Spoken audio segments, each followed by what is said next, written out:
Congo. Are you ready, sir? Yeah, let me tie this knot and we're good to go.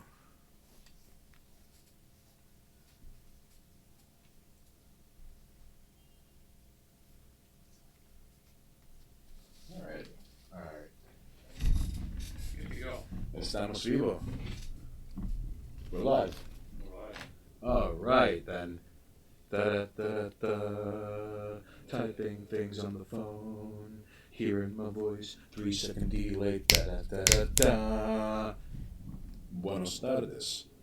Me llamo Stan Haynes. Él está Manaxis. Usted está mirando nosotros en twitch.tv/Manaxis.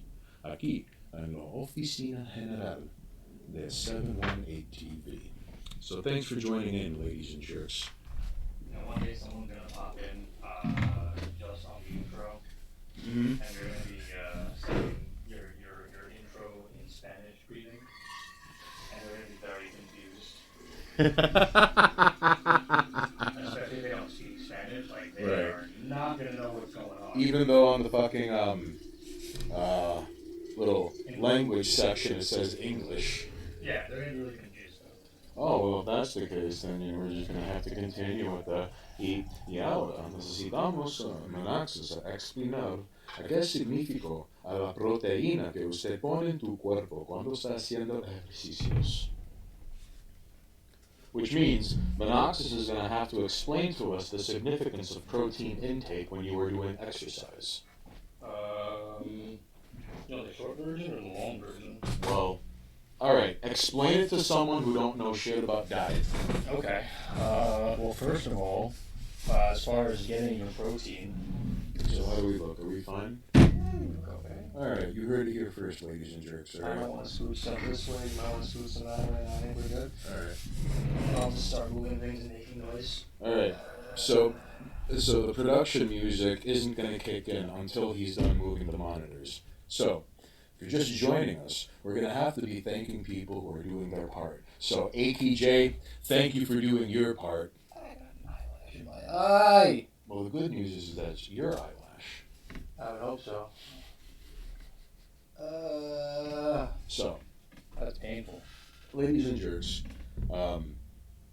Manaxis and I, we're still daydreaming about when the Four Seasons had a presence here in the Eastern Seaboard. You see, here in Queens, we used to have Four Seasons.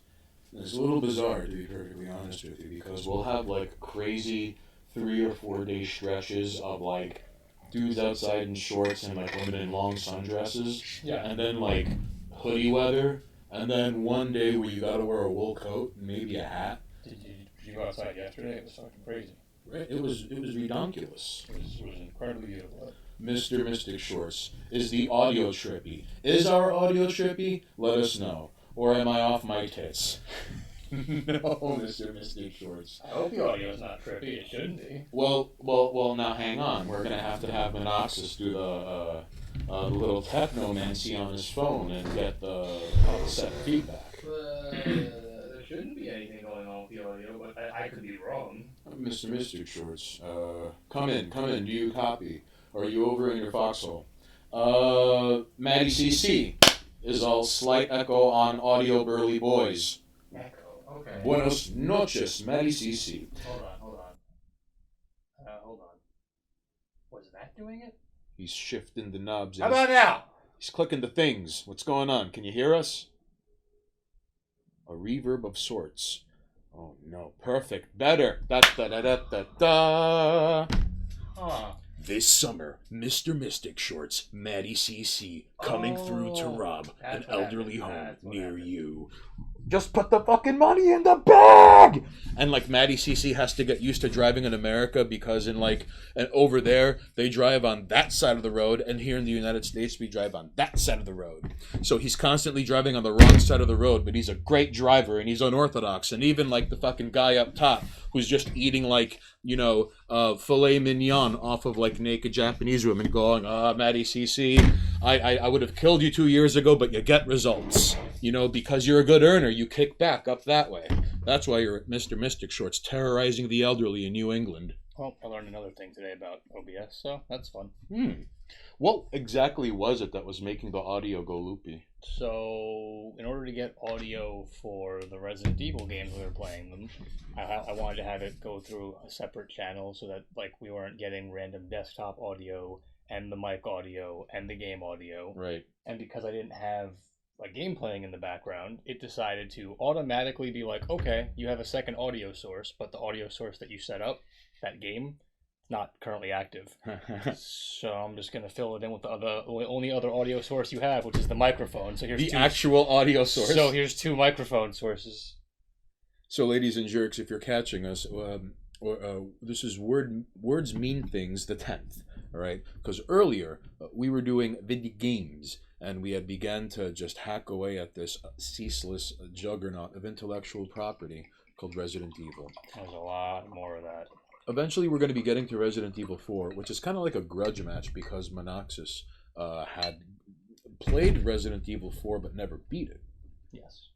So That's correct.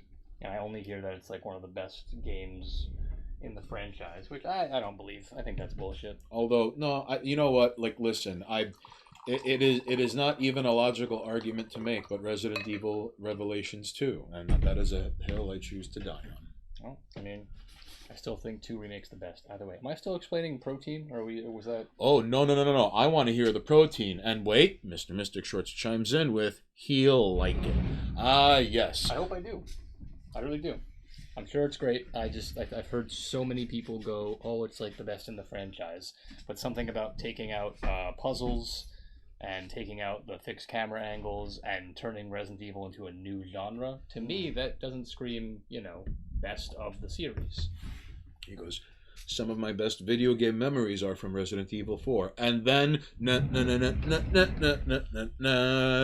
Cool later. Buenas noches, Kool-Aider. Gracias por tu presencia aquí hoy noche.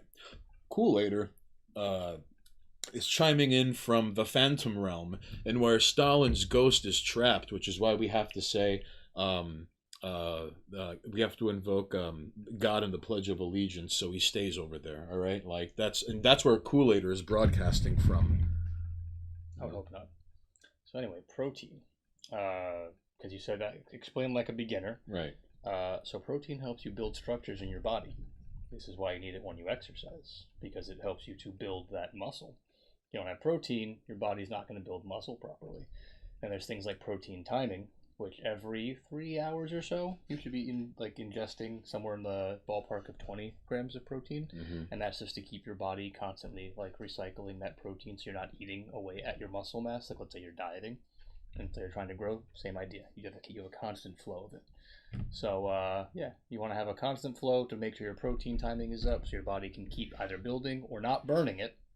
And you need protein to grow muscle in general. So I don't know if that's enough of a beginner explanation for you, but there you go. Okay, well, what is the... El pregunta número 2. Yo me quiero saber a qué significa la proteína en el cuerpo. Es una necesidad por gente que no está haciendo ejercicios. Let's check, make sure the green screen's not being stupid. Is it? But it's working, and good times are here to stay, ladies and jerks. All right. I'm just glad it doesn't fuck up when I touch it, like the old janky one. I mean, like the good news is that like the green screen puts like the fucking fear of God in cameraman. Just that's fine. I mean, like, and he hasn't even looked at the screen. He's just terrified of this. Not by this, I mean you can't see it. I mean, they can. It just doesn't look like what we see. That's the beauty of it. Mm-hmm. Sorry, Kool-Aid. I only eat raw carrots and broccoli with CBD-infused ranch dressing. Can I still get yoked?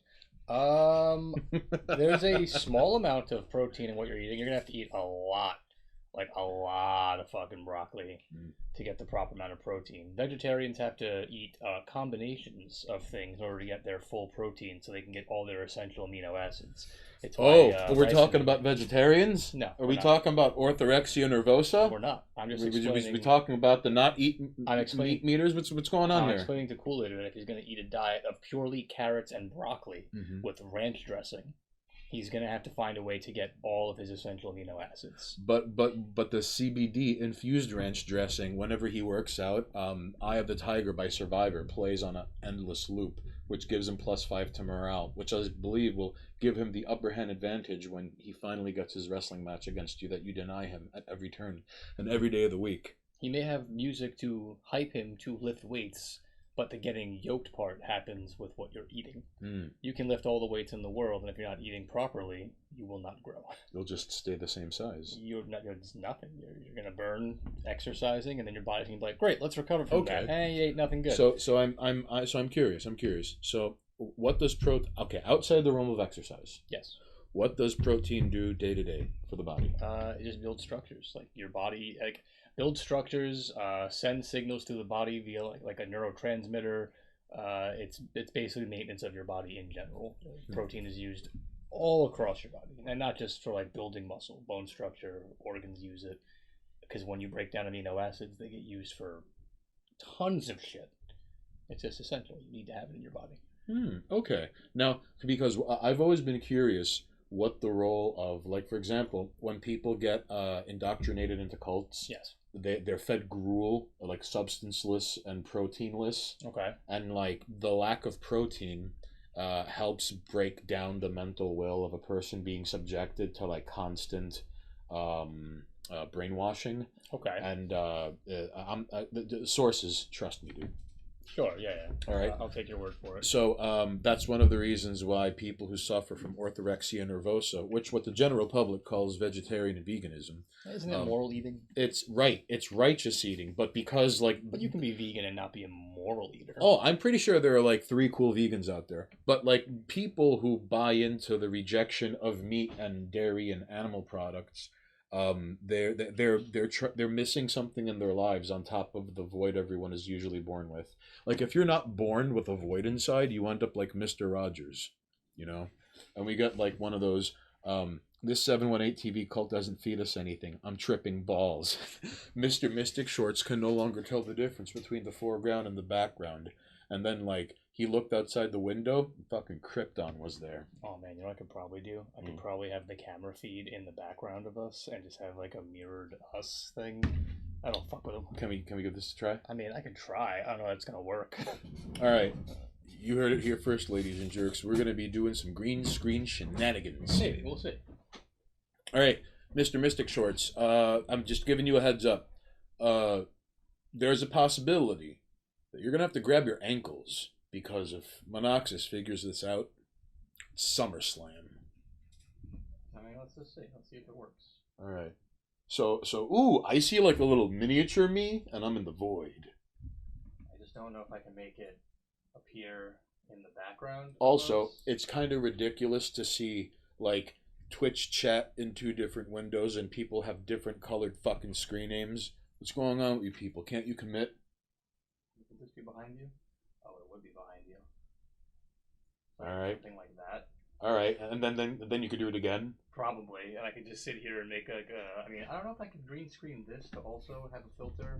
Well, how about okay, so like there's Monoxis gonna end up making an infinite row of me, and then he sits here and it's just one Monoxis, and then there are like all the stained Hayneses, all of them. There's like one Czechoslovakian dude in like a blue mask, 37 back. Hello, I am stained Haynes. Yeah, I mean, I can play with it. I don't know if I can do it right now. Okay, can we just show that real quickly? Can you put the double thing? Can they see the double thing? I think they can see the double, but like I don't know how to get the background of the one to be the also the green screen. But like I could probably figure out a way to. Curses! I've never done it before, so you got off this time, Mr. Mystic Shorts. I'll figure it out for next time, though. I'll play around with it. Just make a loop. This isn't gonna fuck anything up, right? I don't believe so. Well, let's. All right. So, ladies and jerks, thank you for putting up with the. Well, I'm not going to say it was incidental technical difficulties, but you know, it's pretty neat, really. Well, you know, now we have a green screen to play with, so we have things to do with it. You know, like put videos in the background at some point. I mean, I for one at some point would like to put things like random found footage of like boxes on a conveyor belt in a factory for like 2 hours. Yeah, I mean we can put whatever we want now that it's here and set up and not working. Like I said, I love the fact that it's better than the last one because the last one, anytime you did anything to it, it would just fuck up. Right. One of my Something I would like to do at some point is to have, right? It is pretty dope, Mr. Mystic Shorts. What something I'd like to do at some point, like have footage. We could show them videos of what cameraman's been up to. That would be neat. I'd like to have at some point we've got a stream in the background, like a previous stream, and we're just going... Yeah, like a stream in the background of the stream. Just a separate stream. I think that would confuse many people. Oh no, that would have to be like that's what would happen in Words Mean Things number 100.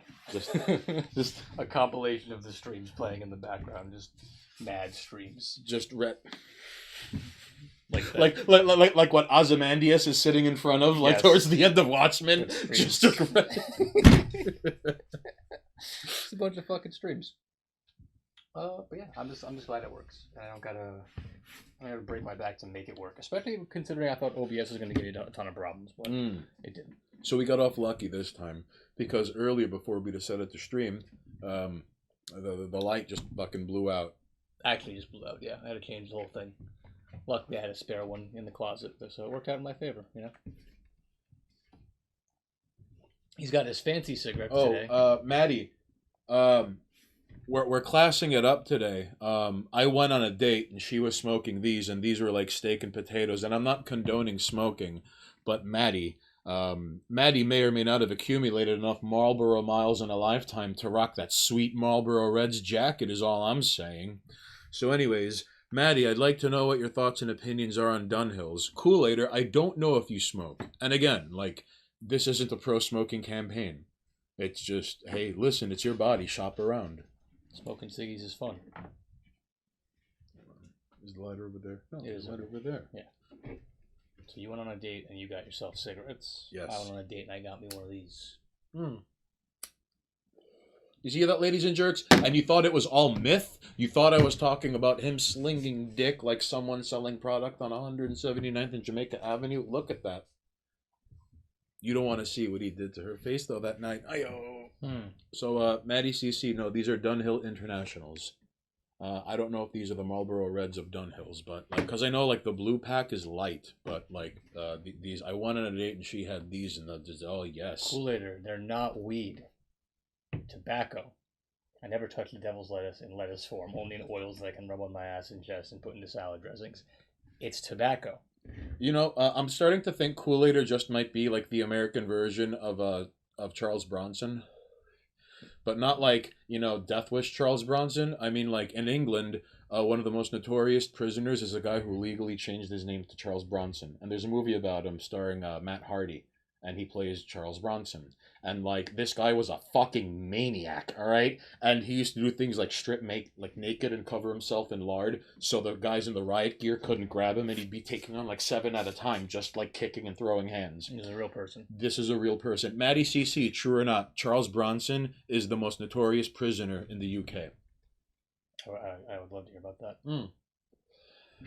Maddie CC chimes in with Dunhills are known as the fancy designer ass guy at the airport. Ooh. ...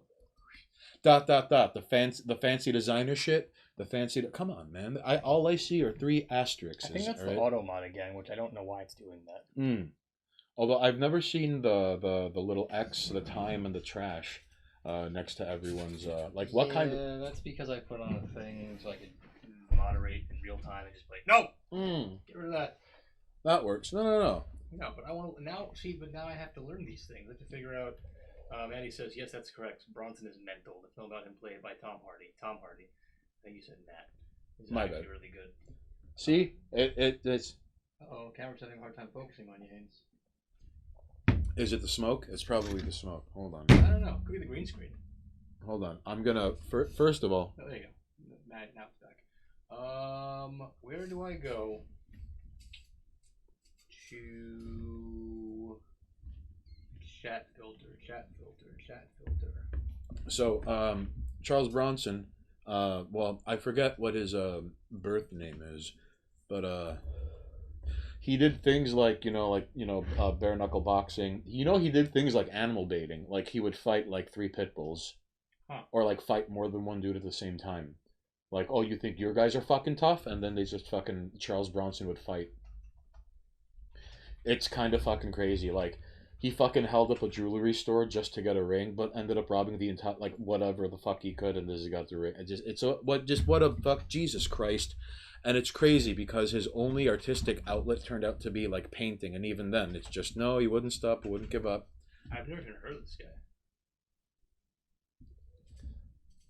Okay. For a second, I thought he was looking up Charles Bronson, a UK prisoner. No, I'm trying to figure out why. Because those stars, I'm pretty sure, are like auto modding certain words. And I'm pretty sure there's only one word that I have filtered. Right. So... Although it might be new Twitch streams of service. I mean, I don't know. What's I going guess that on depends on what. I'm guessing that depends on what Maddie said. Because he said the fancy, gamer word, the fancy designer, and then it censored it at the airport. Now, Maddie's from the UK, right? And over there they call cigarettes by what Twitch might consider a gamer word. Ah, that's true. So that could be getting auto. A fig. Yes. But if someone could do me a personal favor, just start typing curse words into the chat. Yeah. But don't do them in like a sequence, because for some reason Twitch gets upset when you sequence things. Mm-hmm. Just type like one curse word at a time. And I want to see how many of them get like modded. Thank you, Kool-Aid. I appreciate it. All right. Listen, ladies and jerks, if you can, do your help. Kool-Aider is Kool-Aider is on it. Kool-Aider is just taking a mattock to this mountain. So I wonder if he probably covered like the seven words you can't say on TV. So far, I mean, it's not gonna be on that screen, but shit, fuck, Satan, death, sex, drugs, rape. Shit, ass, cunt, fuck, bitch, and then Maddie chimes in with fanny fart. We got the screen back here. But Maddie confirmed for me that when you were talking about the smokes, you said the F word, which over here and in Twitch land is a no gamer word. Ah, this is true. That even though where you come from, it's cigarettes. Okay. And I think that's so. If we're seeing stars, right. I think that means that because it's not on OBS. Because OBS, I have a filter set up, but only one word is filtered. Right. And then the rest is, I think, Twitch just automatically being like, no. So now obviously, if you call someone a cigarette in the UK, you're not calling them a man who prefers the company of men. You see, that's right, Kool-Aider. Yep. The word. Now you see. Now Maddie. I mean, I don't care. I don't. You see, no, because now listen, like Maddie is now bearing witness to fucking Kool-Aider. Now Kool-Aider is activating the racist autocorrect iPhone function in our head. Yeah. Because like now, like see, like what Kool-Aider is doing is this. All right, Kool-Aider is like, you said the N-word, and now in Monoxis's head, he has to now say the word aloud so his brain can process it. So now you're making him think of the word, and he can't say it, but you're using this like semantic voodoo over here. You mean the country? But it only has one G. That's what I was thinking of when you said the N-word. Ha-ha! Thwarted you at last, Kool-Aider.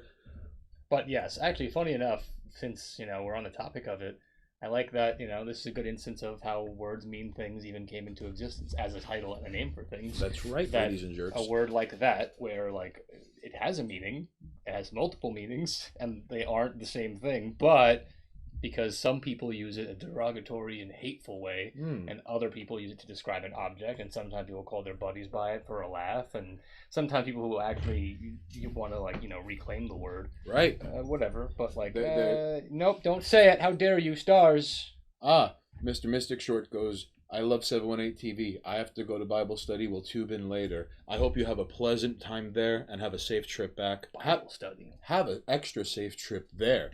Mr. Mystic Shorts, there's a lot of unresolved blood and thunder out there, so good on you for seeking understanding through the refuge of a house of worship. Because Mr. Mystic Shorts, he's going to be safe when the Highlanders are going all willy-nilly. One of these days it's going to happen. He'll be fine. I don't know about us. Bible study. Yeah. I know that's still a thing. Well, listen, even in this day and age, there are people who are active in ways that, like, you might call it old-fashioned, but, I mean, listen, you know my stance on these things. This is true, but, I mean, still waters run deep, my friend, is all I'm saying. Well, I just, Bible study. Okay. Interesting thing. It's like nerds getting here to talk about The Cimmerillion. I did Bible study once in my life, and I hated it. Funny enough, I ended up doing push-ups there, too. Really? Push-ups at Bible study? How does that happen? Because I was flexing on the teacher. Of course. Because he thought he was a super huge tough lord, and since I was being brooding and uninterested, because I went with a buddy of mine who was like, "No, you should come," and I was like, "All right, whatever, I'll go." Dumb anyway. I was a teenager, and then he was just like, "Oh, you don't look like," and I was like, "Whatever, this is bullshit anyway." He's like, and did the whole, I'm a fucking teacher of the word of the Lord, and super huge tough lord, and you came here, and whatever. Ended up being like, "Yo, you can't do push-ups, you scrawny ass bitch," and he was like, "I'll do push-ups," and then I out-pushed up the guy, and I was like, I knew this was gonna happen. And thus, scrawny ass preacher ass you, bitch. you see, the journey of Monoxus becoming Monoxus has been long underway. Like, there's a lot of lore that only Monoxus and, like, maybe 7 other people know. However, like, his journey into fitness is a whole different... You know what, like... He was a nice guy, though. Really? It was that one... That was our first meeting where I was... I would say somewhere, like... Alright, so if this were, like, the original trilogy, right before Helm's Deep is when Monoxus becomes a certified personal trainer. Kool-Aid goes, I went to Sunday school that had nuns, and they used to tell us the stuff they made the kids do as punishment back before the 90s. Oh, I mean, so like, were you subjected to, like, rulers on the knuckles? Or, like, did they tell you stories of, like, nuns DDTing kids? I know people who actually were involved in the old school... Yes, Streamlabs, I am enjoying the stream. Oh, I'm sorry. Don't yell at Streamlabs. It's doing its job, okay? Technically, I could name that bot something. I just don't feel like doing it. Okay. I might call it Cameraman Bot, but... Just call it Cameraman. But it's not Cameraman, it's Streamlabs. Well, it's just like, you don't know that. He's going to be pissed when he finds out that I named a bot after him. Listen, ladies and jerks, like, what Cameraman gets upset at is beyond... Now, I'm just trying to say, like, our understanding. It's not above our understanding, but it's beyond it, all right? He doesn't, like, listen, he's not speaking English, but he's got subtitles. It's all, I mean... I'm just glad he's been busy. Standing with your arms out like you were Jesus on the cross for the whole class, and your arms got incredibly tired.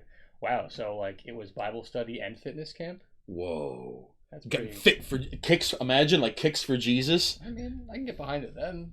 The kicks part, anyway. Jesus wants you to be proficient in hand-to-hand. In fact, like, that punch. Jesus wants you to be, like, well-versed in CQC. Oh, you know what? You just reminded me. I gotta set... I'm gonna do it now, because I remember. That's right. This guy, tomorrow, he's gonna be going to some cage-fighting warm-up trial, do push-ups, and then fight to the death Kumite sawdust pit ordeal. It is literally the intro class to a MMA-style thing. It is not anything that you just said. That's okay. Whatever. Choke you out, McGee. I mean, Cool. maybe. Goes managing your macros for Christ. God, there's something we can push. A lot of the obese population is down south, and a lot of those people are very, very, very, very religious. Yeah, that's true. So we should definitely start a campaign of, like, fit for Jesus, kicks for Jesus, macros for Jesus, managing your macros for Christ. I think it could catch on if they actually, like, really cared about it, but I don't think they do. I feel like those people enjoy their deep fried cheese well, here's more than they enjoy their Lord. But herein lies part of the issue, though. All right, like, they're not going to take kindly. Hey, made in mycelium. Made in mycelium wants to know, where would Christ stand on carbs?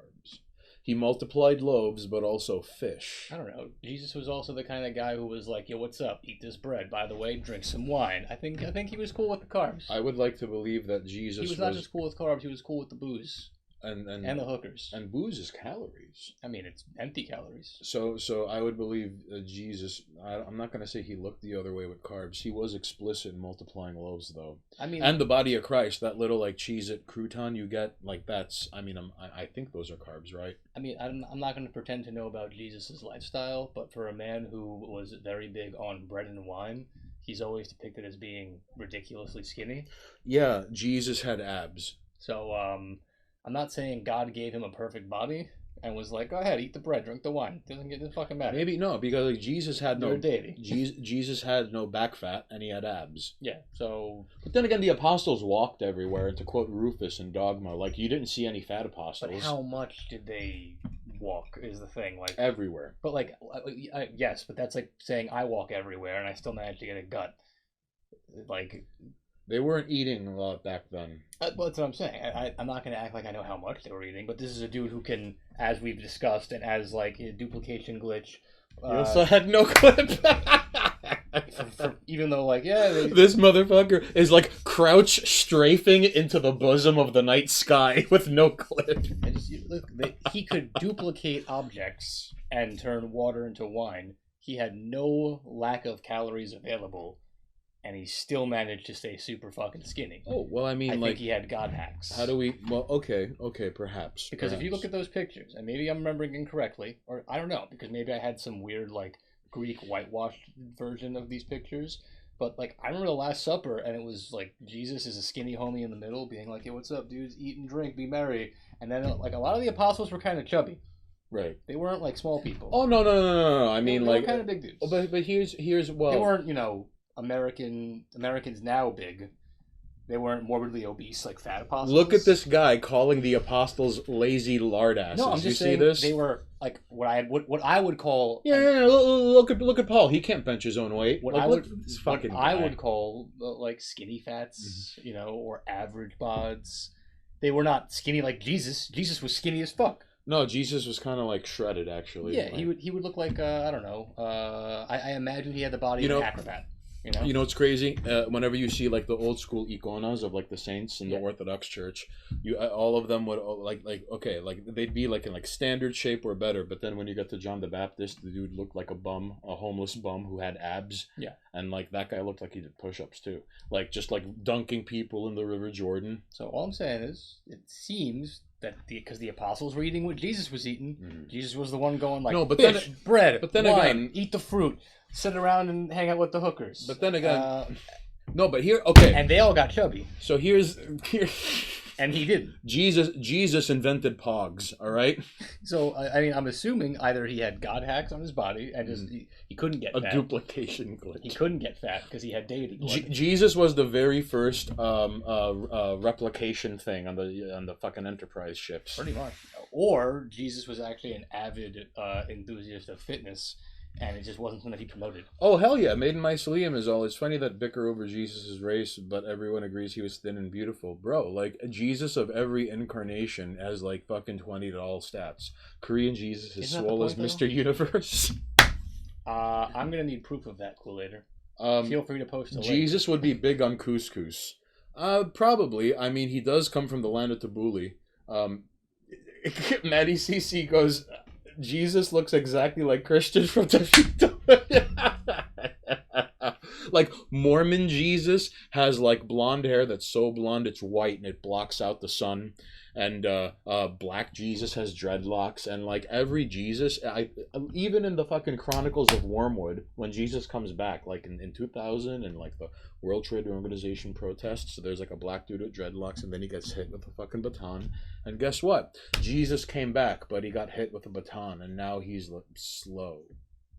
I've always imagined that if Jesus came back, he realized that we're not capable of being saved, and now he just drinks at some dive bar in like California, watching as the fucking world falls apart. In the slowly lending his powers to Poseidon, so Poseidon can finally claim Cali. Or he got captured and like ended up in a fucking like gulag somewhere in like Russia, and they were like, "You're not Jesus." And it's like, "But I'm fucking like I am." And it's no. This dude showed up in Russia like a jerk, and now he's just in prison. Oh boy, and it's sad too because like he'll die in the gulag, and then some crazy like post-apocalyptic shit is gonna happen. I've always wanted to write a story about that.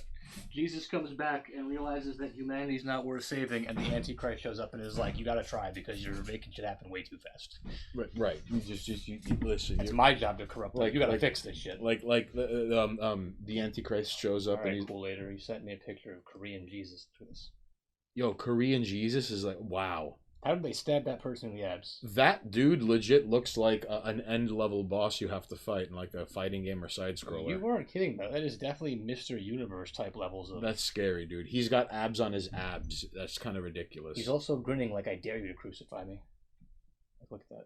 I am the strongest there is. That is the look on Korean Jesus' face. That's ridiculous.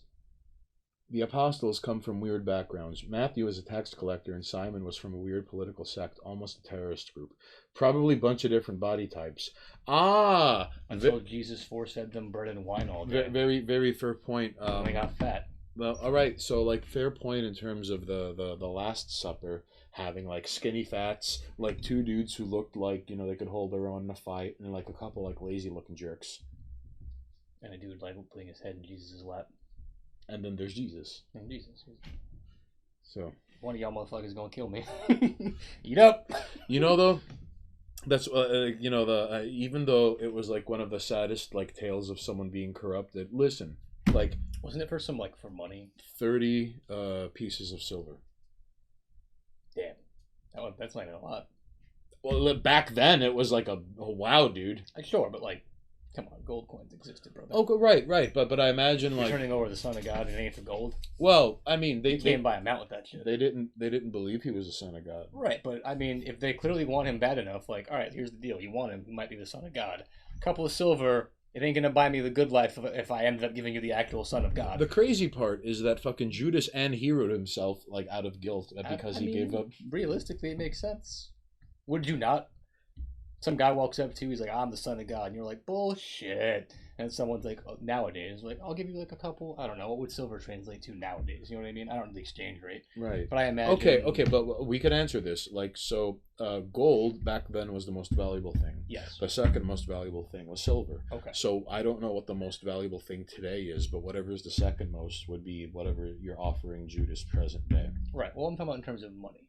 Oh, then I would imagine, okay, because it's either going to be crypto or precious metals or cash or oil. All I'm saying I don't know. You meet somebody and they're pulling the whole like I'm the Son of God, and you're like bullshit. And then not only do they go I'm the Son of God, motherfucker grabs like your bottle of water and is like bang wine, and you're like okay. And then he's like, see that bucket of fish? Yeah, 2 buckets of fish. It's like what? Dead person, living person. Like all right, something's going on here. And then, like, the feds show up and they're like, listen, Stained Hands, I know you've been hanging out with Jesus. And you're like, all right, yeah, what of it? I don't think he's actually Jesus. You saw him turn water to wine and duplicate fish and raise the dead. But I don't think he's the Son of God, though. So what do you want? We want him. How much? What is the price you need to pay? Gordon Online chimes in with Ethereum. All right, so they're going to be like, bro. How much Ethereum to turn over the real Jesus? Listen, how much? Okay. Oh, no. Gordon Online. Like, check this out. Now, mind you, the confirmation that this is Jesus technically is confirmation that there's a hell. Yes. So, how much money to turn Jesus over to the feds? Okay, so... And that's what that man chose. He was like, here's some silver. Right, so, okay, Crumbs. so, by your logic, Gordon Online, the feds offered Judas Iscariot 30 pieces of silver, which back then I imagine was a lot of money because it was like before the whole BC AD thing. Yeah. So, like 30 pieces of silver, I imagine, was a lot. To the degree of what it could get you in biblical times, I'm not quite sure. However, in my mind's eye, if it was going to be cash, I imagine, like, the feds offering something like a duffel bag full of small, unmarked bills. To turn over someone who you could probably confirm is the actual Son of God. So, Gordon Online, what is the equivalent of a duffel bag full of small, unmarked bills? Like, let's say dollars, all right? A duffel bag. What is the Ethereum equivalent of that? Because if Jesus were coughed up today by Judas Iscariot, it would be an X pieces of Ethereum. All right? Maiden Mycelium goes, in that time and place, being able to perform miracles was not crazy. Jews actually have stories about how powers don't give religious authority, although I could be fucking that up. Well, it should be noted that even in biblical times, there was more than one version of Christianity being preached. And, like, yes, we could go into, like, the Mandeans and the Gnostics and yada, yada, yada. So technically there's a Google article about this, right? And they're saying that roughly, if you want, because, like, a silver coin was the working wage for someone. Right. So 30 days of pay? I mean, they were saying it's the equivalent of the nowadays somewhere in the ballpark of, like, maybe a month's wages. 1 piece of silver. No, the full 30. Okay, so a month's, okay, so, So, you want to turn Jesus over and I'll pay your rent? For a month? is what I'm reading. I don't know how good that source is. It was the first thing I saw that had any kind of... how popping off was the area around Golgotha in Jerusalem. But like, I'm gonna pay your rent for a month, buy you some food, and get some like new kicks. But you give me Jesus, and he was like, deal. And you end up with the freshest Jordans on the block. And you're you're so lucky that he was the actual Jesus, so that when he was being put up on a cross, he's like, "Yo, it's okay. I still forgive you, Dad. Please don't." Like he didn't know any better. Otherwise, and then he came back. You'd be lucky that they were like, "Forgive this man." Otherwise, you're gonna burn in hell for a month's wages. You know, one thing about Jesus I'd like to discuss is how. What always struck me as odd is how people who take... he may have been the first doppelganger. He might have been the first skinwalker. I don't know. Because there's so many depictions of Jesus. However, he had to be a shapeshifter. I'm not... Or he was a multi-dimensional being, and you perceive him in the way that your eyes can comprehend. Oh, kind of like how when Galactus shows up, like he shows up on Earth and we see him as a humanoid. You see him how you want to see him. If Galactus were to show up to like the slug planet, he would just be like a giant slug coming out of the ship. Yes, except humans were all like, "That's a white dude," and someone was like, "That's a black dude. It's a Korean dude." It's like you're just seeing him how you perceive him. So like.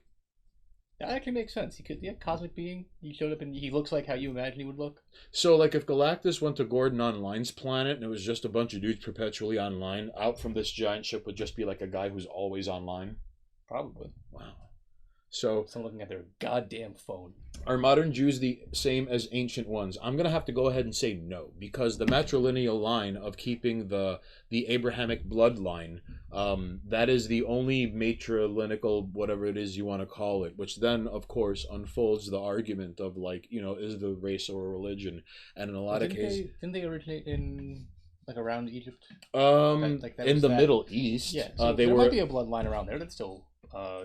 Perhaps, but then you have to take into consideration there are like Sephardic Jews, Ashkenazi Jews. There's more. I think your best bet would be because the ones that were from that region ended up moving north, if I remember correctly. Mm-hmm. So there's a small chance that if you're one of those like, oh, like I'm a Ukrainian Jew, you may actually be able to trace a small percentage of your bloodline to the original. Although I don't imagine there's like a lot of families where it's like, now we are straight pure blood.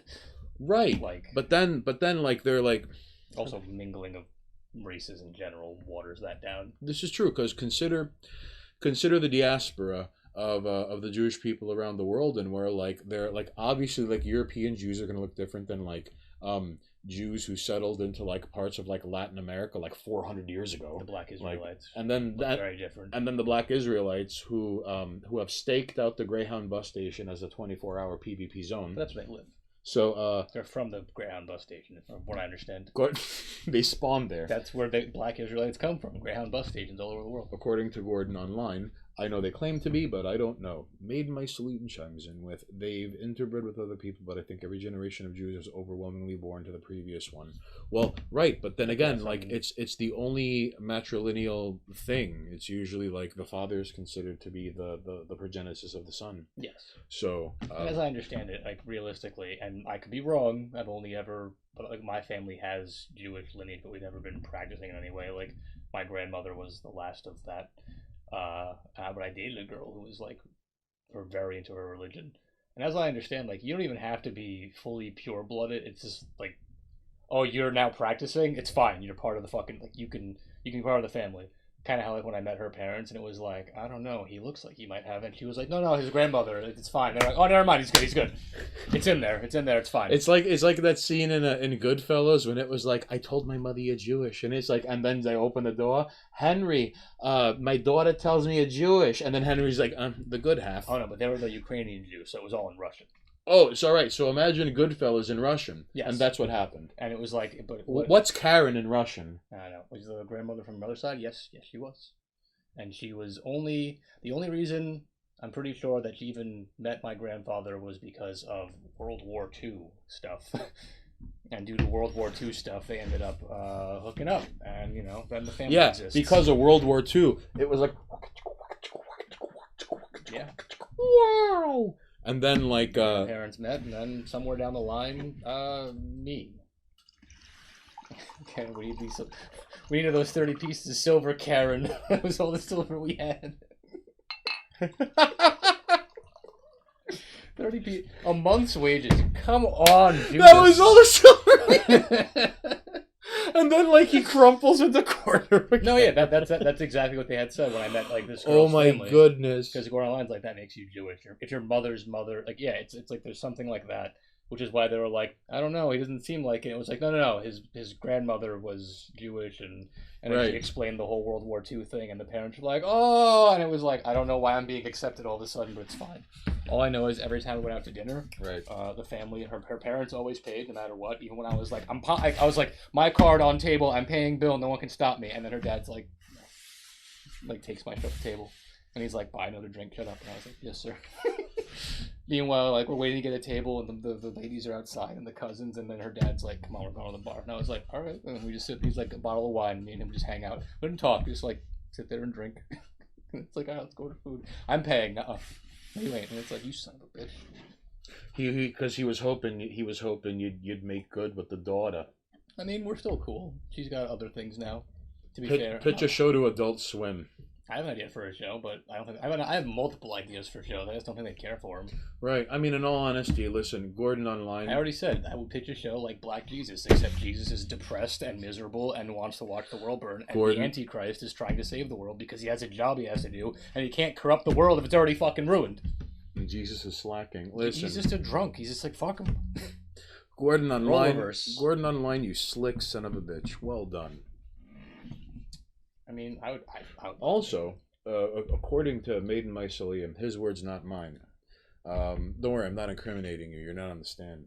Also, Jews have a much older understanding of relationships, ethnicity, which is more about uniting language and rituals than blood. Genetics are way bigger in how we see this than most cultures in the past. Not wrong. Kool-Aid goes, The Sopranos has told me that no matter how good I'm feeling, don't pay for dinner if the patriarch is there. Taught me even. Oh, okay. See, I didn't know that.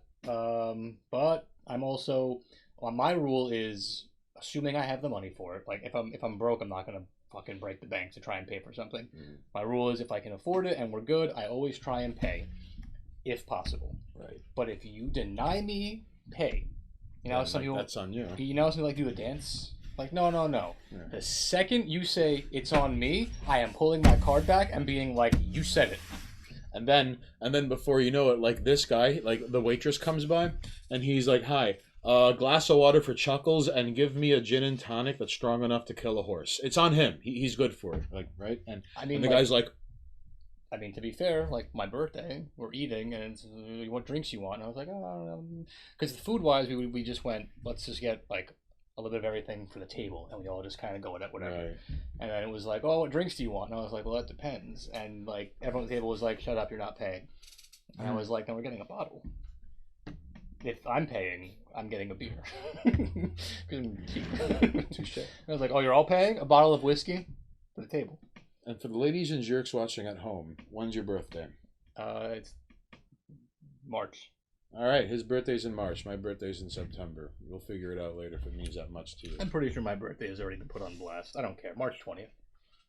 There you go. And you're September 4th, right? Yeah, because you're in between two other people. So, ladies and jerks, that's right. Ladies and jerks, on March 20th, if you don't wish Monoxus a happy birthday, We're bad past that, things though. bad things might happen to you. Past it. Also, how did we burn this table? Was that the fucking light when it blew up? When it was resting on the table, It burnt the table. because it was like 600 degrees. Yeah. All right, hey, not cool later. Let people know when my birthday was. Now, let's see if you were paying attention. Dun dun dun dun. I mean, it's Dun, technically dun, the next dun, one coming dun, up. dun dun dun dun.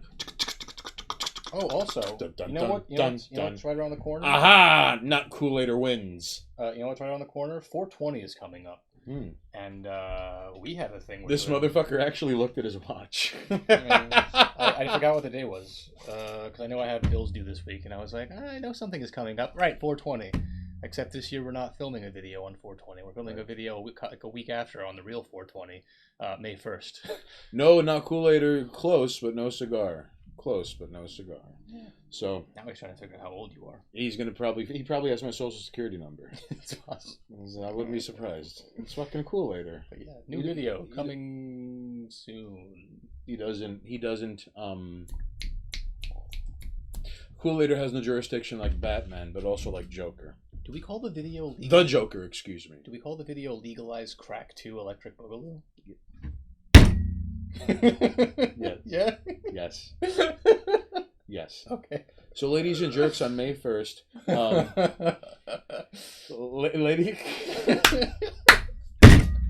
Come on, Kool-Aider. I thought you were cool, man. Come on, dude. Don't dox people, Kool-Aider. It's not cool, you man. See that? If it wasn't for the mask, people would easily be able to Wait, don't verify. Social Security numbers go like up, like gradually? There's like a system to them. I think eventually there comes a point where there's no way we're at 900 yet. No. Kool-Aider. No. Because like now immigrants get free everything. So yeah. I mean immigrants. People, Americans. You mean undocumented Americans? Americans that were once undocumented then become Americans who are now documented. And now they're like super documented. Well, I mean, they're just regular Americans now. They have to pay taxes, they have to do the shitty work, and then we all complain about it. Although it should be noted that I believe China sends more money to human people. beings. They're Americans, Gordon. All right, they're different than human beings. They're Americans. It's special. Gordon is probably going to try to argue that, like, asylum is a human right. And you know what? Is it though? Listen, let the record state human rights are a shortcut to human wrongs. Human rights imply that there's equality, and we all know that doesn't exist in nature, but we're going to keep trying to act like it does. I mean, I actually had this conversation the other day because we were talking about how Amazon had one of its like best quarters ever during the pandemic, and no one's regulating this shit, and then it became like Bezos is a piece of shit. And I was like, say what you will about Bezos. He may be morally a horrible person, but that man also puts money into like research and development for a lot of crazy shit that's going to better humanity. Right. And then it kind of became this whole... I kind of call bullshit on that, but okay. I mean, but he is, though. Sounds like communist propaganda to me. And to be fair, the person I was talking to was like, right, but he's only doing that because if it benefits humanity, it benefits Bezos.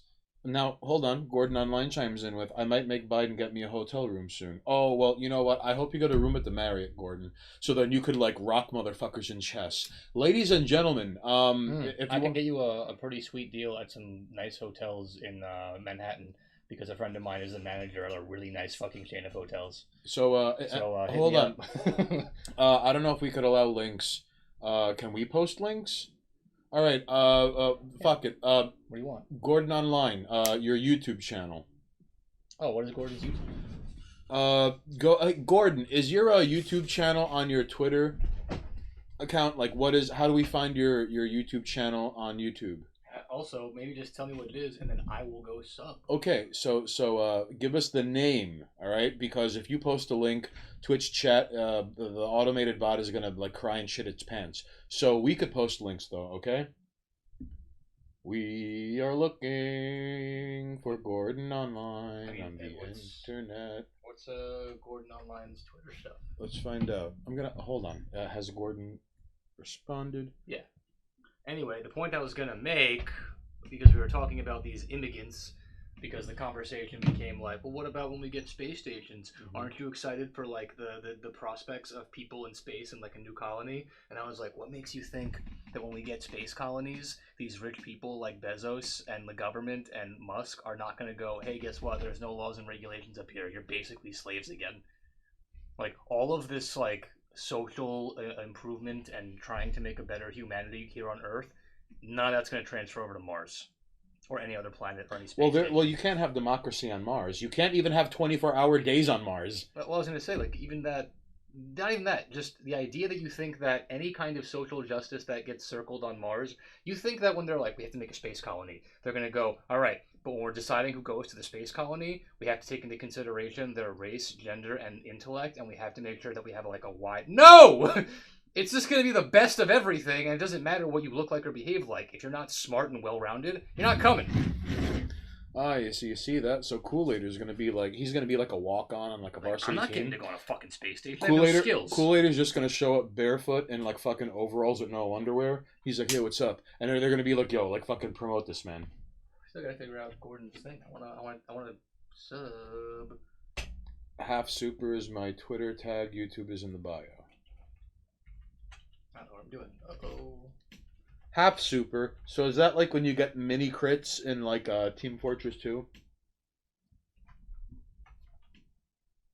Gordon Online. Gordon. YouTube. copy this first off. Let's sub while we're here. And then post a link. Ladies and jerks, go follow Gordon online as he prowls through the internet. Don't just follow. Go fucking sub to his YouTube channel. Alright? And listen, and not just because he's better at chess than you. Alright? The man is opining on things that people really need to hear these days. So Gordon Online, thank you for being you. Oh, you know what I should have done? I'm a jerk. It was just there. Also, thanks for making Monoxus be a jerk, Gordon Online. I gotta go to our channel. Yeah. And I have to customize the channel. I think that's what I'm doing. I think I'm doing this right. And then I have to go to is it the layout featured channels?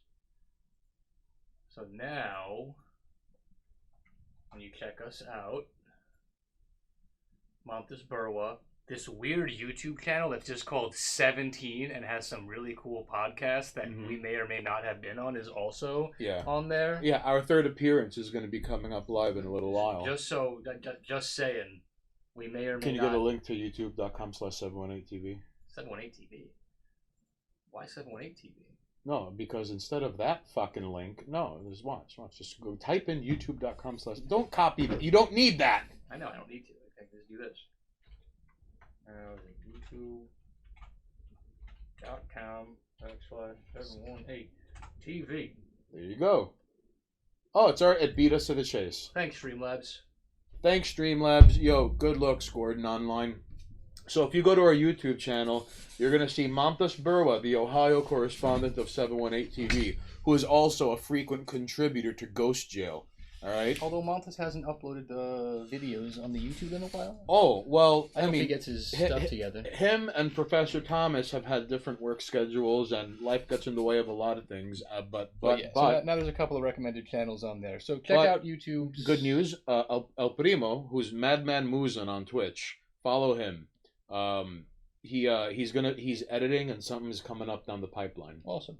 But yeah, go check out our YouTube, and while you're there, check out our featured channels and go say hello to all those people. More than one of which may be in chat. Made in Mycelium, thank you for having us on your podcast, you jerk. And really, it's always that scuffed ass stream. and honestly, no, like we were just recording with him earlier today. No joke. I know he's been stressing, and I feel like I should be razzing him. You passed with the lighter? Nah, bro, like it's fine. Listen, this motherfucker was like spinning plates, putting out fires, playing host and guest at his own fucking house party, like Rodney Dangerfield jingling keys in a pocket, giving everyone a nickname. Like, yeah. One day we gotta do a Discord stream where we just get people to put their faces up and we just bullshit with everyone. You know what? I imagine, like he's at like a debutante ball. And he's just like eating all the free food and like fucking Made in Mycelium, and they're like, oh, well, you know, Mr. Mycelium, and here is the debutante herself. And she's coming out tonight, and he's all like, whoa, put her back in. It's Made in Mycelium right there, and he had to like fucking wrestle things down on stream, and we had to hear him live grab something by the horns and never stop stabbing. I wonder if Maddie's still in chat. Maddie, when's the next Silly Buggers? Maddie, are you here? Let us know, because if so, we would like to know when the next Silly Buggers are coming up. Also, his bike nuns, such a good video. Listen, ladies and jerks, find Maddie CC and shake him by the shoulders and tell him to post his link on YouTube. And another Silly Buggers video. I want more of those. Oh no! I mean, he's guaranteed. Listen, Maddie CC, I'm sorry, this is the only way this happens, okay? But like the minute the wrestling match between Kool-Aider and Monoxus is done, a Silly Buggers episode has to be made out of default, alright? Just by principle, alright?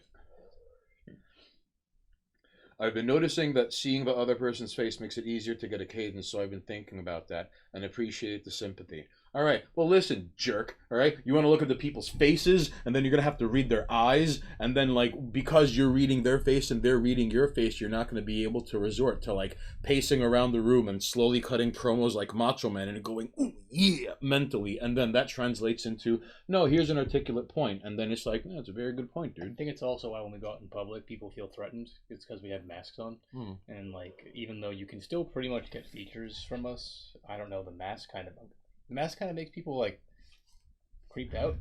A lot of the time, some people, they're a little, you know, put off by the masks, and it's kind of not their fault. It's even worse with COVID because like you got to wear a mask with the mask, and you've got full coverage, so like you can't see shit. You see eyes, at least with Right. us. You just see our eyes. And it's weird, and sometimes, depending on the mask that they're wearing, you can or you cannot see, their like their smile or their frown or their grimace. And imagine the number of people just walking around the street just talking to themselves. The masks really help here. I already said I'd make funny faces at people with the mask on. My boy was like one of the first things. He's like, "Yo, I love having these masks on because I can like make these fucked up faces towards you when I walk by them. They don't even know what I'm doing." It's a pretty fun thing to do. Make faces. I imagine like they would know the tongue sticking out, but everything else. If is you're fair like game. pushing on the mask, yeah. But I mean, like, just make stupid faces in public and no one knows. No one knows. Hey, ladies and jerks that are in chat, have you had a hard time having to catch up to Monoxus and I? Because listen, we were wearing masks before it was the in thing to do. Because there are a lot of people out there that are like, if they don't got a lot going on in their lives, you know, they buy into fear, all right? Because fear has no expiration date. They give it away wholesale, and it costs you nothing except your time, soul, money, attention, and, you know, energy. So, some people, like, outside, it's not just masks. It's like visors, gloves. Like, occasionally you'll see someone in a hazmat That's suit. what the guy I saw with the rebreather mask and the visor and gloves on. And this is like a month ago. So we're very clearly past the point of, you know, full-blown panic. Had you come to me in April of 2020 with a fucking rebreather and a full face shield and gloves and like a hazmat suit, I would have probably understood because we were still in the phases of we're not sure what the fuck this thing does. Right. I saw this shit last week, and meanwhile my ass is walking through the train station with my mask like over like under my chin because I'm like day drinking with people and like Right. and this guy's in full fucking like body armor. What the hell? Like, no, we're past that. Info. Wow.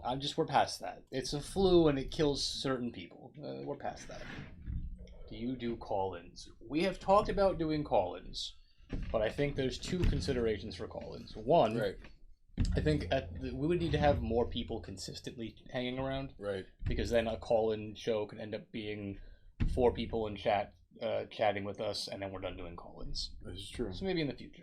Also, I don't trust people to not end up on like a Discord call, and then I'm like, "Hey, what's going on?" The person who wanted to say what's up, and then they go, "Hey, how you guys doing?" Game award, game award, game award, game award, game award, and now I have to be like, "Turn it off, turn it off, turn it off." Mute, abandon ship, shut it down, delete. Yeah, you see, so that is. I mean, And I'm not saying everyone's going to do that, but you never know. there's a certain amount of risk when it comes to this, ladies and jerks. I hope you understand. Right? No, imagine, and even if it's like deep cover, watch Gordon online. Be like, hey, long time listener. See, Thupa. You know, when you have to be like, fuck. At least with like the pre-recorded, and then you upload it later, you can censor it. In a live stream like format, I don't have the ability. I mean, they're doing something apparently. There's a new. I don't know how it works, but there's some new streaming tech they're coming up with that can like live censor words apparently. Really? Like it's that quick. I don't know how that shit works, and I'm not sure I would trust it. Here's the thing, though. I would like to believe that they had figured that out a couple of years ago, and it's only now. Like, they're probably in late stage development for this. Oh, yeah. So now they're like, all right, like, give them, like, not quite predictive programming. Here's a term, all right? Check this out, all right? Kool-Aider. Wordy turdy that you were like, hey, big titties, she wants to buy you a beer. She calls it seasoning, all right? When something has seasoning on it, it's like that's her term for like predictive programming. Like the taste and the smell, like the smell and whatever memory you have of the seasoning is triggered before you're even eating the meal. Like something with garlic, something in. See that? You see, made in mycelium. Although, listen, herein lies a problem, okay, my friend? So if I were to just call you green, that wouldn't make any fucking sense, all right, because it's made in mycelium. But then, like, made in mycelium is your Twitch name. So, like, or like, A real human being, a real hero, a real human being. Yeah. He was on Madman Muzan's stream, and I hopped on Discord with Muzan. Oh, I saw you guys in Discord, but not on stream. What was that about? Oh no, we were just hang out. we were just talking after he got off like his fucking stream. Because I got there late and I saw you guys in Discord chat and I was like, oh shit, is he streaming? Because like if you guys were streaming, I was like, I'm gonna hop in that Discord call. I'm like, razz people. Would have been best. Oh no, But I saw there was no stream, so I was like, they're probably just like chit chatting about shit. it was just as his stream fucking ended. Okay. So I asked a real hero, a real human being, and he was like, a real hero's cool. And I'm like, okay, so I want to know like I was gonna call him a real hero regardless. I mean, I don't want to be disrespectful because, like, what if Maiden Mycelium wants to be called Ted? I don't care. No, but okay, but you're not Maiden Mycelium / Green. You're right. I mean, but whatever your name says there, I'm either gonna like Gordon Online, presumably, or Gord Online. I'm still calling Gord Online Gordon. Hey, Dr. Hate, is there a 718 Discord? No, there is a KRP Discord, which Whisper, I learned, I believe, was the one who runs it. Yes. And Madman Muzan and Montes Burwa, like that's their thing with KRP. And initially, I was actually gonna make a 718 Discord, but at the same time, I was like, if KRP already has one, and we're gonna go out of our way and say that the Ohio boys are the 718 Ohio correspondents, and like if they were to be like, and 718 TV is the New York correspondence for KRP, I'd be like, that's perfectly fine. It's interchangeable. I'm not going to act like any one is bigger than the other. Right. But since they had a Discord already and it was already active, there were people in it, I was like, fuck it, I'll just join this. And if someone's like, is there a Discord where we can reach out to you guys? Go to the KRP Discord and you'll see Stained Hands and Monoxus in the sidebar. I'm always on Discord all the time. Like, I shit you not, I'm always on Discord. So if you want to actually harass me in real time, I'm not giving my phone number out. But if you go on Discord, it's always on, and you can just message me, and I might respond. Ladies and jerks, can you take your Discord ID and post it into fucking chat? I think it's it might just be like, if you look up Monoxus, I think it just pops up. Really? Yeah, I know that like Discord has like a number thing, but like it's Monoxus something. Dr. Hate, gracias por Spelled tu exactly the presencia same. aquí hoy noche. Which is kind of crazy because under normal circumstances, I'd be like, thank you for your presence here tonight. Even though like the sun isn't done going down because the cold weather is more or less over with. There you go, Kool-Aider, because Kool-Aider's in Discord. He knows. Yeah, I knew there was a number. So yeah, that's me on Discord. Feel free to harass me. But you see, I'm in chats like that where those are the tags that we tag each other with, which is why I can't. Right. Can't share those things. What's the KRP channel called? Oh, I have no clue. Oh, it's actually called KRP and 718 TV. Hey. That's the name of the fucking. Oh, someone's requesting a friend request. I believe that's Dr. Hate because I see a DH. All right, Dr. Hate, we're going to have to figure out if that is your imposter, a skinwalker, a doppelganger, like maybe like a deep cover EDF commanding officer. And Dr. Hate is like trying to figure out if Cameraman is an extraterrestrial being because as a member of the Earth Defense Force, he has to protect like mankind against threats from outer space. But if it turns out Cameraman is some domestic nonsense and has origins in meat space, you're out of your jurisdiction. All right, there you go, Dr. Hate. I'm going to send you an invite to the KRP 718 Dr. Hate, Discord. who do you think you are? Gordon Online. I don't really have a link. Let me see if I can find a link to the Discord and put it in chat. And I'll just do that and make it easier on everybody. Gordon, just bring us pictures of Spider-Man. That would be great. If you could just send me pictures of Spider-Man, we could be in business. All right. Send them pictures of Spider-Man. I was going to say, I don't know how to get the link, but I'm on my computer. I can just go into the Discord to get the sort of, like, I'm pretty sure there's an invite link right in the front. I'll figure it out.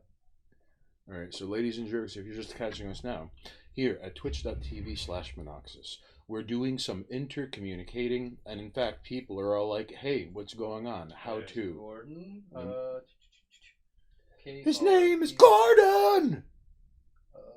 Where do I get the link? I'm sorry, Dr. Hate, you don't get the 80s advertising, guitar-driven advert. No, you probably get like a sleek late 90s pre-9/11 advert. One of those like classy car commercials. That's what Dr. Hate gets. Copy button. And does this work? Bang. There you go, ladies and jerks. Monoxus is not giving out his number, but if you're online and you want to harass him, you can just go ahead and harass him on Discord. Why don't you follow him on Twitter? If you have a Twitter, follow him on Twitter. That too. I mean, you could just put a little @ and then the stream is named after. I am always on my goddamn phone. Usually playing Wild Rift. Because League of Legends went mobile, baby. That or some other dumb project. So, ladies and jerks, thank you for tuning in. This is Words Mean Things the 10th. You see, earlier we had been doing a video games stream. Now, to celebrate, kind of like, when they break the champagne bottle on the side of a ship and then it goes somewhere. All right, so we did that, and that ship was Resident Evil, all right? So, to be fair, those got a fair amount of views. People seem to enjoy the video game streams. It was really, listen, it was fun. I'm having a good time. We had a blast, and this motherfucker over here, he was like he because he looks past stage 1 thinking. So he had like seltzer water, seaweed snacks, different kind of like seasoned almond snacks, and he had like salt and vinegar seasoned almonds, sesame sticks. Kool-Aider. You have no idea. Like a Kool-Aider and a bag of sesame sticks could probably take over Virginia in like a week. Also, I mean, I don't know. We keep viewership muted because we don't want to see how many people are there. This Saturday, Mr. Stantanes has some personal things to tend to. Oh no, that's next. I think it's next Saturday. Next Saturday. Next Saturday. So not this 24th. The 24th. Not this week. The 24th is next Saturday, right? I'll find out for you. The 24th is next Saturday. Ladies and jerks, I will not be here on the 24th. So on the 24th, I'm probably going to do video games. Solo? All right. So I don't know if but how about, like, you could... Okay, you're not necessarily doing it solo. What if you have motherfuckers on Discord? I could do that. But here's what I'm thinking of doing.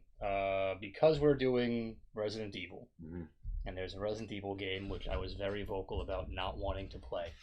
Because of not having fun playing it. It's 0.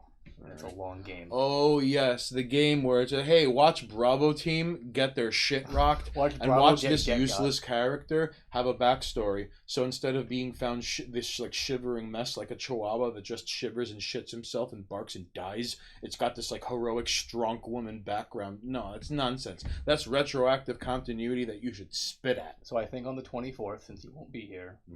I will play 0 by myself. You have to beat it though. I'm gonna beat it. I will play 0 by myself all day, and I will grind my teeth down doing it. Will you have Discord calls on hand? I mean, if you want to hang out in Discord with me, just to keep it interesting. So watch, ladies and jerks. Listen, if you think you've got what it takes to help Monoxus not die as the fucking living or impaired, just be entertaining while I sit there being like, "Hey, this listen, fucking game sucks." Listen, do you not suck? Like you got bants? Really? Like, come on. If you could make with the ha-ha, and let's be honest, if it's over the fence, it's a home run. No gamer words. All right? And no gamer words. Like, fucking reach out to Monoxus on Discord. All right? I mean, technically, you know what? If someone were to slip it, and I'm not saying do it, and they slipped a gamer word into the chat, I have no problem deleting the stream where Resident Evil 0 was played and being like, it never happened. You see, ladies and jerks, what it never happened. Forced his hand to. I don't do it. I'd like to have the video saved for the sake of having it and having a record of me fucking putting Resident Evil 0 to bed during our Resident Evil fucking gauntlet. But if there's one video that I don't mind getting rid of and never having to look back on, it's the Resident Evil 0 video. Fair enough. Fair enough. He's gonna have to suffer solo, boys. I'm sorry. What's going on, Whisper? I posted a link to the Discord, so what's poppin', jerks? Can jump in.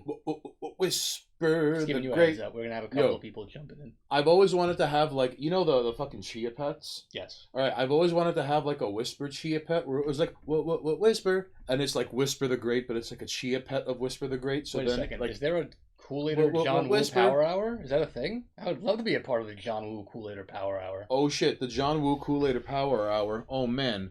Now hang on. I don't know shit about rap and Beach Boys, but I'll chime in anyway. Just real quickly, Dr. Hate was all like, I'm just the RCMP designated agent to your channel. I made a Twitter for the sole reason of the 20th happy birthday wishes. And you know what? The MK Ultra programming did work in the end. Thanks, Dr. Hate.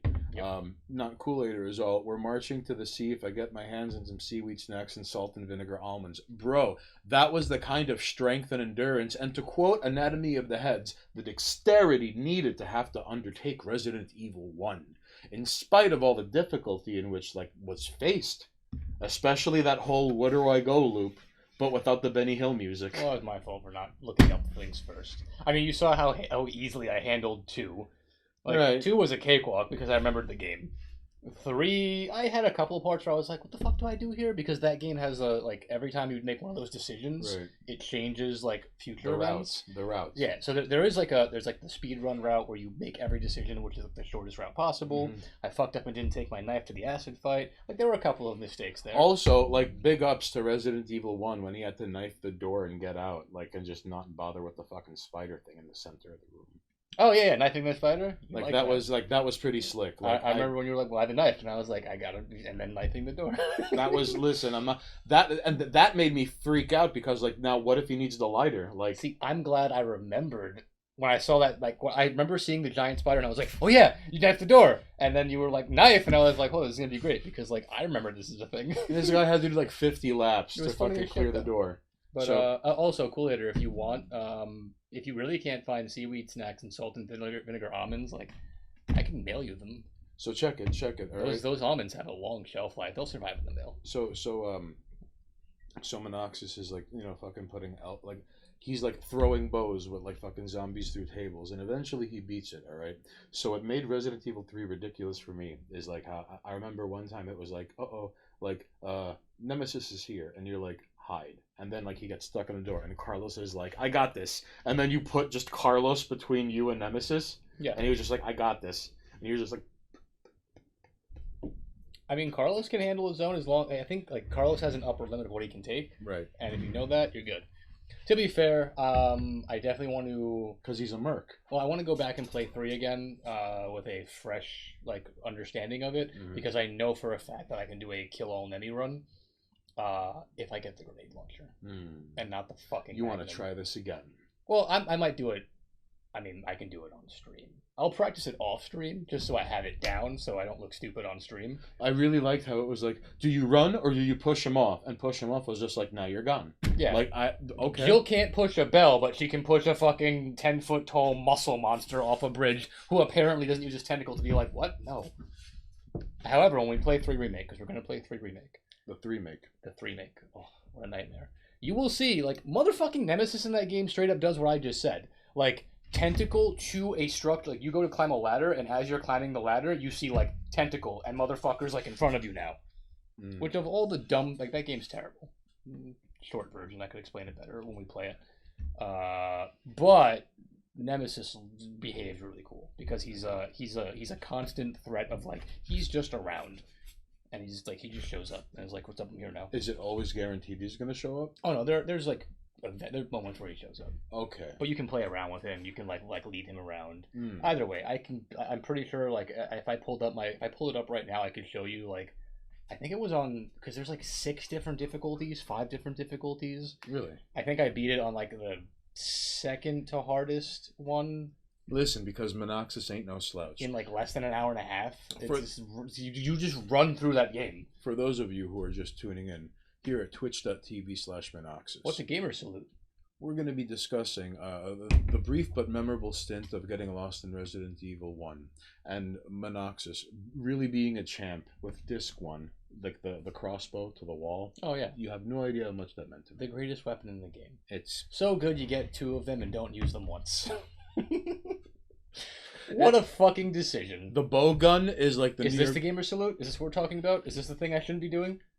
the bow gun is kind of like New York City. The city so nice they named it twice. New York, New York. I'm glad at the very least 2 Remake I like it understands that crossbow is a fucking stupid weapon. It's just grenade launcher. Well, it was like the most fulfilling like minute and 14 seconds of my life. I'm glad you enjoyed it. Because it was a great. complete waste of time. It's like cookies for my soul. I also didn't realize how susceptible Final Birkin is to explosive rounds. Because I died to the acid round fight. And then you got your shit rocked. And then explosive rounds put him down in like Seconds. seconds. It was kind of weird. But good to know. So if I ever want to play the game again, which I won't. I forget who chastised me in chat when it was like, do you want to keep fighting or do you want to run? And I'm like, let's get the fuck out of here. There's a nuke on the way. I think it was John Woo, because John Woo was like, oh, you're going to miss Jill's one-liner. We already got the Jill sandwich earlier and fucking won. No, I skipped all the right? Jill sandwich. Oh, well, so John Woo with the callback. Oh, all right. John Woo was pretty like, I'm pretty sure John Woo was like, oh, Jill sandwich? And I was like, I'm not getting Jill sandwich. And then it was like, Jill one-liner to the end of Nemesis, and it's like, no, we're blowing him up with a nuke. Why do you like fan service? John Woo, this wasn't personal. It was strictly business in the 718 TV headquarters. Oh I'm no, sorry, dude. that word got censored. I don't know what it is. Oh, not Kool-Aider. What is going Spell on it with your letters. with your silly naughty words? Spell it with letters, but do it So, slowly. Whisper the Great. I got to do some Discord magic eventually to make the server more streamlined. Thank you, homie. No rush, but No. we'll funnel some people in as time goes on. Not Kool-Aider. So no. This guy was paying It was a attention. Twitch clip. Earlier. Why is it not letting you fucking post clips? Earlier, it was all like. Oh, wait. So listen. Whisper's here. Maybe Whisper knows because fucking Streamlabs has been giving it's not letting people post shit. Even though I'm pretty sure I said it let people post clips. So hang the fuck on. All right. There you go. So not post that clip. Kool-Aider goes. Monox is going to be part of the John Woo and Kool-Aider Power Hour. Where we talk about early 2000s rap and maybe the Beach Boys. Maybe the Beach Boys. Maybe. Whisper knows this whole situation better than me, Kool-Aider, but yes, message him. Kool-Aider, I need to check the store next time I go. I know that I could get these almonds. I've had them before and not too long ago. Listen, if you get your seaweed and you get your almonds, you could do some fucked up Alexander of Macedon shit. Okay, so everything's just scrolling by quickly. And sorry, it's not my fault. Made in my Selenium is all pushing is just a primitive form of unlocking. Ooh! Not Kool-Aider's all just did the gamer salute twice. Oh, the gamer salute. Oh, okay, yeah, that. Arm up, gotcha. Yeah, gamer salute. Can you play the gamer salute? Please play the gamer salute. I mean, they can just click it No, right there. play. No, you have to do the public what's right. Play the gamer salute. What am I gonna play? I'll just do it again. I'll just salute again. Oh, Kool-Aider, It's thank okay, you. I'm Jewish. It's okay, I'm Jewish. It's fine. He said it on record, ladies and jerks. It's all right? okay, it's fine. Relax. Don't take yourself too seriously. He's Semitic, baby. Seriously, don't take it too seriously. You take things too seriously. I you love die- the Romans. Hell yeah, Dr. Hate. You die early of blood pressure problems and hemorrhaging in your brain because of all the stress you hold from everything bothering you. Dr. Hate loves them Romans. And listen, Dr. Hate, good looks, homie. Not Kool-Aider. Listen, Dat Sheffy. You know, Dat Sheffy is an emote that I don't think gets the love it deserves. I truly believe that like one hand is better than Kappa. To be fair, what I'm most excited about, because I think we mentioned we have someone drawing up some like cartoony emotes. We'll see how they come out. Are you excited about going down a mountain on the corpse of the PogChamp emote? I'm excited that, because ideally one day this number right here, that number grows, and as that number grows, we get more emotes. And one of my favorite things about other channels that I watch personally, and I see their emotes, is to watch that they have like, a mimic of another emote. They have their version of the PogChamp, and they have their version of. I can't wait to have our versions of things. I can't wait to have one hands. We have to. Like that's why I want emotes. I can give two shits about like the relevance of the subs that get the emotes. I just want to have emotes. Listen, because then the emotes will propagate themselves outside of the ocean. You see, Whisper the Great. That's our word. Not Kool-Aider is all. I love schmaltz herring. Oh, of course, not Kool-Aider likes schmaltz. In fact, not Kool-Aider probably like 3 days ago he was watching Blazing Saddles and he got a little emotional when it got to the part where he was like, after they kill like Headley Lamar, that's Headley, and then it was like playing Blazing Saddles. And Gene Wilder's character says to the sheriff, "Ooh, I hope there's a happy ending. I like a happy ending." And it struck a chord in Kool-Aider, like the same way a Vietnam vet remembers a song being played in some bar in downtown Saigon on some Thursday afternoon before the weekend where he saw his 3 friends die. That's where Kool-Aider's coming from. I will look into better Twitch TV. You should look into enabling better Twitch TV. Yes. I will look into it. Why? Apparently there's just as your own emotes, things like that. Plus you can use stuff like Pog and K-Pop. Oh, really? I didn't know it was a thing, but apparently it is. So we can eventually we're gonna have to have our own like a PogChamp might work, but of who? I mean, we'd have to take pictures. We would need one of both of us. This is true. We can't just have one PogChamp. Monox Champ and Stain Champ or Pog Haynes. Something like that. That's it. I'm settled. Pog Haynes, one Haynes, everything Haynes. Why are you being stupid today? Then the mic is fighting No, the mic's fine. against It's, Monoxis. Yeah, Pog H, Pog M. There you go. This is gonna be in the way for a second while I figure out why it's being dumb. No, but herein lies the problem.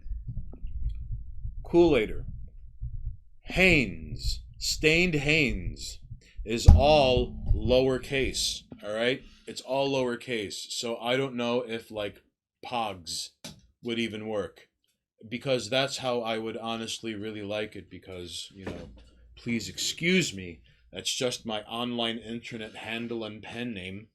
It's all lowercase, so if you don't mind. And people who capitalize, it's like not their fault, all right? It's not. To be fair, the auto message was capitalized until like today when I. And it was right, and I know I'm sure this makes it sound like an insane and finicky thing to like. No, but it is all lowercase, all right? Some people have all lowercase names. I think Twitch also lowercased my name naturally, and then I had to uppercase it. Why? I don't know. Twitch didn't like my name being uppercase, and I was like, no, it's uppercase. There's no. Really? Apparently.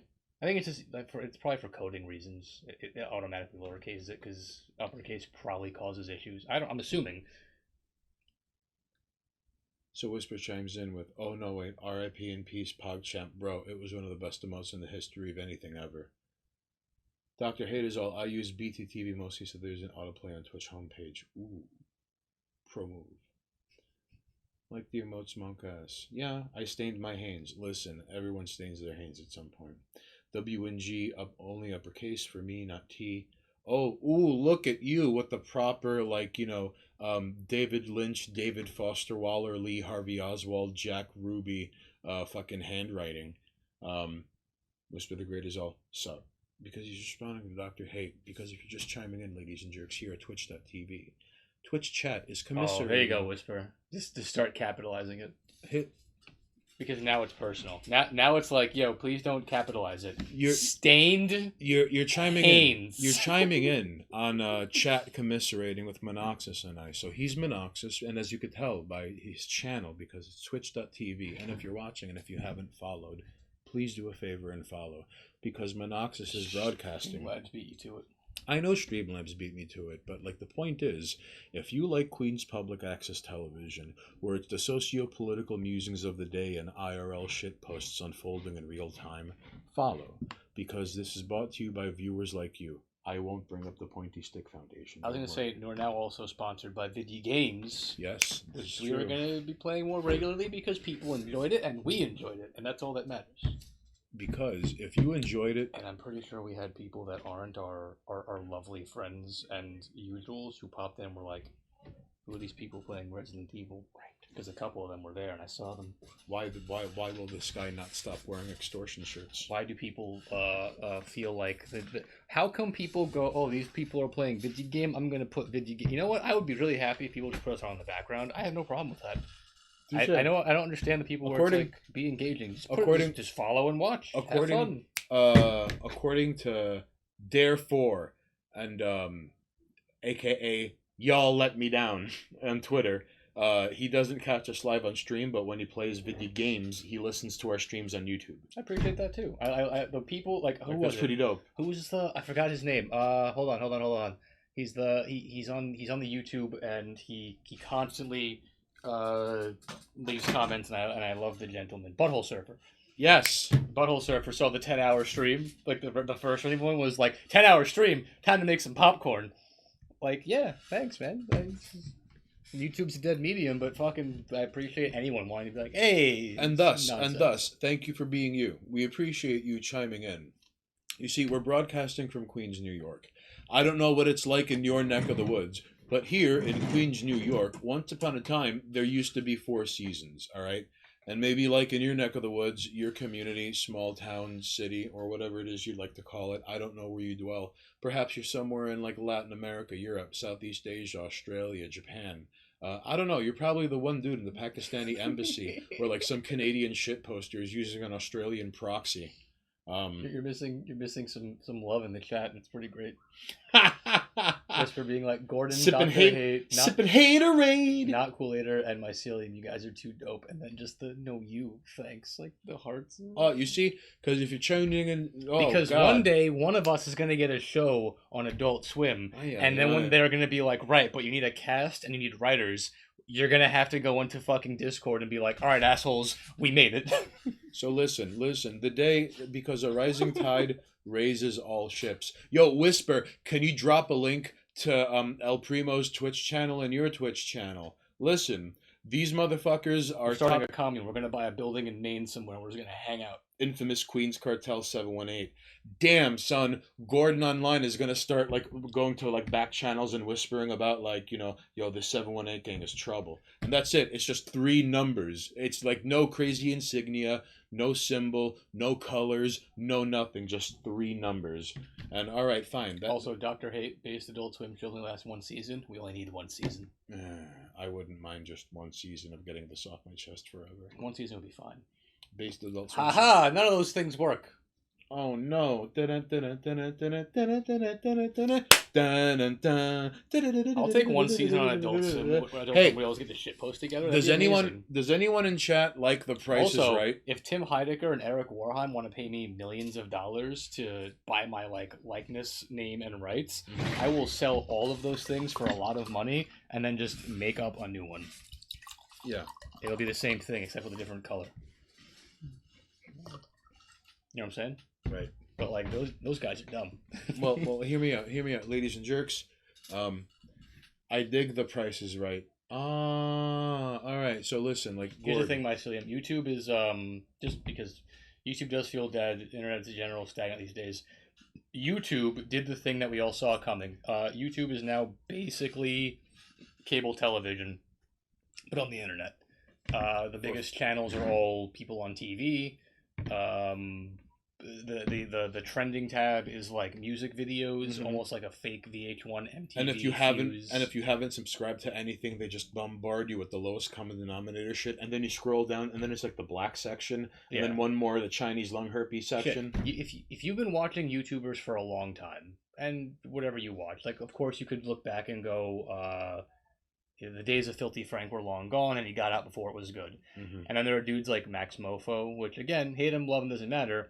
Max Mofo's original channel was full of like similar content, and then as YouTube changed, he became like a Pokemon streamer, and then he was like, "Fuck this shit, I'm doing a podcast." Right. And then you have like the only thing on YouTube that is untouchable. There's one person on YouTube that YouTube cannot stop, and that's PewDiePie. Other than PewDiePie, YouTube is YouTube is basically play the game. Like Cold Ones isn't bad. I'm not saying it's a bad thing. Hyde had to leave because they did the whole deplatform. What's the fucking Whisper? Really? All right. Thanks, Whisper. You hate Cool-Ater to it, but yeah, like Hyde left because of the whole deplatforming thing that YouTube did. Like, and again, I watch things like Markiplier. He's a guy who plays video games, and for a while it was just like guy plays video game and goes ah, and then eventually he was like, now I'm gonna do shit that's kind of fun because I got big. And then YouTube's algorithm changed, and now he's like guy who plays video game and goes ah because I have to make money off of it. So even the people who tried to change their path was like, if I want to be a YouTuber, I gotta play the game. Right. Except PewDiePie, because PewDiePie can do anything and he's fine. Gordon Online goes, Hyde is a modern day prophet. To be honest, he even has disciples. Well, Sam Hyde and $1 Million Extreme has had, like, I would say, a cultural effect in where, like, take Nobody TM, for example. Yeah. Like, the audio, visual, presentation, and content style, kind of like how $1 Million Extreme and Sam Hyde, the audio, the visual, like, the content and the presentation style. Like, it's like a residual effect in other people's work. Yeah. All right. So, and, you know, a number of, like, you know, when you would watch, like, $1 Million Extreme, and there would be, like, a block of text for just a second and a half, and it was like, why is he not writing a book? And he ended up writing a book with the help of other people. One of the people who helped write this book was Dr. Don Jolly, the editor-in-chief and owner of Encyclopedia.zone. All right. They're down the block from Superpredator.zone. All right. It's neither here nor there. And I'd like to take a moment, if you don't mind. Ladies and jerks. Just reading comments. Ladies and jerks, if you're watching this on a desktop, perhaps an iPad, it's not mobile friendly. you go to superpredator.zone and you let us know how you feel about that, all right? Matt Made My Silly mentioned that he only recently found out about Hyde because of his video talking to Don. Mm-hmm. Which I like that I like that your conclusion was he seems like a cool guy with a good head on his shoulders, because there's a lot of people who look at Sam Hyde's stuff and think he's this weird like alt-right psychopath. Here's the thing, though. But if you watch his videos and actually watch them and listen to him, you can see the line that he fucks with people in his own fucking commentary on things. Right. And I love showing Sam Hyde to people who I know that they're gonna watch it, and when he's fucking with you, I can sit there and go, no, he's fucking with you. I'm the audience who's laughing at him fucking with you. Mm-hmm. And I'm watching it with a person who I know is going to be like, he just, and I'm like, he's doing it on purpose. Well, it's kind of a, it's, You know what I mean? it's kind of like when, he takes jabs, and if you know he's taking a jab, it doesn't hit you. well, it's sort of like when Christopher Walken knows why you're laughing at him. So he kind of like hams it up because he's in on the joke as much as you are in laughing at him. Yes. For doing the thing. My favorite videos with Sam Hyde, my favorite Alpha Hyde's videos are the ones where he tries to make a joke stick, and it's so nonsensical that he has to do a cut to stop himself from laughing, and then goes, "Fuck it, I'm leaving in the part of me laughing and having to cut it because it was that bad." It was great. Also, nothing ever beats Sam Hyde doing a TED Talk. It is the greatest thing in the history of the world. That shit's amazing. And you can't do that now. Like he was a cowboy in a fucking Wild West that was like on the tail end of dying out, and he was still staking his claim and causing a ruckus. So, Twitch chat chimes in. Excuse me, ladies and jerks. Oh yeah, you're a few behind.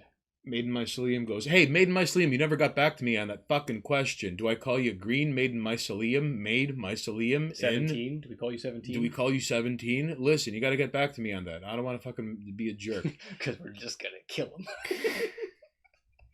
We're just going to kill him.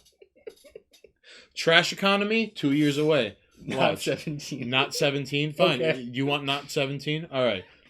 And earlier I had a moment the other... God damn it. Yeah, honestly, just call the fucking channel Thupa and Green and get it over with. All right, fine. No, you're not fucking helping, not 17. All right, fine. I'm just going to call you not 17. I don't know who Hyde was until I saw his video talking to Don Jelly. I've been listening Or I call to you not 17. All right, not 17 and it it is. seems cool like guy. He was just good head and the shoulders. Gordon Online was like, yeah, I got it on Christmas. Green is fine, but I don't know if your audience knows who that is. Who cares all what right, the audience no, knows? listen. All right, so listen, not 17. We were recording a podcast earlier, and it's going to be the third time we have been on this gentleman's podcast. Thank you, Dr. Hate, at not 17. Hey. Yo, it's good, son. Is there any way... Yo, Whisper. Okay, fuck it. He's on the fucking featured channels. Can you post a link? Just go to 718 TV YouTube. It's YouTube/718 TV, because we got enough subs to get the custom fucking URL. And then in our featured channels, you will see Montes Burwa. You will see Gordon Online's channel, which I don't know if it's Gordon Online. And you'll see 1, 7, and 3 like you letters. will see 17. Right. And 17 is a YouTube channel that has some pretty cool podcasts. All right. So and that is where Made in Mycelium comes from. Right. So for now on, Made in Mycelium. Yo, what's up? Not 17. So Dr. Chait chimes in. Like sounds like something Satan would say. Links. Listen. Links. Links. Listen. I'm not gonna hold it against you, homie, and you're more than welcome to tell me that like I'm full of shit and I'm ugly, and you hope people dance on my grave and knock over my tombstone. Shit! Do we gotta keep chanting? I think we gotta keep chanting. Links. Thank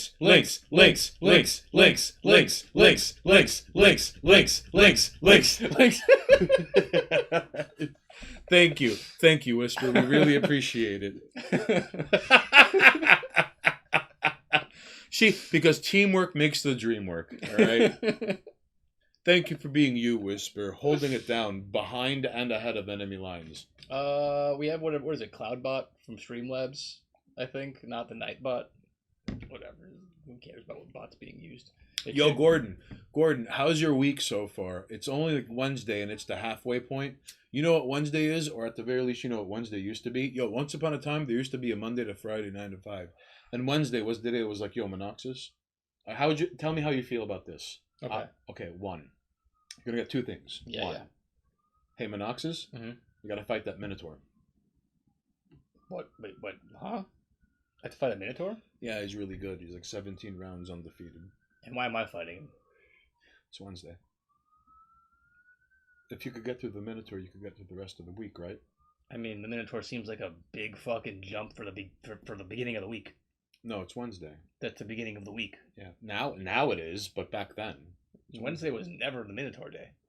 Yes, it was. No, it wasn't. You know why? Because if you could last 5 minutes against the Minotaur, you could last for the rest of the week. Thing number two you were subjected to, which I don't even believe we have anymore at this point, is like Heminoxus. Yeah. All right, so you have to not die for 5 minutes, and it's you and a Minotaur in an arena. You just gotta not die for 5 minutes. Okay. Why would I do that? Because you got to do it again every Wednesday.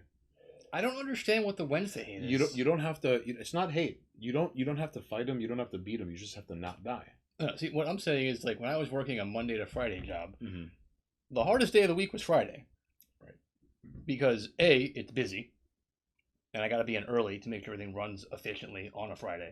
Mm-hmm. And because I'm done after Friday, I don't want to be there because it's the weekend and I'm fucking tired. Sure. Monday through Thursday was smooth sailing because it was like work. And by the time it got to Friday, I was like, fuck, 10 more hours and I can go home. And it's like, you haven't even clocked in yet. 10 more hours! Yeah, I mean, like Wednesday for me, honestly, was like if you could survive 5 minutes with the Minotaur, you could survive the rest of the week. I mean, Whisper, if you want to make a chat bot, go for it, but it's got to be called Cameraman Bot.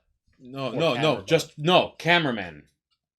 He doesn't fucking know. He's in the closet reading the IRA You Green keep Book 1 and saying 2. He's in the closet, but you know he's at an undisclosed location. Stop lying to them. Well, so is that a body double with a fucking audio He's tape gonna recording be of fucking really- power like lines making sounds? He's gonna be so upset when he finds out we were. Let him get mad, tight, upset, wet, disgruntled, shitter, shattered, booty But blasted, then I and have butthurt. because when he comes back, he's gonna go back in the closet, and if we make him upset, then I have to live with him. And good, maybe he'll get some voicemails. He's been on adventures. It doesn't matter. The point is, if we make him upset, I'm the one who has to be woken up at 4 a.m. with him like standing over me and being like, "A bot, huh? Replaced with a bot? You don't gotta deal with it." Well, you're gonna have to take this up with Whisper the Great. Yo, Whisper. Cameraman bot, no, not cameraman. All right, fine. No, listen, Whisper. It is up to you. Do you want to name this cameraman or cameraman bot? It is ultimately and finally in the hands of Whisper. Whisper, you have to make a decision, and this is some Chrono Trigger decision. You can't go back. Is it cameraman or cameraman bot? You have to understand. You have to fucking custom. All right, come on. You got to get back to us. Chop, chop, chop. Because before you know it, cameraman's going to start lifting weights, and then he's going to fight his way through the fucking Midwest. And incidentally, you're going to go see some band you really like outside of Ohio, and he's going to be somewhere in the crowd, and he's going to challenge you to a kumite. And the background level is just going to be like the band playing in like a 3-frame thing, and there's like a health bar above you. And if you lose, that's it, homie.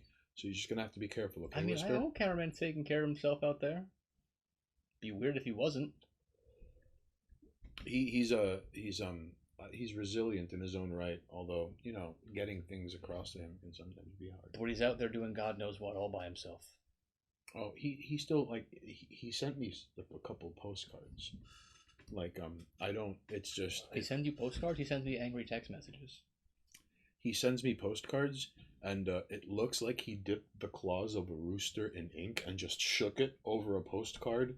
And like I think he thought he was able to like, this is what I'm thinking and intending, and I'm doing it through a medium of some ink. But like it's because like I tried to show him because one time he was like, pen, and I'm like, yeah, it's got ink and shit. And then he was like reading up on like feathers, and then he was reading up on like cockfights, and he like vanished for 2 weeks. Okay. Gotcha, yeah. So then like he just started chickens and ink. I got you. so then now like he sent me like a postcard from like I'm gonna move this because I'm very tempted to ash in your wine. You put it way too close to the ashtray. my bad. It's like when you put coffee in the ashtray. Yeah, earlier in the afternoon I put coffee in the ashtray. You're more than welcome to point and laugh. In fact, I invite everyone to point and laugh. It was just funny because he caught it and was like, wait, what am I doing? It was But he was holding the ashtray like it was a cup of coffee and poured like coffee into it and then went these things and like had to dump it and be like, wait. these things happen, ladies and jerks. Cameraman 718. Okay, then you know what? We'll take it. I'll settle with that. Just don't call it cameraman because then I have to deal with the repercussions. All right. I already get weird, angry texts, and I mean, I say angry, but they're angry for him, Right. you know, So what's normal for him then? just being inquisitive and a conversationalist. Right. Every once in a while, cameramen like will reach Like out to me. I get a message once in a while. Like I got one the other day, and it was like, "I bet you woke up feeling sad for yourself today." And I was like, "The fuck is wrong with you?" And that's all. And then there was no response, and it was no like it came out. One time I got a postcard in the mail, and he was over in the Alamo in Texas, and he was like, "I know you forgot to brush your teeth today," and like I just woken up, and like I woke up to just it was. Listen, a lot of things happened at once, and then I had to wrestle things outside and inside the house, and then before you know it, it was like, listen, like I didn't even get the fucking shower. It was just like gauntlet. So, hello, I am cameraman. Thanks, cameraman718. So when a cameraman returns from like shit posting on the Alamo and peeing on the Alamo and going, remember the Alamo, and honestly, and cameraman is right because you only get one set of teeth. So like, listen, I'm just conveying what he told me to you, all right? Because he berated me for forgetting to brush my teeth at one Whisper time. works quick. Whisper works with the fucking efficiency of like 17 Swiss train conductors all standing around with like stopwatches. Yo, you see fucking Gordon online? Whisper the Great isn't fucking around. Whisper the Great has like the fucking tenacity of 17 immigrant workers. Pick any whatever, like you could make it up of like 4 Mexicans, 3 Guatemalans, like 5 Ghanaians, 4 Nigerians. You could have like the fucking dream team, immigrant 17 people, and like Whisper the Great is gonna be like in multiple places at once. Like he just fucking merged with the Speed Force. And it's crazy because like he'll take an apple and he'll puncture the top of the apple and then puncture the side of an apple with like a magic marker and smoke weed out the apple, and he's gonna be like, I'm gonna be one with the Speed Force, and then he fucking like, and that's how that happens. You see? Yeah, now we gotta deal with this shit. Cameraman 718, you're not wrong. Time perhaps is a preconceived notion that we're born and raised in and don't question because it's part of the backdrop. Whether it is cultural conditioning, or I mean, it just happens. Speaking of backdrop, Haynes, what do you want in the background? Oh, I would like. Well, what I don't even know what's fucking available because I'd like I don't know, King Kong assembly footage, fucking conveyor belts and boxes. How about we go with that the thing you had.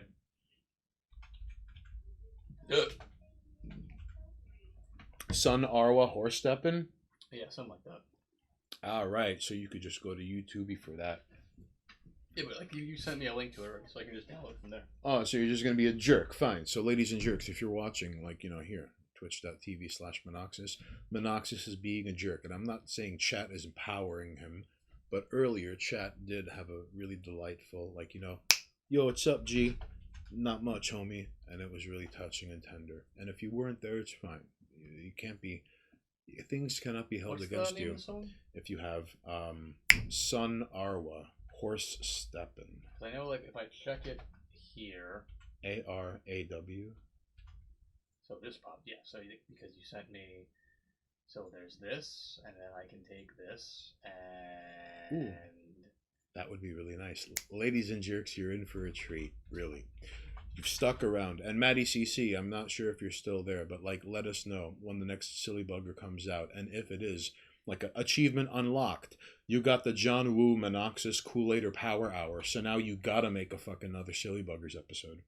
So Monoxis is trying to figure out oh no, I just gotta do this, and I gotta do this. And then he's gonna start doing some Tibetan black magic through a TCP/IP connection. You're gonna have to watch out. I gotta do this. He pasted something into something. I don't know what's going on. He pasted something into somewhere else. And now he's prancing around a bonfire wearing goat-skinned leggings. They can see me. Oh no! I mean, I'm just like it's over here in the corner. Whatever voodoo it is, you're trying to get into order. Don't worry, it's getting. We're gonna get there. In fact, while I'm doing this, you know what I can do? Ah. Is it? I don't remember which. Is it this one? Where? Okay.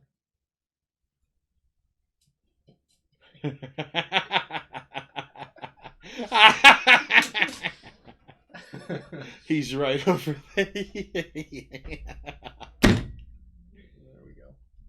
Ah. Oh no, the camera's not looking at you again. Oh, that's fine. No, it's here. It's here. Are we good? I think you're fine. Ladies and jerks, if you're just tuning in, Monoxis didn't want to leave you out of the loop, all right?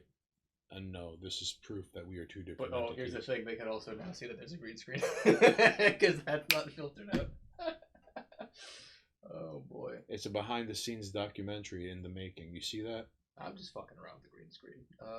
Okay, so Ave I Maria. believe I can do this, and then Now, this, define this. This.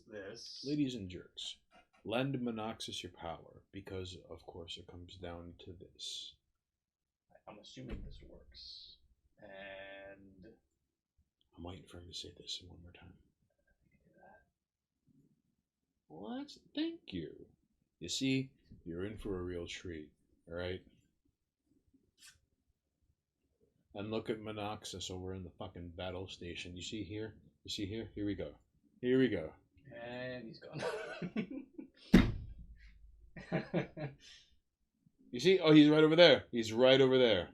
You mean I'm right here? Damn it! You see him? So, ladies and jerks, thanks for joining us. All right.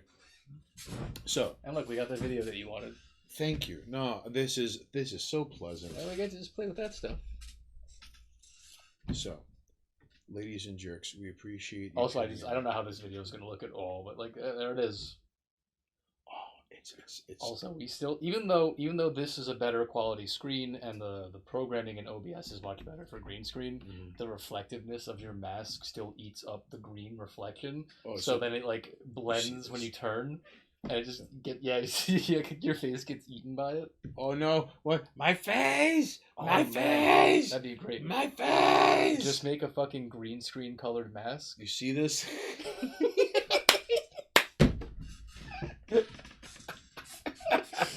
That would be perfect. I just sit here with whatever. You see this? Hold on, wait. My face! My face!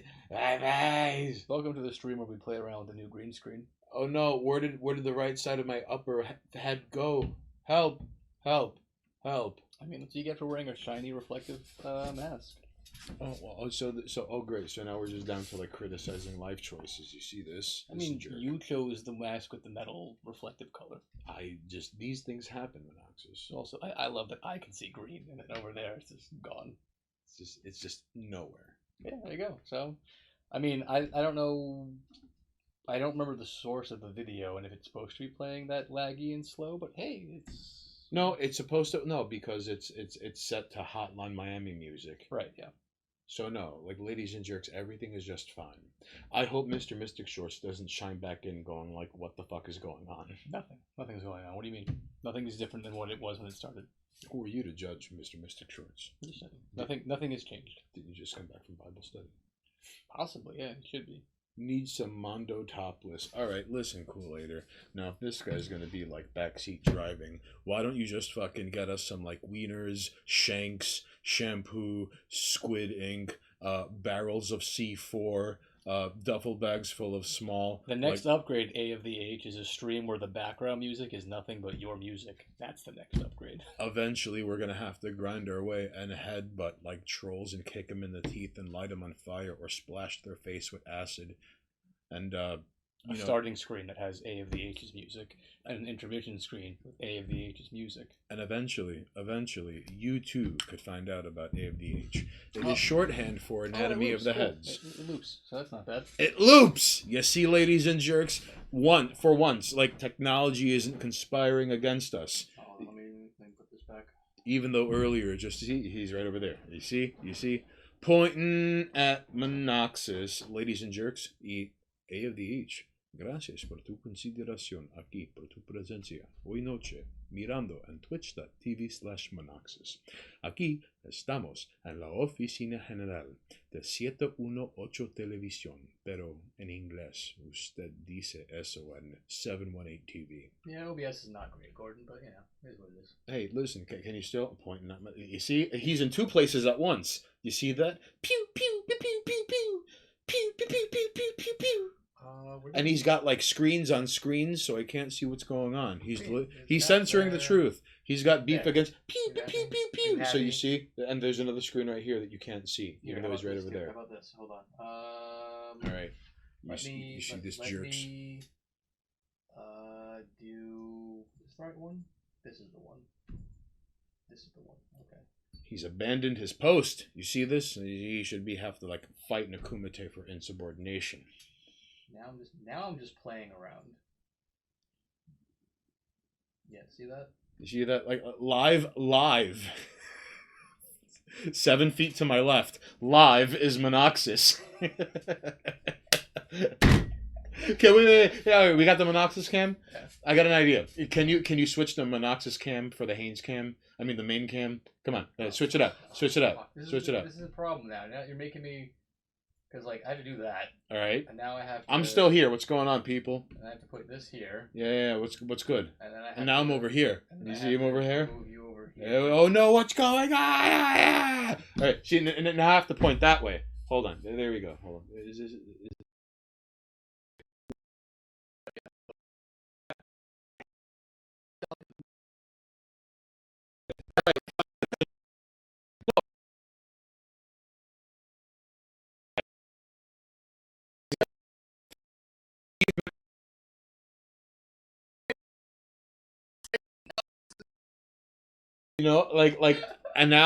And now, achievement unlocked. I pointed at Monoxys from 2 different directions.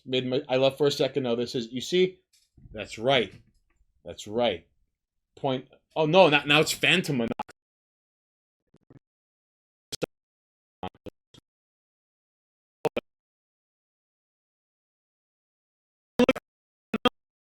99 damage, just for fucking like talking mad shit. All right, I'm just fine. trying to put something else. We have all these things. Ooh, you have an elixir. How fucking fancy. I bet you've grinded for levels. Like, remember when we made the commercials thing? This We guy. never got Okay, to now use it? see, back and to the left. Like I can do this. Back and to the left. Come on. Give me. Back and to the left. Would you no? Back and to the left. I want you to play this now. Back to the left. Back to the left. If you're joining us here at twitch.tv/Monoxys, we'd like to thank you for chiming in, because now we are going to have to invoke the Pointy Stick Foundation. Twitch.tv/Monoxys is sponsored and funded by the Pointy Stick Foundation and brought to you by skewers like you. What do you mean what is happening? Nothing's happening. It's just the things in the background. So, ladies and jerks, no undo opción en 2021. Like, oh yeah, you think that's funny, Gordon Online? Nothing is happening. We're having fun with the new green screen, and I get to put stuff behind me, and I can put things like this on in the background, which is just like a 12-second loop, and you just have to deal with it. I mean, honestly, here at the headquarters is where the magic happens. It's where we're broadcasting from, and Whisper the Great is currently in the middle of just like painting the town red we also, while painting someone's wife while we were white. fucking around, Streamlabs did a nice thank you, but we missed it. The Xeno. Thank you for your service. I apologize for fucking with the green screen in the meantime. Gracias por tu consideración, por mirando But nosotros aquí. we can really throw any of those videos. I would very much like to thank you for being here. Listen, thank you for being you. All right, the Xeno. Like, although is it like a pronunciation or deal? Like the Xeno? I assume it's like a xenomorph, right? Might be. Nice. Welcome to watching Rice. Divorce. Can you play the audio? No. This is bullshit. You have to hear the audio. I mean, I could, but I'm not going to. Why not? No, go. What is wrong with you? Play the audio, please. No. It's the greatest thing in the world. No. Oh, so cameraman is all Zeno, my buddy. All right. Well, listen, Zeno. We appreciate you being here on behalf of cameraman, pointing fingers at people, going, "That's the guy who broke the bottle on someone else's face." If I do this, and then okay, that's set to. If I were to do it says that, done on the menu within a menu. No, that would go.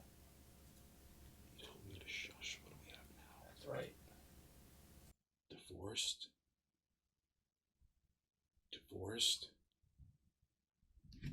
Oh no! Wait. Green screen mask. There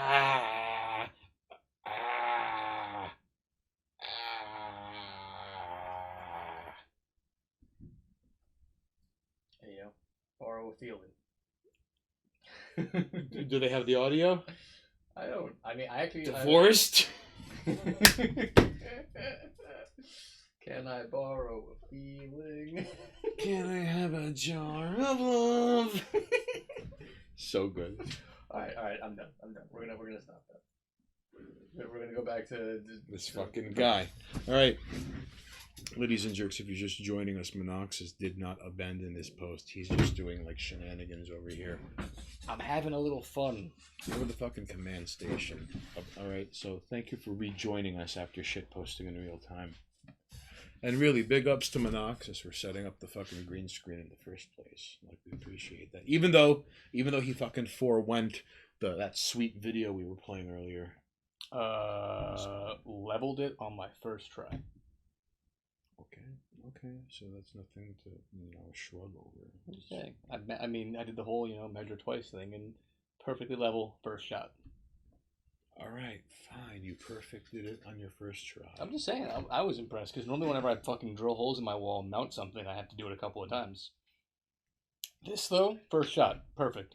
Not bad. I mean, for what it's worth, it was the first time you had dealt with such a thing and you nailed it. I also was able to put it right underneath because I have like the Christmas lights all over the room. Mm-hmm. It's like perfectly flush where the Christmas lights already were, so they're right on top of it. It's just perfect. It was serendipitous is the word you're looking for. Sure, whatever. It's perfect. Come on. Although I am considering making a second. Even this guy's got a soft spot for the Christmas lights. Oh yeah, I'm thinking of making a second mount for it though. That'll go all the way to the corner, so that when we're doing video games, it'll because like as you saw when I'm sitting there, there's like a big chunk of it's not covered. So I make a second mount for it and just move it over. I think it's like maybe a foot would have to go over. Because here we have two mounts a foot over, and I can just like pick up and move it. And here we have a reminder that necessity is the mother of invention. All right. Because it would be nice though, because think about it, when we're doing video games, we're both sitting, off on this side here. Mm-hmm. I wouldn't even have to put our how I have it. The current setup is the screen is like off to the side. I could just completely do away with that, green screen us out, and then the video is just behind us, and we're floating on top of the game. That would be pretty neat, actually. And depending on the game, if there's an inventory thing, we just switch sides or corners and move the camera where it needs to be. Deal. Right? Deal. That sounds good. So, I mean, I hope Emma doesn't make us a really sick border thing for videos. I don't think that was part of the package, but it might not go used if she does make one because we can just move the camera around. This is true. However, a display that does have Monoxus to remind people how to easy access find you on twitch.tv. Oh, that's a whole different thing. They'll be branding whatever shit. Because twitch.tv/Monoxus is where we have public access television in the 21st century. You see, I'm not here to tell you that it's a dying medium, but public access television was like the halfway point between radio and the internet. It wasn't quite two-way, but there certain barriers to entry were not there. Sure. All right. So public access television in the 21st century is a whole different ordeal because honestly, everyone's always on their damn phone. They're pretty cool.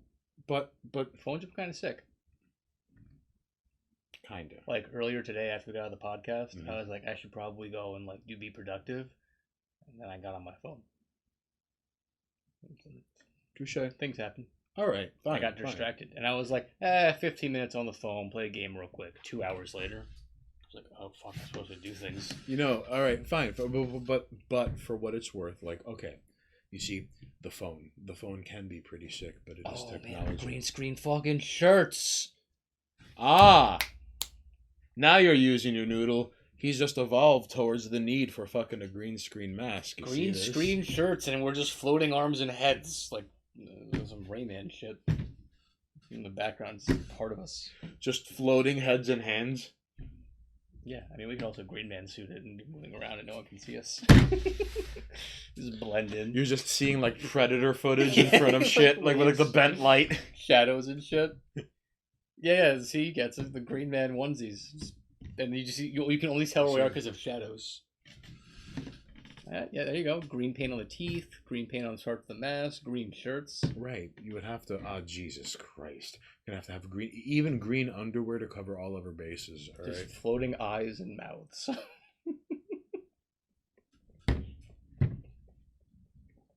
That would be amazing. It'd be a mess. I'm not sure we can get the proper green, but like, whatever. I'm sure we can figure it out. Now I'm just gonna have to deliberately wear green whenever we stream. Don't do that. I'm just gonna, I might. I mean, like, I'm fine with buying like green screen colored T-shirts and just having like our torsos blended out by and however it looks because like you usually it's very hard to because green screens they're the colors are always a little off depending on what company you buy from. Mm-hmm. So the odds of getting a shirt that's the exact same color, I think, is pretty unlikely. But the chroma key will probably still catch it and do its best to get rid of the fucking shirt. Now, all right. Now, I'm willing to meet you halfway. First, we have to see how like a green screen mask works. All right. I don't want to commit full blown green man. It's always sunny in Philadelphia ordeal. All right. But here's the thing, though. What we can do is we can have a green man suit and then have the stream be normal, and the background is like the corkboard with stuff on it, Right. but wearing green screen suits, Mm. and wear the thing that's textured, and everything else is normal. Okay. But we're wearing green bodysuits. That more than works in some ways. It'd be a little hard to look at, but it'd be fun. Pretty awesome, actually. Yeah. We're just floating images of whatever is superimposed in the background, and then everything else is normal. Just masks. Yeah. Or no, just full body. But everything else is fine. Ave Maria. Right? It could be a thing. Listen, now then before you know it, just to warm up, Monoxus is going to be walking up and down parts of Queens in a full green suit. No context, just to warm up, to be comfortable here. I mean, like, it reminds me of Eric Andre's, like dumbass bird up thing. Oh my god. When he was wearing the green screen suit, and, like, in theory, he was supposed to be, like, taken out of the shots, and you're supposed to be, like, talking to a bird or whatever, but, like, he didn't take himself out of the shots. But, like, imagine we go out and we interview people, and you wear a full body green screen suit, and you gave them the mic, and then let them talk, and then it's just a video, and you're just standing next to them, and it's like we blend you out. But like awkwardly standing like this. Yeah. Like, and you're just like, yeah, so what do you think about freedom? Talk about freedom real quick. And it's just like, what? Talk about freedom. so tell me, if you don't legalize crack, what would you legalize? Legalized crack is going to be fun. Listen, legalize crack. Ask me why. You don't have to. People are going to very soon. In due time.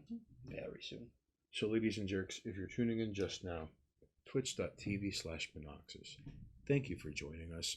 Not all of you are fun posting in chat, and those who are fun posting in chat, it really does make it rather delightful. It is the two-way aspect that is beyond public access television and something like Twitch chat encapsulates.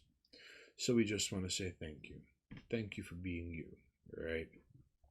So, Santa Lucia. Oh, great. Fucking Kool-Aider. Now, before you know it, Kool-Aider is going to be lighting candles to saints and leaving offerings at doorsteps. This is no good. This is bad news. I don't know what that is. Oh, no, that's fine. He's just going to show up one day in person in overalls and no underwear, barefoot, and challenge you to a wrestling match.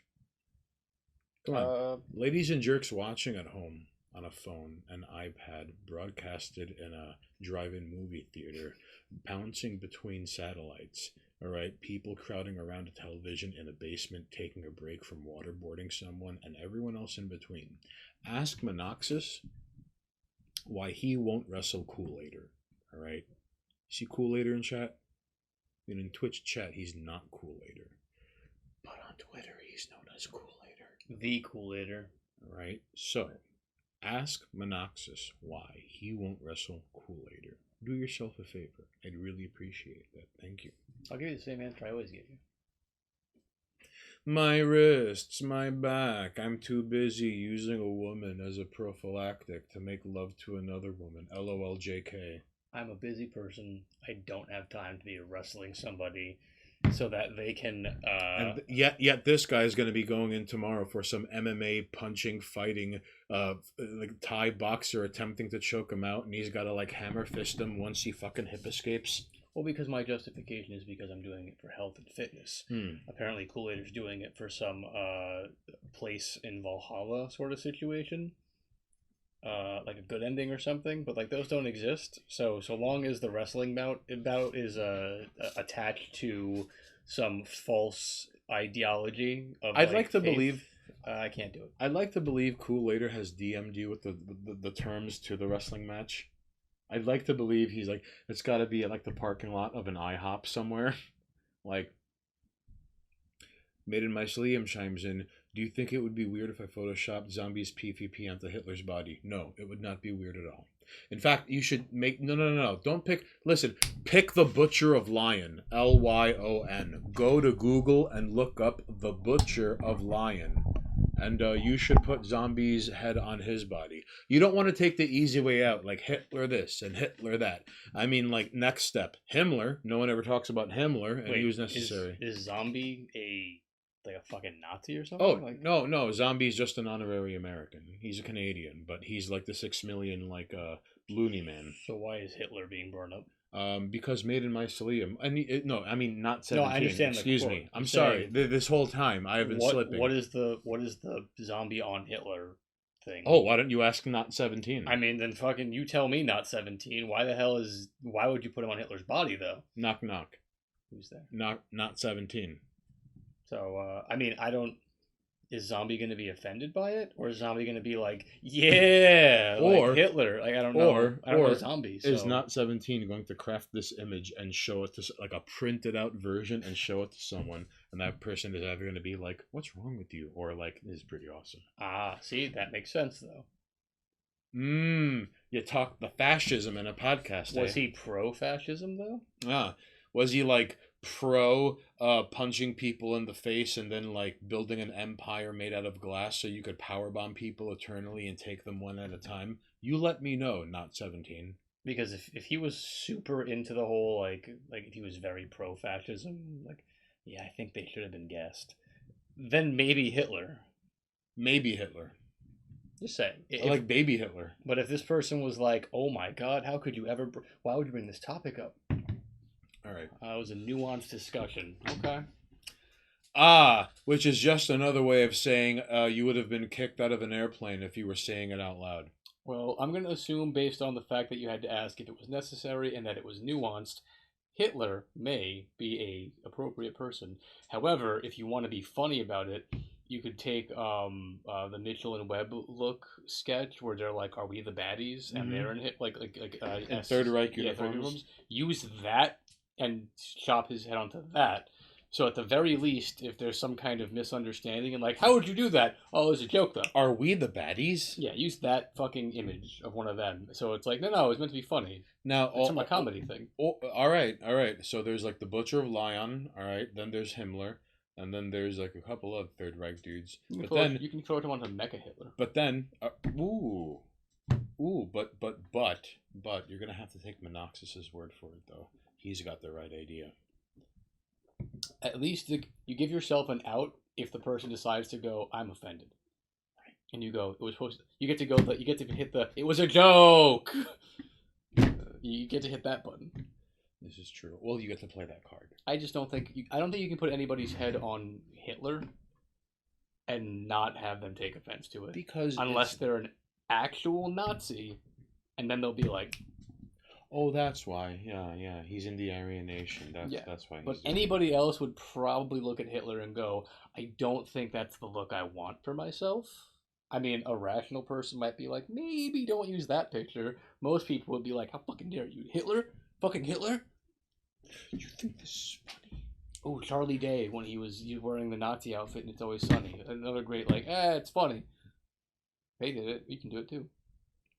And then when someone gets mad, you get to, and you point, it was a joke. Just have like a little, it was a joke.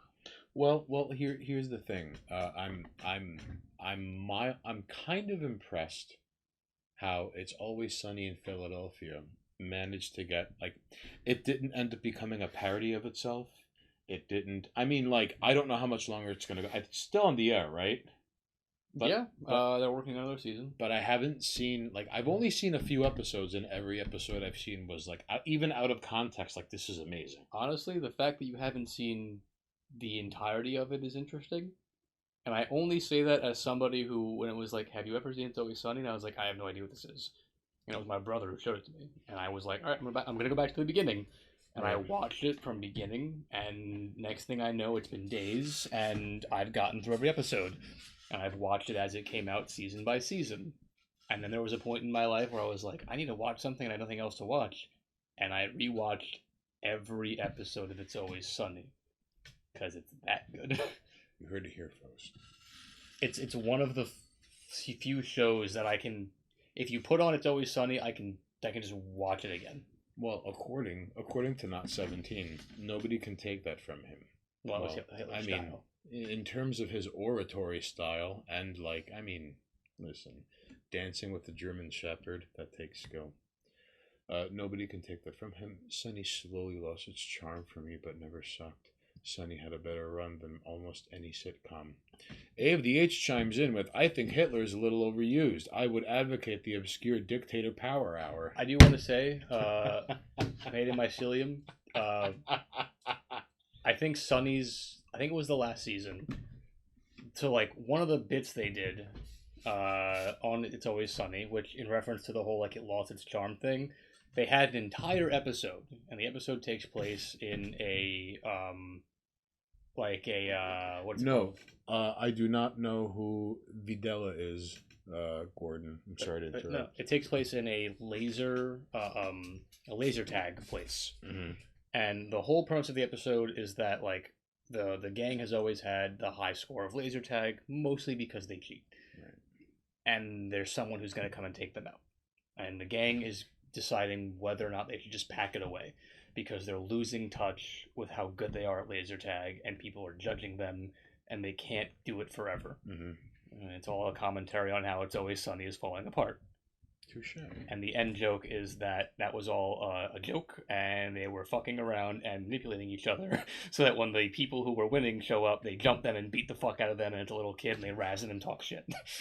As they should. So, in terms of the whole, like, it's lost its charm, they had an entire episode about people who were like, y'all can't keep doing it forever. And they're like, maybe we can't do it forever. Maybe we've lost our touch. We should probably back out now while we're still on top. And then a kid walks in and is like, wow, there's no one here to take this from me. And then they all show up and, like, beat up a little kid. And they're like, you thought we were done? You fucking morons. We're never going to stop. I was like, this is great. I love it. I love that they reference the whole idea of, like, we suck now. And they're like, no, you suck. Now, A of the H, I would say, like, honestly, my personal favorite would probably be Slobodan Milosevic in, like, a mid-90s neon tracksuit. That's if I had to go with the obscure dictator power hour. Idi Amin, maybe. I cannot commit to a severed head at the dining room table as I'm entertaining guests and occasionally picking at the severed head and laughing and talking to it and then trying to play fucking host to people at a fucking dinner party. However, the Slobe, listen, if it wasn't for Stained Hands, I might have fucking used the name the Slobe. Ever heard of the Slobe? No, but my favorite dictator. Do you know who Slobodan Milosevic is? No, I don't know much about history and everything outside my Ladies bedroom. and jerks. But I was going to say, my favorite dictator was Donald J. Trump. Oh, of course. My favorite. Of course. Hip hip hooray. That's right. Yeah. Donald Trump was the greatest dictator. Drimmel Drempf was the greatest dictator in the history of anything ever. And no one will never see anything like it again. You just had to be there. Yeah. It was... If I had to pick one, the greatest like fascist dictator of all time was that one time America had a fascist dictator as president. I'm not gonna lie. It was crazy. It was really fun to live through. I'm not gonna lie. I stole this from Anoxis, but maybe Germany can be forgiven for you know what, because all the Nazis seem to be living in America. Yeah. We can get over it now because they're here. Because the greatest dictator that has ever walked the earth was Drimmel F. Drumpf. Donald Trump was the greatest. Now hang on, Not 17 chimes in with it sounds great. I never stopped liking. I stayed caught up and gradually forgot to keep watching. Sunny didn't take off till Frank came in, but was awesome for like a decade after that. You're not wrong. Yeah, no. Frank made the show. Frank brought the whole dynamic together. It was amazing. Also, I think I've mentioned this to you. I don't know if I've ever said it on stream. I have never laughed. I think there are two moments in my life where I can remember laughing so hard it fucking hurt. And the first time was in high school watching Hot Rod for the first time stoned. Mm-hmm. My God, watching him fall down a mountain for like 5 minutes killed me. The other time was It's Always Sunny. And It's Always Sunny has an episode where Charlie has to stay at the bar while the rest of the gang goes in and watches the Eagles beat the Patriots in the Super Bowl, because they're obviously a Philly-based thing, so they made a whole episode about it. And Charlie has to stay at the bar, and it's called Charlie's Home Alone. and I will not even begin to ruin that episode. Watch just that because it's like a two-parter. It's like the gang goes off to the Super Bowl, and The gang comes back, presumably. No, they go to the Super Bowl, and while the gang goes to the Super Bowl, they thought Charlie was with them, but Charlie's at the bar, and the Super Bowl's happening, and he has Super Bowl rituals, but he's left alone. I think it's called Charlie's Home Alone, some shit like that. But like, it's that season. So those two episodes, the episode where Charlie is alone in the bar and has to do the rituals, I laughed so hard it hurt because it is non-stop nonsense. Deal. All right. So you heard it here first. I'm a lesser person for not of watching It's Always Sunny in Philadelphia. Yeah, But I mean, it's listen. Before anyone pulls a knife on someone else or starts to throw chairs, all right. So, not 17 goes. Don't you love it when a dictator gets removed from power by election of an octogenarian pedophile? Don't you love when a dictator gets know voted what? out of office? You know what? ADH. You seem like the kind of guy that would be into like the Papa Doc, Baby Doc story arc of Haiti. Probably. And A of the H is the only guy who's all talking about fucking Manuel Noriega because no one remembers Manuel Noriega except A of the H. Madman Muzan El Primo is in the house, chiming in from the fucking barren, feral wasteland under the neon of America known as Ohio. Some people work on Wednesdays, but damn it, I'm here. What's your excuse for not following Monoxus? Why aren't you listening to Ghost Jail? Why aren't you all subscribed to 718 TV? I can't answer those questions. El Primo is asking the tough questions around here, all right? We've been gathering up follows and subs. Well, We're not going one step at a time, one punch at a time, one round at a time. There's no rush. A of the H goes, there is no company time like Twitch time. Oh boy, Twitch time is even worse than dealer time. Gordon Online goes, Trump should have went full dictator in my opinion. Well, But he never was, and he never will be, and that's the joke. Honestly, like Gordon, it was the most splendid accident in the universe. That's what that was. I will never forget the night he won and the memes that came out immediately. There was a good 24-hour window where I just had a moment, like I had like Chris Evans laughing moments where it was me falling because oh my god, the storm that followed in the victory. Oh, it was. I mean, and then it was just like a regular fucking 4 years in America for me. But I feel like a lot of people had moments. People had like that fucking. They're riding a bike and they put a stick through their own spokes and they're like fucking Trump. And it was like, no, all these things were in place beforehand. I'm very sorry. It was magical. It sure is, pal. The good word is coochie. Look, you heard it here first from Madman Muzam. The good word is coochie. Triple M, what's good word? Madman Muzam. The MMM. And then he's all, you should be promoted in the Discord server now that I have access to voice channels. And then Madman Muzan Don't give him that power. Then Madman Muzan is looking the other way when there's some like guy in like overalls and no underwear, barefoot, fighting in sawdust pits and kumites in Irish bars and back alleys. And you know what? This guy has a fondness of just like chugging water from like a bottle and then like putting like Kool-Aid like powder in his mouth and just like shaking his head and then like cue like 80s thrash metal and it's on. All right. Actually, not 17 said something I agree with just now. It felt like it felt kind of magical for me that something interesting happened. Hey, shut up. The fucking thing is moving, all right? Like it felt what was possible changed for a second. That's exactly like for just one moment. I did not care for Trump as president and I thought nothing of it. And like I said, people stick in the spokes of the bike, fucking Trump, and it was like, no, everything that was bad about America was bad before Trump. And everything that's bad is bad after. Same thing for things that were good before and after. Trump didn't really change a whole lot other than the fact that he may or may not have been involved in the get-gotting of Epstein up for debate. Because that man definitely touched them kids. But yes, there was a moment where I was like, oh, did we finally do something that was different? Well, what is there a chance that we can do something like this? But what made it magical though is that it was partially responsible because of the internet. All right. If it wasn't for the internet, that couldn't have happened. Although, if memory serves me correctly, I believe Donald J. Trump holds the record of like an American politician who was like the shortest amount of time, 17 months, which started from I'm running for president and I swear to uphold the Constitution to the blah blah blah hand on the Bible. You may now kiss the bride on the inauguration. You know, that's shortest amount of time record, 17 months. I'm running for president, and then he's in the Capitol Hill. You may now kiss the bride, and it's him nuzzling like an American flag on a pole. I just there was a moment, Kevin Garnett, anything is possible moment. There was a second where I was like, I'm sorry. We could do what we did with him, but for everything can happen that we can dream of, and then we put Joe Biden in office For a brief moment. You know what it was like? It was like when don't let your memes be don't let your dreams be dreams. What was it? The fucking what's his name? Shia LaBeouf? Yes. Yeah, it was that. Do it. Yeah, just do it. Just do it. Yeah, and he was right, but for the wrong reasons. But he was right, and Trump was a moment of like, oh, we could possibly put anything in power and make any change we want if we really, really wanted to. But we don't. No, we can't. No, we can. Well, because And Trump is proof that we can. okay, perhaps. But more people believed in Donald Trump than they do in most of their like insert buzzword catchphrase thing. Right. That's the point. More people believed in Donald Trump as president than buzzword catchphrase anything. So, you're not wrong. You're not wrong.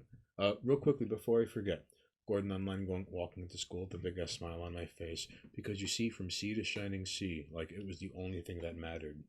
Not cool later goes the Javits Center Cryathon after Hillary didn't even go out to address the crowd is unforgettable. You know what was really weird? She didn't go to address the crowd, and you know who did? John Podesta. Kind of fucking weird. Madman Muzan goes, I'm watching from the rafters like Sting. Watch out. Madman Muzan is going to push you over and give you an Owen Hart.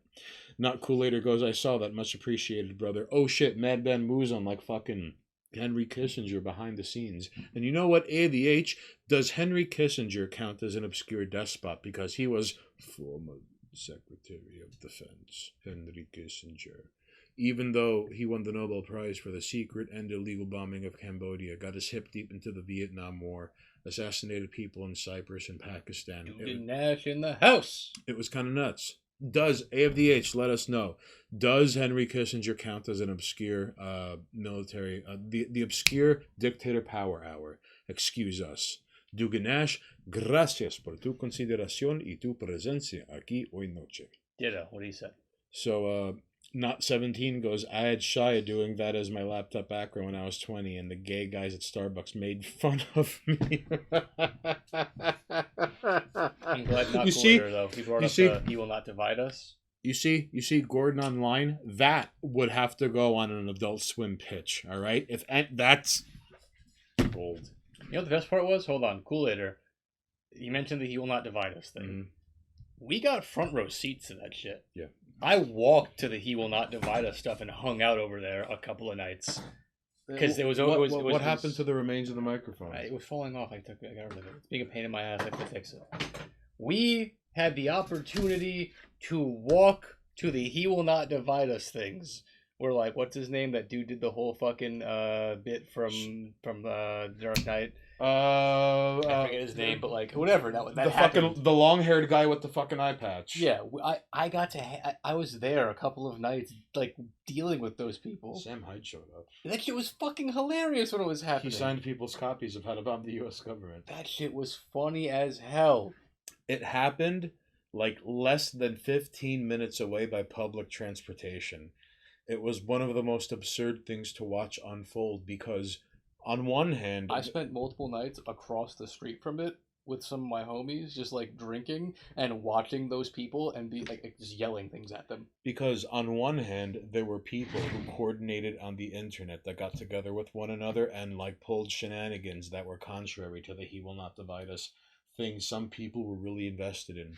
Number two, there were people who on their own volition showed up, and sometimes one and two, like they joined forces. Yeah. And then then things got wild, and then season 2 happened, and then season 3 was in like fucking Arizona or some shit, and someone pulled a gun live on the stream, and then season 4 was in the UK, and someone grabbed the flag from the roof of the building, and every single season has just resulted in like, I'm sorry, Shia LaBeouf, but like it's not. In fact, they had a flag waving And they were able to that got mentioned by me and Leslie when it was like they figured out the flag in the middle of the swamps. You're right. And at one point, like, they had someone posting in a thread driving around honking, going, let me know if you hear the honking. And they confirmed the honking, like, on the live feed. It was... Listen, not 17. You're not wrong, because, like, they were able to narrow down the time zone and where the light was coming in through the manifold, so they could measure the way the flag was waving, and it was like, it's 3:17 p.m.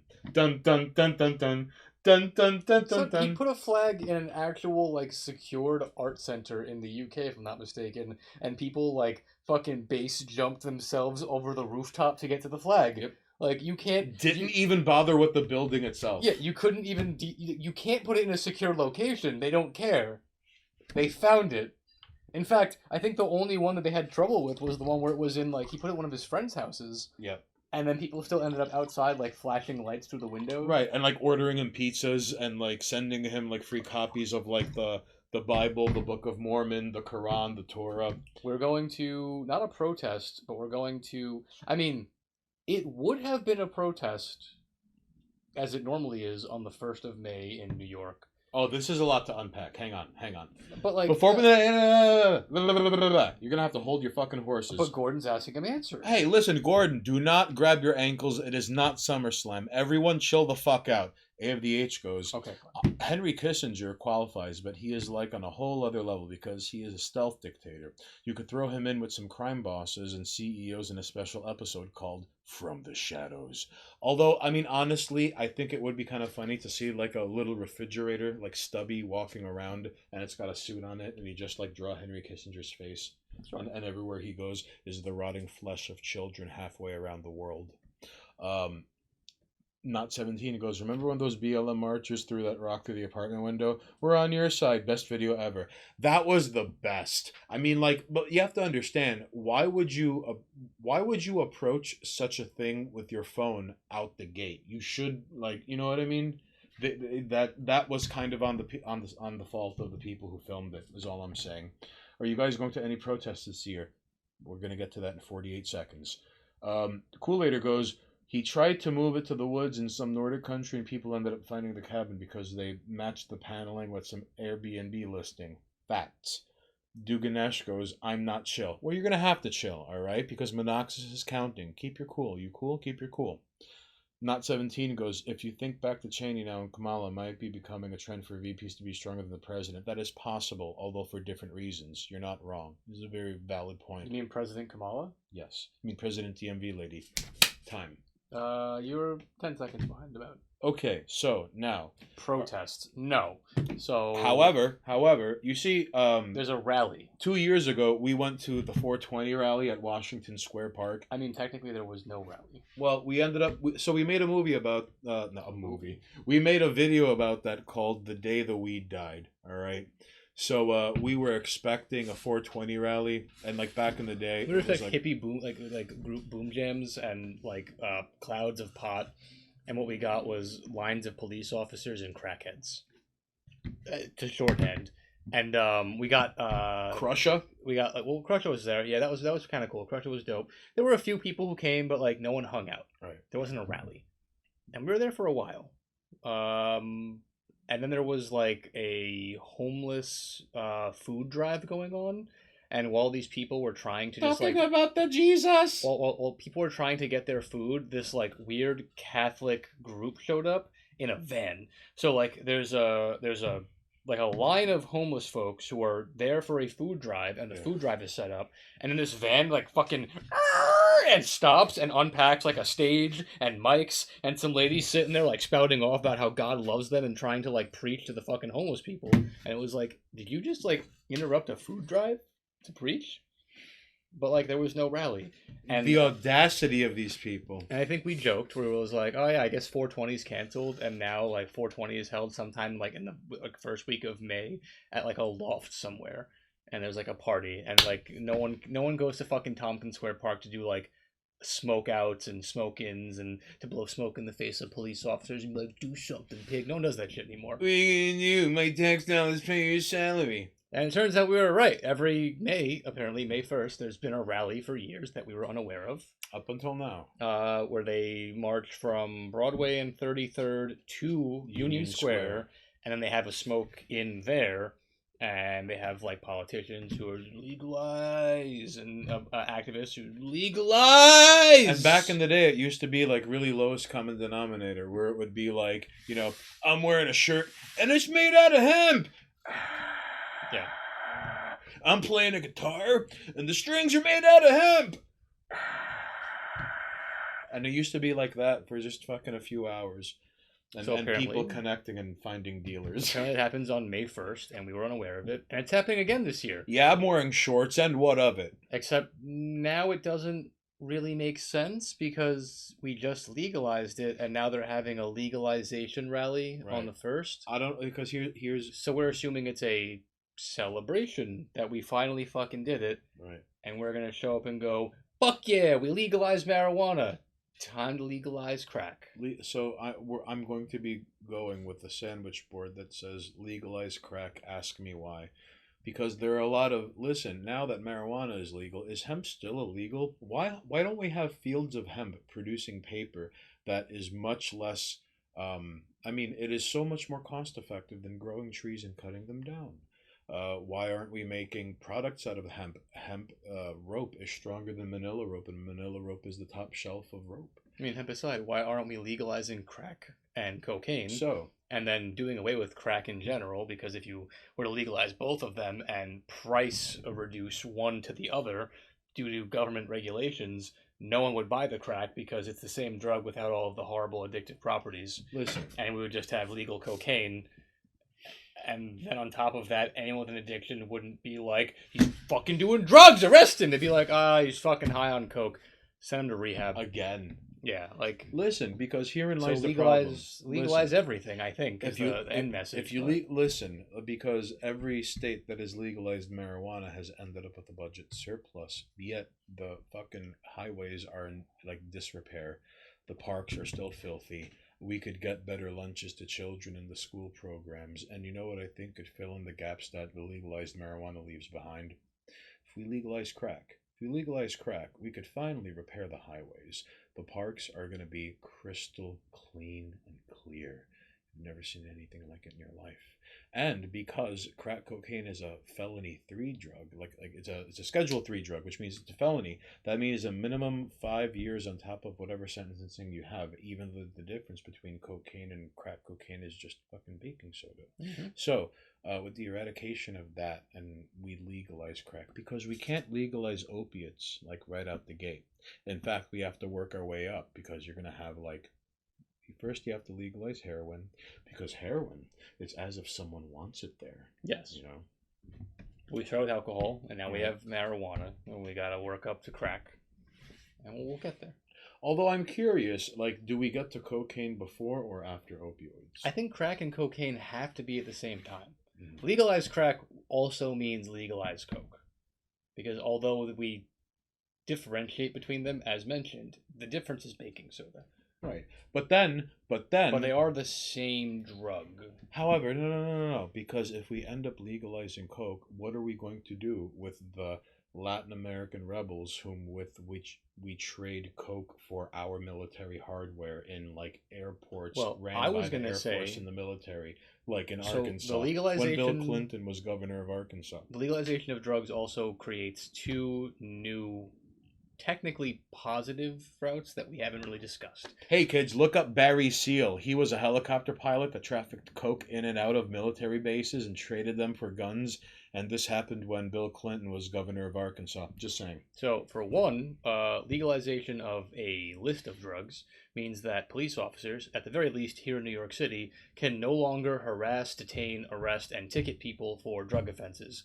Cops in this city, who can now be defunded because they don't need as much money because a lot of their arrests come from drug charges. Right. If you legalize drugs, you can cut the budget the police get here by a lot and actually do the whole defund the police, and then they have to arrest real criminals. So that's one benefit. Cops have to actually go after criminals and not people who are high. And 2, the inevitability of drug cartels not needing to smuggle drugs to us means that they will switch to harder crimes like smuggling people, and then we can actually justify murdering these people and going after them, because no longer are they trying to sell us plants, they're trying to kidnap children and sell them for sex. And I think we can all get behind killing child smugglers. Hey, listen, you heard it here first. Rope and lampposts, if people are trading currency and passing them around like joints at the Dennis Hopper estate, it's within your right to do what you know is right. But you didn't hear it from us. You actually heard it from cameraman who's giving us orders from beyond the void. All right? Legalizing drugs means that true crimes can be properly addressed. So listen, so first we have to It's kind of like legalizing the sex work world. We get to go, okay, so normal sex work is fine. And then we get to stop putting money into stopping, like, grown-ass women who sell themselves for sex. And then there's OnlyFans, what I'm just saying. But, like, that's grown-ass women who sell themselves into the sex work. And we can put all of that money that goes towards stopping grown-ass women making a decision on their own, and grown-ass men, for that matter, like, whatever. You get to stop grown-ass adults who are just selling their holes for money. Right. Because fuck it, let them sell whatever they want for money, and we can focus on the people who are selling other people's holes for money. Oh, kind of like that Wayfair furniture thing where like this cabinet was named like Jennifer and it costs $15,433. If we weren't funneling money into like, hey you, stop legitimately trading your butt for money, when it's like, hey you, are you selling your butt? And they're like, no, I'm selling like 13 other people's butts. And it's like, oh, that's illegal. That's trafficking. We can funnel all of that sex trade money into anti-trafficking, and all that drug money into like anti-trafficking. But you see, this cannot be possible unless we legalize crack in the first place. But legalizing crack is the beginning of it. So listen. Actually, legalizing marijuana was the beginning, and now we are going to push everyone to the next step. This is the only logical conclusion that we can reach from here, because unfortunately, heroin is kind of to college as a prostitute major. Just don't go to college. Just be a prostitute major. Sell your butt for money, Gordon. It'll work. Oh my goodness, Gordon Online, you're not wrong. Honestly, I've been thinking about getting one of those face app things. A of the H. I regret to inform you that the shorts are not made of hemp. The shorts are made out of the fabrics of the tunics that were worn by pirates off of the coast of Dominique and other islands like Grenada that never end up getting any love. But you know, the pirates have been there for quite some time. People were running rum in and out of Trinidad and Tobago and the hundreds of like islands on the Virgin Islands, the Caribbean. It constitutes as a lot of land. So unfortunately, no, it's not that. It's the dead man threads of pirates. That's what the shorts are made out of. I'm sorry. Remember talking about the whole Twitch to OnlyFans pipeline? Mm-hmm. And I was like, I can't wait to sell PG-13 pictures. I have a new plan. I'm going to make 2 OnlyFans. And one is just going to be me, but no loots. Because as a man, I can basically strip down to nothing but a man thong, and that doesn't count as loot. And I'm going to sell those for way too much money. The other one is to get those apps where it like feminizes you, and make an OnlyFans, but it's me, but as a chick. And see how far I can go. Eventually, you're gonna have to post body pics. That's you're gonna be your right. Outfall. But I could also like, I have the ability to be like Google booba, and then be like upload picture of booba, and it's like my boobs. You know what I mean? And I could probably make an OnlyFans with like Twitter, what's it called or whatever, the fucking face app nonsense, where it's like it's me but a chick, and it's like show us your titties, and then I'm just like, all right, Google tits. Hi. My tits. This is what happens when you leave 718 TV to its own devices. Or I'll fucking like, I will contact some actual like titty streamer and be like, how much to just get booby pics? Oh, you're charging me $10 per? I'm gonna charge 20 on my OnlyFans, and I'll make a profit off it. But you're not streaming. No, it's OnlyFans. It's pictures. Okay. I would never do a live stream. How could I? I'm using a fucking filter. You're competing against live streamers. I am competing with actual women by using a app that converts me into a woman. And yet this is going to end up becoming a secondary source of income, and he's not going to owe up to it. I know. I'm talking about it now. I'm owing up to it right now. What's gonna happen is I'm gonna get chastised by the sex community for taking advantage of it. And I'm gonna be like, what? So when you do it, it's okay? And then we're gonna have to talk about that. This is like that episode of The King of the Hill where Dale ends up working at Hooters. This is what's happening right now. So when a man does it, it's not fun. So listen, ladies and jerks, if you're tuning in now, I'm gonna have to read some things on Twitch chat. All right, so just hold your horses. But tell me it's not a good idea. Hmm? Tell me it's not a good idea. It is a pretty good idea. It's a good fucking idea. You didn't hear it from me. Neither did you hear it from me either. Monoxa. So, they used to hang the outside of Black Sabbath concerts with the clipboard. Ooh, you mean the trim coordinators. Duganesh goes, why stop at crack? How about smack? Oh, we had covered that. I'll get to that in just a jiffy. Ice. Thin ice, says Kool-Aider. Sounds based. Gordon online chimes in with, going to college as a prostitute major.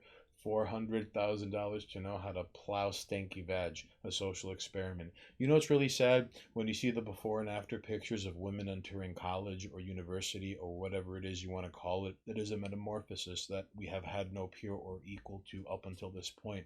And it's kind of horrifying. It's low-key horrifying too, because you end up having like women who come from families that could afford to pay for these colleges, all right? And they're taking these political stances that are so far removed from the struggle of people that do not have. And now we're here. And we continue to live in the consequence of that, because history will not be kind to the 2010s. It's the 2010s were like, honestly, if a deity, Montesboro, what's going on? if a deity were to strike us down like for anything, it Nice would have to be the Gengar 2010s. Montesperwa. Gracias, Gómez Adams, a quien nacían en Irlandia, usando la ropa más linda de linda, caminando adentro la calle o repuestando adentro la computadora. We were talking about you earlier and how you haven't uploaded a video in a while. AFDH, that's right. And listen, homie, like, you haven't uploaded a video in a while, but that's fine, and we're not going to hold it against you because you've been busy throwing chairs at people like you're fucking RVD. AFDH chimes in, the Monoxis merch is filling up. The front print of shirts is going to read legalize crack, with the back part reading milk your wife, just to wear for a visit to the DMV or other government offices. So you see, and you too can spiritually go to Clint when you decide that you must espouse and proselytize about legalizing crack. Because if you don't milk your wife, he's going to milk your wife. All right? Not in the way you want me to. Oh, no. It's going to be... She might be milking me. If anyone's going to paint the town red and paint someone else's wife white, I mean, you have to roll a d20. If it's like a fucking prime number, it's Monoxis. Also, to be fair, I'm looking on... I have the room there, you know, the room I'm talking about. I'm trying to clear it out and convert it into home gym. But there's going to be some room after home gym, and I could probably put like a screen printing thing there. And then we can make shirts. And if not, I'm also genuinely considering going to the little like garages, renting one out, putting all my gym stuff there, and then like just get a screen printing rack. That would be excellent. And I would love to make a milk your wife shirt. Milk your wife. Milk your wife, legalize crack, Bruce Gender. Bruce. Oh. I'm not letting go of Bruce Gender. Debt to America? Yeah, that's Debt to America. Like Bruce Gender, now milk your wife. Like Bruce Gender is one that I'm like, we need this. If you don't mind, I know this is kind of risque, but like really, honestly, ladies and gentlemen, are you on board with this? Gas the bikes, race war now. That's fine. We also just have to bring back like Daddy's Money. We have to bring back a lot of those designs. Check your phone. Check your phone. I mean, I think check your phone has to be like the standard. You know what I mean? Yeah, because that is the progenesis of you always on your damn phone. So check your phone's got to come back. Daddy's Money, but I think we can now just. I mean, I don't know about because like Daddy's Money belongs to somebody else. So I. Oh no! Anything. Listen, Daddy's Money was willed into existence by two people. Right. I'm just saying. I think I was one of those people. I just think we need to come up with a new single Daddy's Money design. But here's the thing: like, it's like he and I can do whatever we want with it, right? Because it's ours. What I'm saying is, because you guys have a couple of Daddy's Money designs, we need to figure out like the Daddy's Money shirt. And I have an idea. I'm personally still a huge fan of the back bending into the toilet girl. But I'm also a fan of taking the begging girl and then changing what's what she's begging to. What is she begging to? Well, that's where we'd have to like really hone in on what the fucking daddy's money shirt is meant to be. Mm. Personally, I'm thinking her in the begging stance, and then we get a picture of like one of those fat dudes from a yacht with the cameraman head. Right? So it's just Right. like gross, or like we get some like Judge Dredd fatty. Like a disgusting blobby fat dude, and it's this fucking like begging for like the attention of fat dude, and he's just like throwing money at her. Daddy's money. Nice.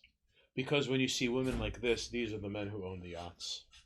But on a shirt. All right. Daddy's I money. like that. You know, I've also always been a big fan of reversing lettering, but I think people don't like that. Oh, no. Hear me out. So you have to look in a mirror to see what it says. One, if you're dumb. One thing I've thought about is, all right, like, legalized crack, like, honestly, easy move. like, that's a sleeper hit. Legalized crack, and it's a crack pipe. That's it.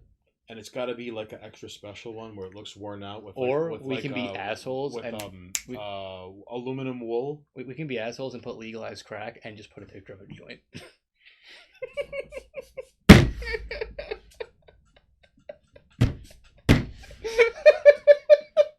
Right? Yeah. Yes. Perfect. I mean, Bruce gender is pretty clear. Bruce gender, and it's either a picture of Caitlyn or it's a picture of Bruce at the line. No. It has to be 1976 Bruce yeah. Jenner, like winning the fucking Olympics. Hands up, Wheaties box. Bruce Jenner. Bruce gender. Yeah.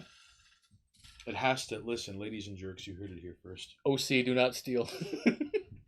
Oh no! Listen. All you have to do to trademark something. Copyright, you have to involve lawyers, but trademark, as long as you have some sort of like resting document, and rather than a resting document, all right, fine, we have the string. That's fair. All right. Wait, hold on. What time? Well, how long? Okay, 3. Oh, give me pen and paper. This is important. This is important. None of you jerks, none of you assholes are gonna take this idea from us. All right. Oh, you're gonna write it down? Oh no, I'm just gonna make a note. So it was. Hold on.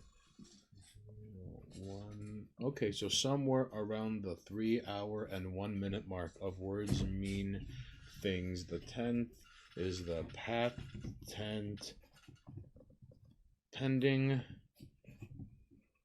Bruce gender, legalized crack, the daddy's money idea. Anything else that we really want to commit to? Milk your wife. Oh, milk your wife is just. I mean, I wouldn't even know where to put, like, what to put for that. Just the text, milk your wife. There's got to be an image. There's always got to be an image. No, you don't. Just milk your wife. Check your phone doesn't need an image. Check your phone's different, though. Check your phone invades the brain. And he's all like, everything needs an image. Check your phone. Because check your phone gets inside your head. Because when you read the words "check your phone" on somebody's shirt, you check your phone. Hold on. If someone reads the words "milk your wife" on a shirt, they're not gonna fucking milk their wife. Ah, not cool later. Thank you for reminding me. Go to Clint.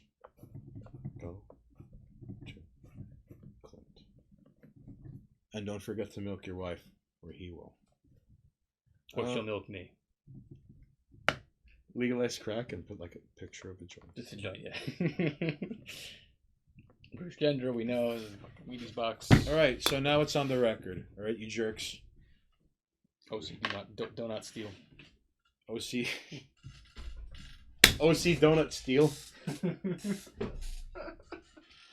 One day we'll get the screen printing set up, and then we'll have a very shoddily made merch channel. But when you order a shirt, it has to get custom made. So you don't get to decide what shirt you want. You just choose the design, and we pick the color and how it comes out. And because like when you hand print something, it gets messy, and we'll fucking just like and throw it on there. And like it might take a while to ship because we have to just make the shirt. Listen, ladies and jerks, there's going to be points where things will be on sale, and it's you just give us the money, and we can't listen. Just tell us what size you are, and for all you know, it's going to be like a gray shirt with like hot pink ink of like check your phone. All right. Oh yeah, that was the original idea. The sale would be question marks, and you're just like this shirt is like, I don't know, whatever. It's $10 or it's $15 or it's $20 compared to the regular value, whatever the fuck it is. We're gonna go super mega custom because, like, Basement's Daddy Money shirt where it looks like Yeah, he's coming the from multiple different prints, yeah. dimensions.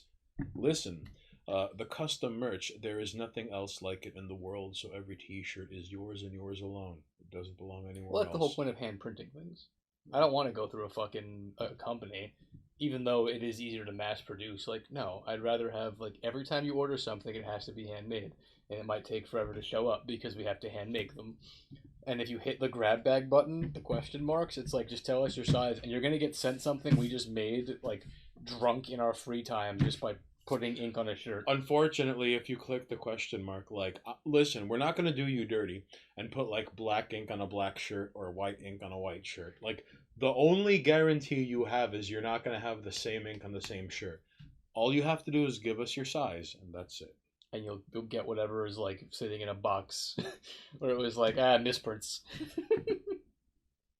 Oh, he fucked it. Whatever. Oh, this came out upside down. Put it in the budget box. we printed it wrong. If you give us the size of your T-shirt, we're just gonna give you the oops Hey, pile. Noah, what's going on? And John Taffer. Noah. Buenas noches. ¿Cómo está, caballero? Gracias por tu presencia aquí hoy noche. Greetings, lovers and liars. Ah, ladies and jerks in disguise coming in all classy. Thanks, Noah.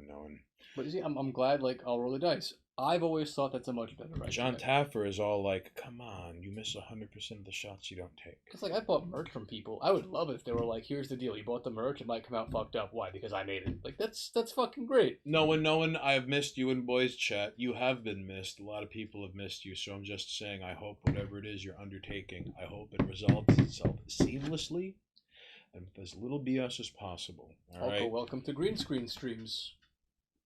That's right, because now, here in the main office at 718 TV, that you're watching here live at twitch.tv/Monoxus, we're broadcasting from the 718 TV main headquarters.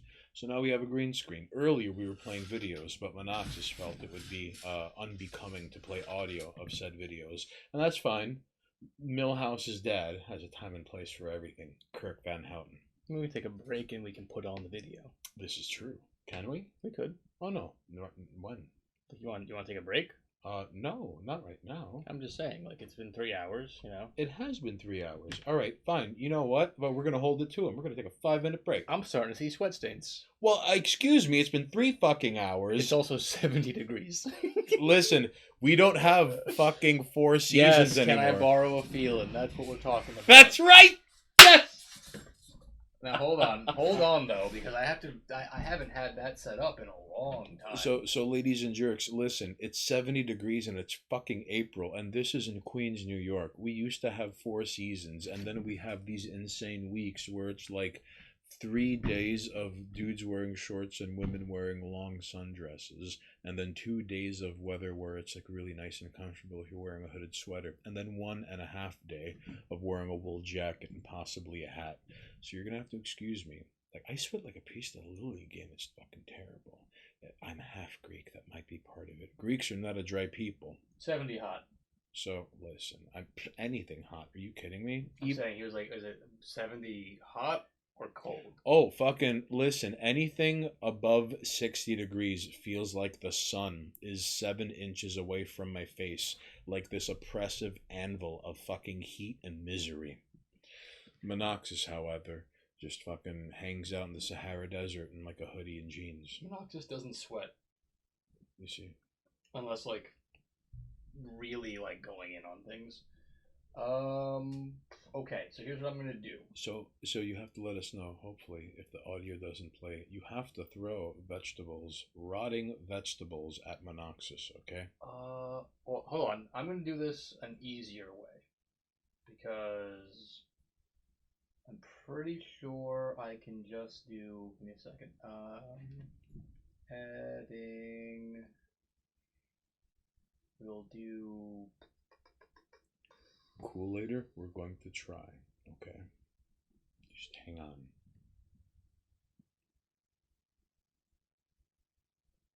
So now, He's clicking on things and wrestling with demons through a TCP IP connection. It's not his fault. He's undertaking things that are, you see, right over here.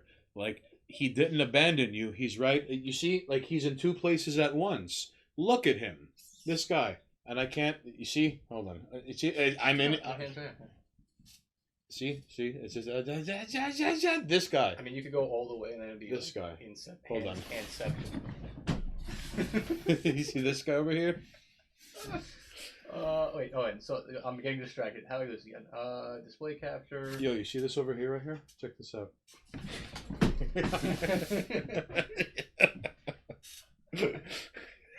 I'm sorry. No, it's fine. I don't want... Seeing sides of Monoxus I never knew before. Well, listen, John Taffer here at twitch.tv/Monoxus. It's a two-way learning experience. This guy, all right? And thank you for being here. We really appreciate it. We're still figuring out the green screen, all right? Because it comes with a lot of a context, okay? So are you going to put it on loop? Well, I'm going to put this on first. All right. So I want to confirm that this is going to capture this, right? All right. So ladies and jerks, let us know if and when you can hear this. Oh, no. Well, I think I have...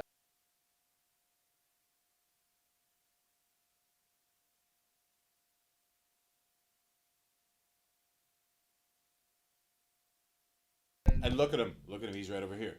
And now the audio's coming in from inside the house. Forget the calls. So this guy over here. You now see? explain to them the Mike Tyson movie. Okay. Well, I would like to see what Twitch chat is saying. You're going to have to excuse me. I'm working on it. This guy. You see him? I got to get back to all the things, all right?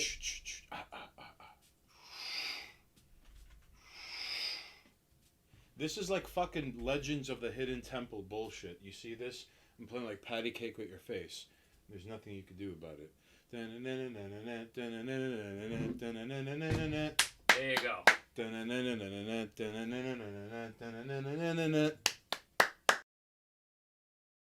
At twitch.tv/Monoxus. Thank you for tuning in.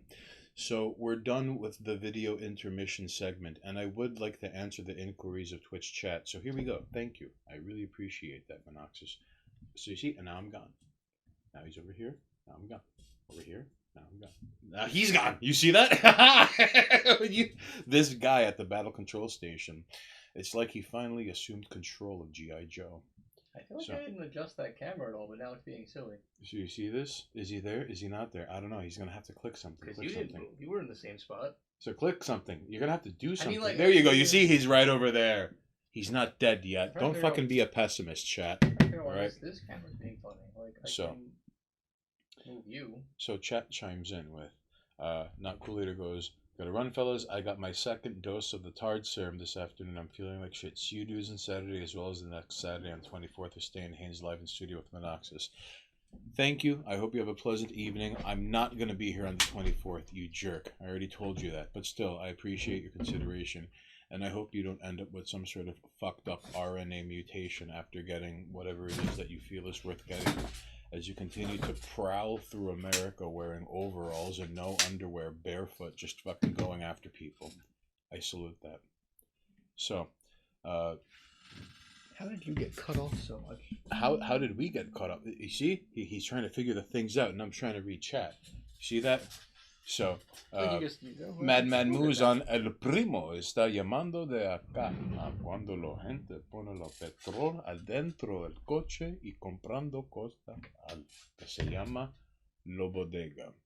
But in all honesty, it's a fucking gas station. So he chimes in with, no trabajo, soy de casa. R.I.P. Monoxus, gone but not forgotten. Burwa, what happened yesterday, Montes Burwa? Yeah, Montes Burwa, what did happen yesterday? Now you're on the hot seat. This is the people's court. Fucking Madman Muzan is just like strutting up and down, screaming at surprise witnesses and just berating the jury for not knowing any better. But the judge is allowing it, alright? Where's that say? Oh, shit. Here I stand. And it says La Mancha. Oh. Alright. Oh, shit. Montes Burwo's all, and I'll have you know. Shit, he's cutting a promo. He's gonna be all like Dusty Rhodes, fucking, I downed at Kings and Queens, and I lived off of poking beans. He's gonna be cutting a fucking promo like Dusty Rhodes. Watch the fuck out, Madman Muzan. Montes Burwo's on the prowl.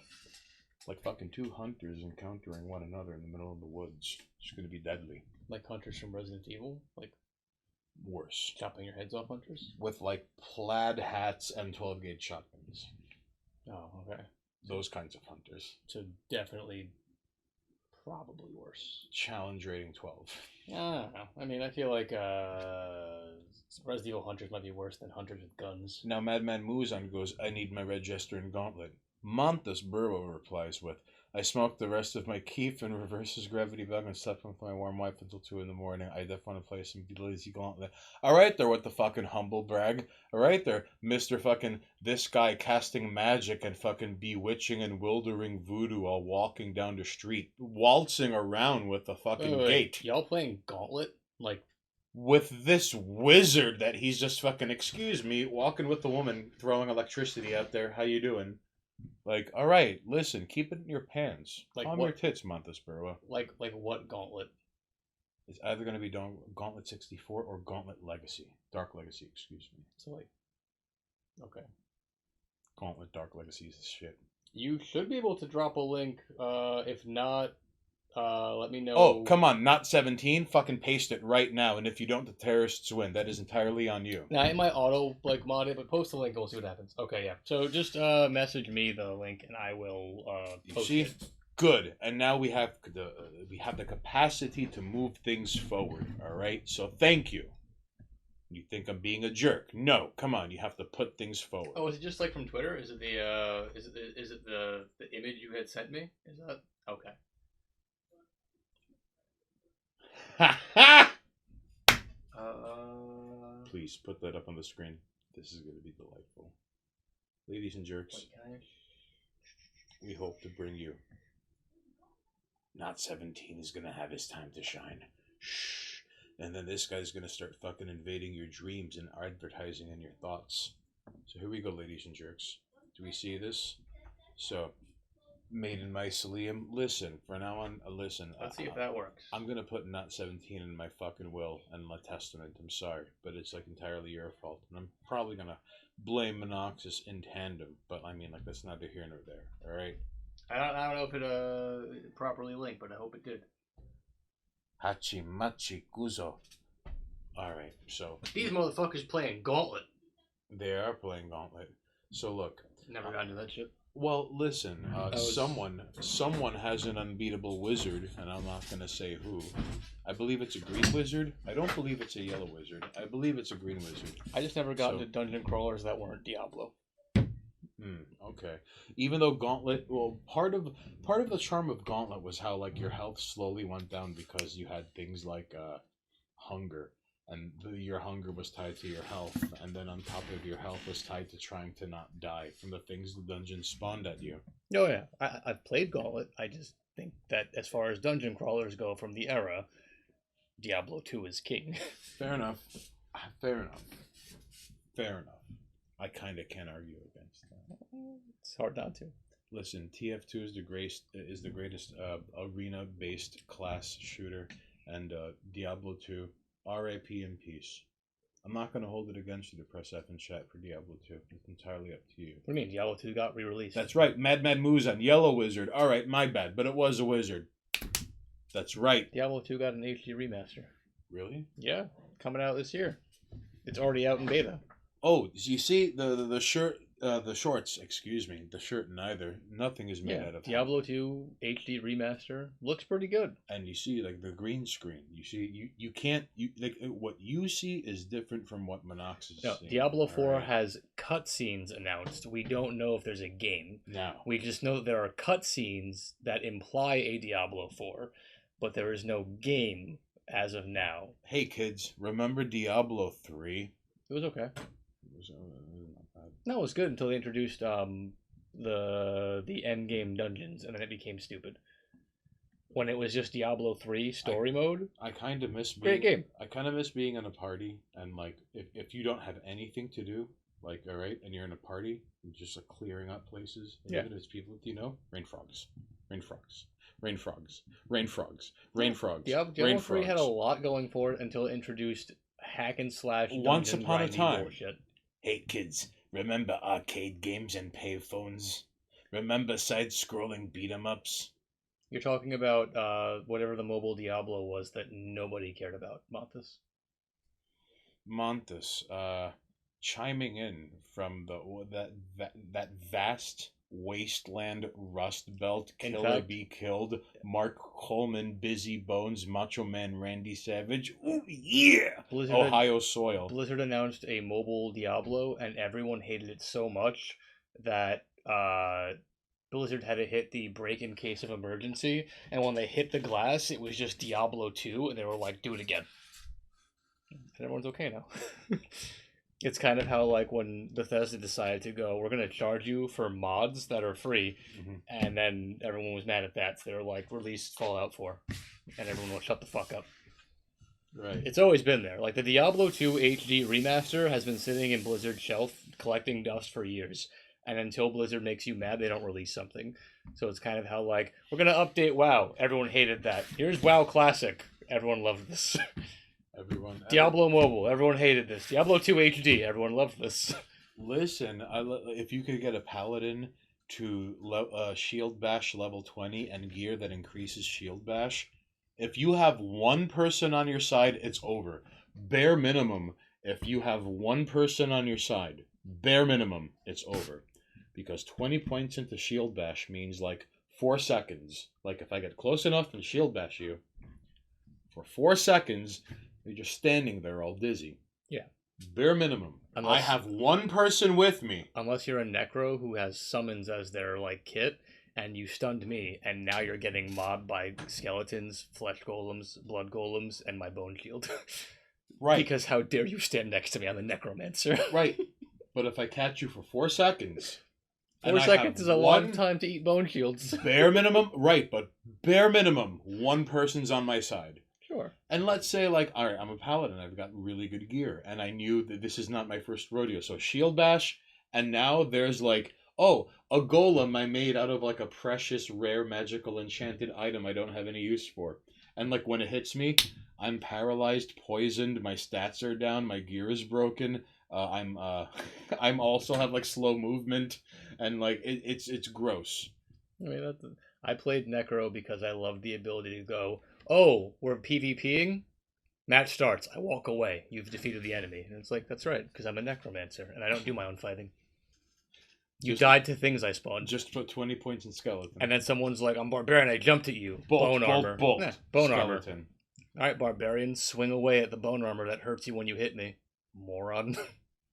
Your option is to play wizard. Want to beat the Necro? Your option is to play wizard. Did you not pick wizard? Good luck, you lost to Necro. There's nothing you can do about it. I'm necromancer, you're odd cheesing. So ladies and jerks, you heard it here first. Also, it was what olden looks time. really good? Overwatch 2 may give Team Fortress a run for its money. I've never played Overwatch 2. Well, Overwatch 2 is coming out, and it looks pretty fucking good. Hmm. Overwatch 1's okay. It's fun. It's not complex. It's what you expect.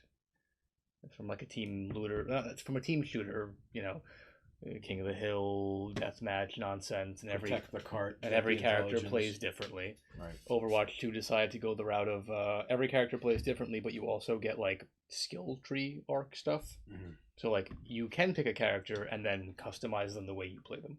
Okay. So imagine TF2 with a skill tree. Customization? Yes. Kind of. Okay. And as long as they don't Beyond cosmetics. Beyond cosmetic, yes. All right. Which is why I'm like, okay, everyone else has been copying TF2 since TF2. Adding a skill tree makes it more interesting. Right. You're taking the one good thing that shooters did with skill trees. Like, remember when Call of Duty came out and it was like, okay, we shooty guns, and whoever shooty guns better wins. With the better layout, at the better encounter. And then it was like, oh, but they introduced a thing where, like, I don't shooty guns, I throw knives, and if my knife hits you, I auto-kill you. And it's like, oh, so there are options. I don't just have to be like, ah! I remember playing Soldier of Fortune 2. And the two, okay, listen, in the history of my experience of playing first-person shooters, among the highest ranks of what the fuck is it that I'm beholding, because like half the time I was dead, and then viewer mode, and then you're watching someone watch, right? Soldier of Fortune 2. There were two people. One was Army of One, and he would like fucking for every life he'd take out like at minimum like 7 people, then die. Okay. Right? Or like he would win and like take out 7 people, and he's like one of 3 people on his team left alive. Right? The second person was Z Knife. ZE space knife. And from like downtown, like NBA Jam, throw a knife. And then because it'd be like a headshot. And there was nothing you could do about it. Yeah. So even like there's like a firefight happening, like right here. And from like 130 like meters away, like, and the guy's about to get like a medipack. No. Knife, yeah.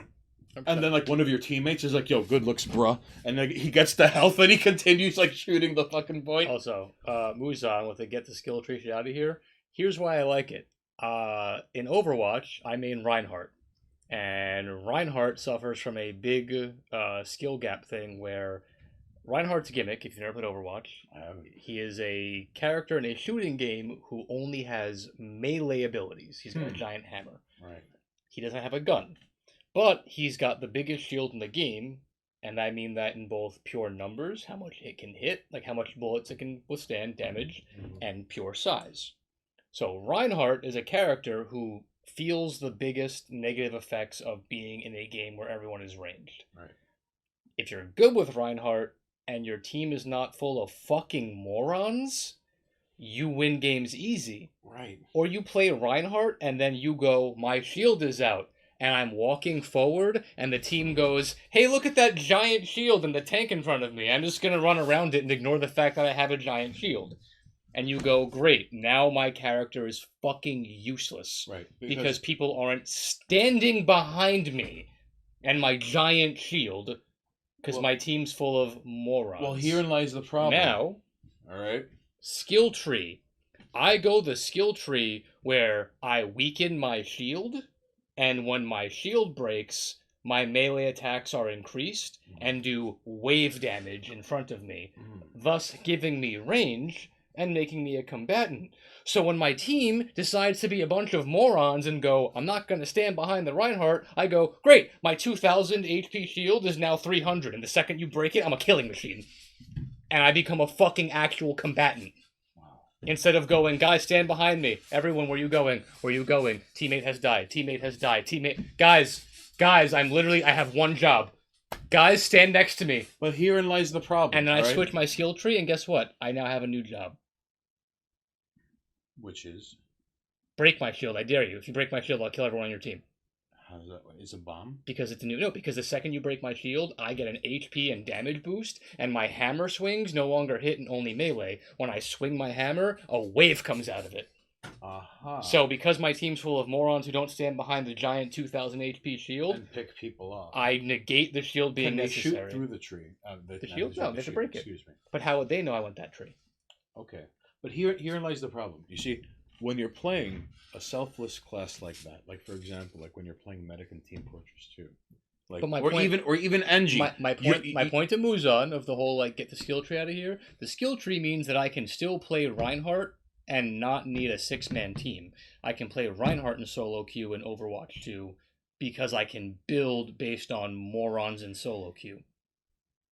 Whereas in regular Overwatch, if I don't have a full team, I can't play my main, which is fucking stupid. You see, like I could only meet Monoxus halfway. Yeah, but if team dies, I lose game. Herein lies the problem. All right, so I could meet Monoxus halfway with this because when playing Team Fortress 2, I always had to have the assumption that there's no medic, your team doesn't know what they're doing, and enemy spies are taking advantage of your team. No, with that in mind, All right. I agree. And in a game like Overwatch, if you go in with that, you can lose a game. However, In a game with a skill tree, you can make a skill tree where it's like, with that knowledge, I Right. build the skill tree around it. however, with these 3 variables, if one of them is taken care of, you have a chance of winning the match. Yeah. Whether it's like, and here's the thing, like having a medic doesn't guarantee, like if the medic doesn't know what they're doing, you're fucked. Now you wasted a precious slot on the team for someone to be like jabbing people. All right, so no medic, your team doesn't know what they're doing, I hate and to cut spies you are off, taking advantage of but you. Madman is now talking about this game. The best part about solo queue is when we all roll DPS and we get face rolled because no one's playing appropriately and we're all trying to go for a high score. Solo queue and Overwatch. I'm gonna be the carry, and then nobody carries. Just turn it into team deathmatch. Or like, I rolled tank. Tank, why are you running in trying to kill people? Healers in the front line. What's happening? Because everyone wants to be a carry, with the exception of, and I forget her name. There's a character. She's a healer, but she's got this like double beam thing, and it's like one does damage and one heals. Really? And that bitch can murder people. Really? So like, I like to play her as a healer, and then everyone's like, "All right, we have a healer," and I'm like, "No." But you have to hurt people. Well, and I run around being like, "You're dead, you're dead, you're dead, you're dead, you're dead, you're dead, you're dead, you're dead, you're dead, you're dead." But heals. You're dead, you're dead, you're dead, you're dead. Heals for you. Dead, dead, dead, dead, dead. What's the name of the character? I don't remember the fucking name. Moira, yeah. Moira's my healer. Reinhardt's my tank. Yeah. Moria. She's the healer where everyone's like, "Great, someone locked healer," and it's like, "Lel, healer." Monthus with the plug. Listen, Monthus, when are you gonna get Count Burwa's crypt radio up and running? All right, listen here, buddy. All right, I'm gonna want you in the main office like next week on Tuesday. All right, you better have something to show the boys upstairs, or else we're gonna be hiding shit in your living room. Like cameraman might pee in the gas tank of your car. Like he's gonna replace everything in your bedroom with hammers. Like your mattress, a big hammer. Your pillow, a really big hammer. But smaller than the mattress-sized hammer. Sure. Like your wallet, a regular hammer. It's gonna be like 133 like hammers in your room, but like strategically placed where you think they would be in your bedroom. If you gents need another person to fill out your Overwatch team, I'm not the best at the game, but I'm not a shitter. So, to my knowledge, you Use have the shield. What, What's wrong with 3 you? or 4 people that you regularly chill with in the group, if I'm not mistaken. Well, all right. Because there's Madman Muzan, there's Montes Burwa, and there's Whisper, and then I've seen in chat there's motherfuckers like Meatmen. Right. And then there's Gabe, and then there's John Woo. So you can, if you need a little bit of... Find him, post it again. Find him on Discord. He's not going to give out his number, but if you want to bother him on the interbuts through a TCP IP connection. If you need somebody for some Overwatch... Find him on Discord. Post your Discord. I'm not posting it again. Okay. I'm done posting things. Also, if you need someone for Overwatch 2 when it comes out, like I said, I'm in tank and support in all games. DM him. Text him. Figure out what direction you have to shoot. And I need flare gun in I need so he people finds to play it out at Overwatch night. with, because my friends play League of Legends and I want to strangle them because that game is like an existential nightmare of hating yourself and playing video games at the same time. League of Legends. It's like playing Dota, except slightly more fun, but also anger inspiring. I don't know how to explain it. Like MOBA games at this point are soul sucking. Like Dead Island 2. MOBAs make you want to shoot yourself, but they're also like fun enough that you can get through the game, and then you go, "Why do I keep doing this to myself?" You know what I mean? Eventually, you reach a point where you're like, "This isn't fun at all." Yeah. So I need to get away from my group where I'm like, "Can we play Overwatch?" And they go, "No, we're gonna play some League," and I'm like, "Y'all can torture yourselves on your own time." So Not 17 chimes in with, "I'll get back out with y'all." Oh no, that's Montes Burwa. You're fucking chiming in with League is horrible. Listen, I've never played League. I've never played Dota, and I don't know why people are like attempting to fucking like lead pipe others in fucking public. And Not 17 is gonna be like cutting the tendon behind people's knees in the middle of fucking riots. Muzan, you get to play Reinhardt, and I'll play what's her name? Is it Reinhardt's daughter? And then support shield heals. And then Not 17 is gonna be like swabbing like liquid LSD on the she's fine. on the handles of cop cars. So then like whenever there's like a riot, you gotta be good with her. And then like whenever there's like a riot, like the cops are gonna fucking like get in their car, and then like an hour later they're tripping balls, and then Not 17 is continuing like changing wigs in the middle of a riot, and just like he helps like push a Yeah, cop car true. over, and he's all like tap dancing on the car, and then he like disappears into the mob, and he like puts on a different wig and like a funny nose and Is it sunglasses. Torben's I thought it was Reinhardt's. And then Not 17 continues, I like don't know prancing lore. his way across from sea to shining sea. You heard it here first at twitch.tv/Monoxus. That guy in Twitch chat that you see over yonder, That one right made in mycelium. Which way? This way? That way? That way? No, we're back to normal. All right. It's back. Yeah. This way? That way? I mean, it's back to normal. Made in mycelium. I'm calling him Not 17, all right, because I can and I will. But the point is, he's broadcasting out from the fucking bland inbred landscape of beautiful America, which had preserved because I'm a gross city boy, and he has unspoiled beauty. But even unspoiled beauty cannot escape the blob of gentrification. Did you see that, man? He played PUBG. I miss PUBG. It was the last multiplayer game I liked. Well, I'd never played PUBG, so I have heard nothing but good, delightful, anger-inducing one-time stories. Like one time, and then this happened. That man played PUBG. Laugh at him. Well, I mean, is it? Well, people play Rust that way as well. Did they play Rust? Laugh at them.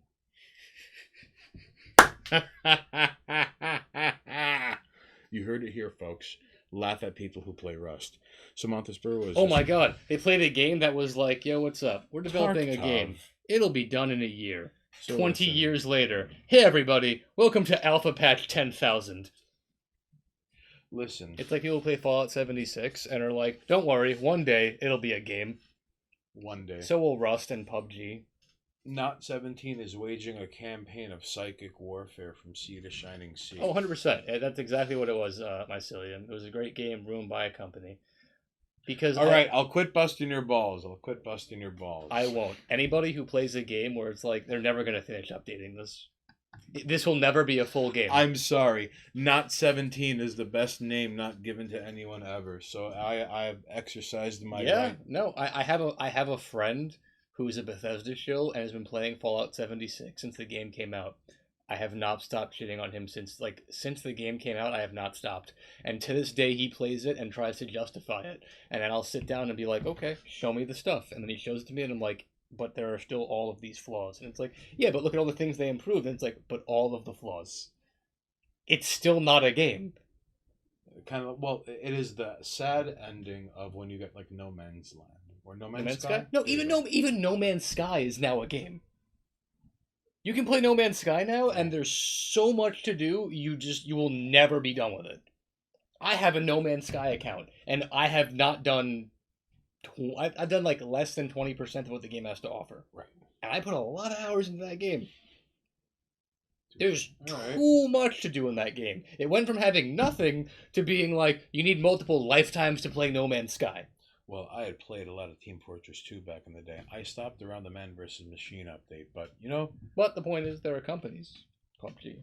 Just real quickly. So, that game will never be an actual game. Much like, what was that zombie game? DayZ. Mm-hmm. DayZ will never be an actual game. It'll forever be an online forum for people to shitpost and shoot each other and be like, it's a zombie game. But it's not. It's a place to shoot other players and go, ha-ha, this is my house. And it's whoever's quickest on the drop. And the zombies are not a threat. You're dealing with other players. Even in a zombie survival game, the biggest threat is a person with a sniper rifle who's just sniping all the people who spawned and being like, "Yeah, my town." Now get. Yeah, zombies don't even kill you in that game. People do. And the game hasn't been updated. It is manifest hell. It is no good. So Internet Story uncovered both of them. So Not 17 is going to make me have to have someone start my car for the rest of my life. And one day when my guard is down 11 years, 3 months, 2 weeks. You know what's a good fucking game? Days, you know what's a good game that's still in development? I start my car and I'm fucked. It's over. You know what's a good game that's still in development? I told John Woo about this on Twitter. Valheim is the greatest indie, cheap, like... I did not trust it at first, and I was like, whatever. It's some indie studio made a fucking video game, and it's fucking Who cares? it's Viking survival bullshit. And then I was like, how much is it? My boy's like, it's $20. What do we have to lose? I was like, I can refund it if I don't like it. Right. 110 hours later, I was like, I can't wait for the update. And this is an indie game that was like, oh, we didn't put too much effort into it. It's dwarven survival. Oh, it's Viking survival, and it's $20, and the base game was like 110 hours later. I was wait a minute, this was the devs So were now like, he's there's not all a like, lot. stop resisting. No, I have dwarves. Like the devs were like, we didn't put too much energy into it, and there's not a lot to do. 110 hours later, I'm sorry, there's not a lot to do. You're gonna have to hang on. You see? What's going on? Yeah, Valheim's pretty fucking solid. I don't. Mad Musen is all Valheim. 5 out of 10. With the forbidden take. I mean, if you don't like crafting games, you don't like Valheim. But if you like crafting games, So for $20, and it hasn't had an update yet, I've put less hours into hot take. I tried to play that weird game you like. Terraria, and like 3 hours in, I was like, this is the gayest gay I've gayed in a minute, and I'm uninstalling this game. Valheim, 1 hour in, and I was like, I need to make a house. I really like me some Terraria. I'm sorry. I'm quite fond of Terraria. I'm just it's razzing one. you. No. Because listen. All my life, I've wanted a game with Super Nintendo graphics, but it takes up 8 gigabytes on your hard drive, and I got it, and it was called Terraria. And it has been continued to be updated over the years, ceaselessly and endlessly, and there are even calendar-specific ordeals like that happen during Halloween, Thanksgiving, and Christmas. Yep. The game only plays this shit during those holidays. Terraria is a fan service game. And if you are a fan of that game in general, it does nothing but please the people who like it. I'll give it that. I don't like it, but if you like Terraria, holy shit, that game does nothing but love its fucking player base. You know what sold me on Valheim? I tried to build a house, and I was just like, crafting game. Walls, ceiling, floor. And the house was like, and I was like, wait, what? And I was like, wall, ceiling, floor. And I was like, wait. No fucking way. And it was like, when you build houses, like, you can't just be like walls and ceiling, because the ceiling's like, there's nothing to support me, and it fell in on itself. And I was like, oh. You have to build support beams. And how do you unlock support beams? And I made support beams, and then and I was like, why? And it was like, because you have no foundation. And I had to dig out the ground and build a foundation, and then put walls, and then beams, and then a house. Aha. And then I was like, but I want a second floor. And I was like, well, second floors have to have extra support on them. And then I wanted a castle. Mm-hmm. And I had to go through a whole process to build a castle. And building on building on building. And then there were like sea serpents in the ocean, and it was like, I can't fight when I'm on the water, because there's no way to fight a thing in the water, because you can't attack in the water. So how do I kill the sea serpent? And then we had to make strats to kill the things in the water. And then eventually we figured out that we could bait a sea serpent into a moat near our castle, and now we have a sea serpent that lives in the moat around our castle. And just fucking bow and arrow him for a while? Oh no, he's our pet. Oh. We trapped him. Can you use him to attack other sea animals? Oh, we feed things to him. Good. Like, we capture goblins and throw them into the pool with the sea serpent and watch him murder them. My boy spent, I shit you not, I think 12 hours in game, like, learning to, because you can domesticate animals, but it takes in-game days, and you have to feed them and like stand near them so they don't hate you. Right. And he spent like almost an entire day, because he wanted to, because there are like ranks to animals. 2-star like animals only spawn at night in the worst environments. So he put himself in the mountains at night while things are spawning around him to hunt down a 2-star wolf, so he can stand next to it and bait it into a hole and then throw meat at it for, I shit you not, 12 hours, so that he can breed 2-star ranked wolves and have a pack of wolves that can just eat bosses. You heard it here first. And that was like... Basement. Not basement. That was Tran. Oh, Dr. Tran. Dr. Tran spent almost an shit. entire day. And I'm talking about like we 6 hours of us playing, and me and my homie are like, let's make the castle look pretty. And he's like, I'm gonna get these wolves. You know, Monoxis is trying very hard to prove Dr. Tran wrong, and where like the USB headset and or microphones are not worth investing in. I don't know. All I'm saying is so the fact that I can talk about this game like that, mechanically, as a crafting game. 5 out of 10? Yeah, except it takes you 12 hours to domesticate a fucking wolf. And if that's not your thing, fine. But the fact that the game was like, no, it's not going to be easy. No. How dare you? You want a fucking 2-star domesticated wolf pack? Go. Like, have fun. Well, the bosses are shit. Everything else is amazing. The bosses are fucking crumbs. Really? We jolly stopped, except for the last boss. The last boss in the current patch, we had to cheat to beat it. You didn't earn it. It was a cheat only because they patched how we beat it. Mm-hmm. There's an item. It's basically like a spear. Right. That when you tag something with, it does no damage. But then you gain a rope on your spear, and you can drag the enemy. This is how we got a sea serpent from the ocean into a moat.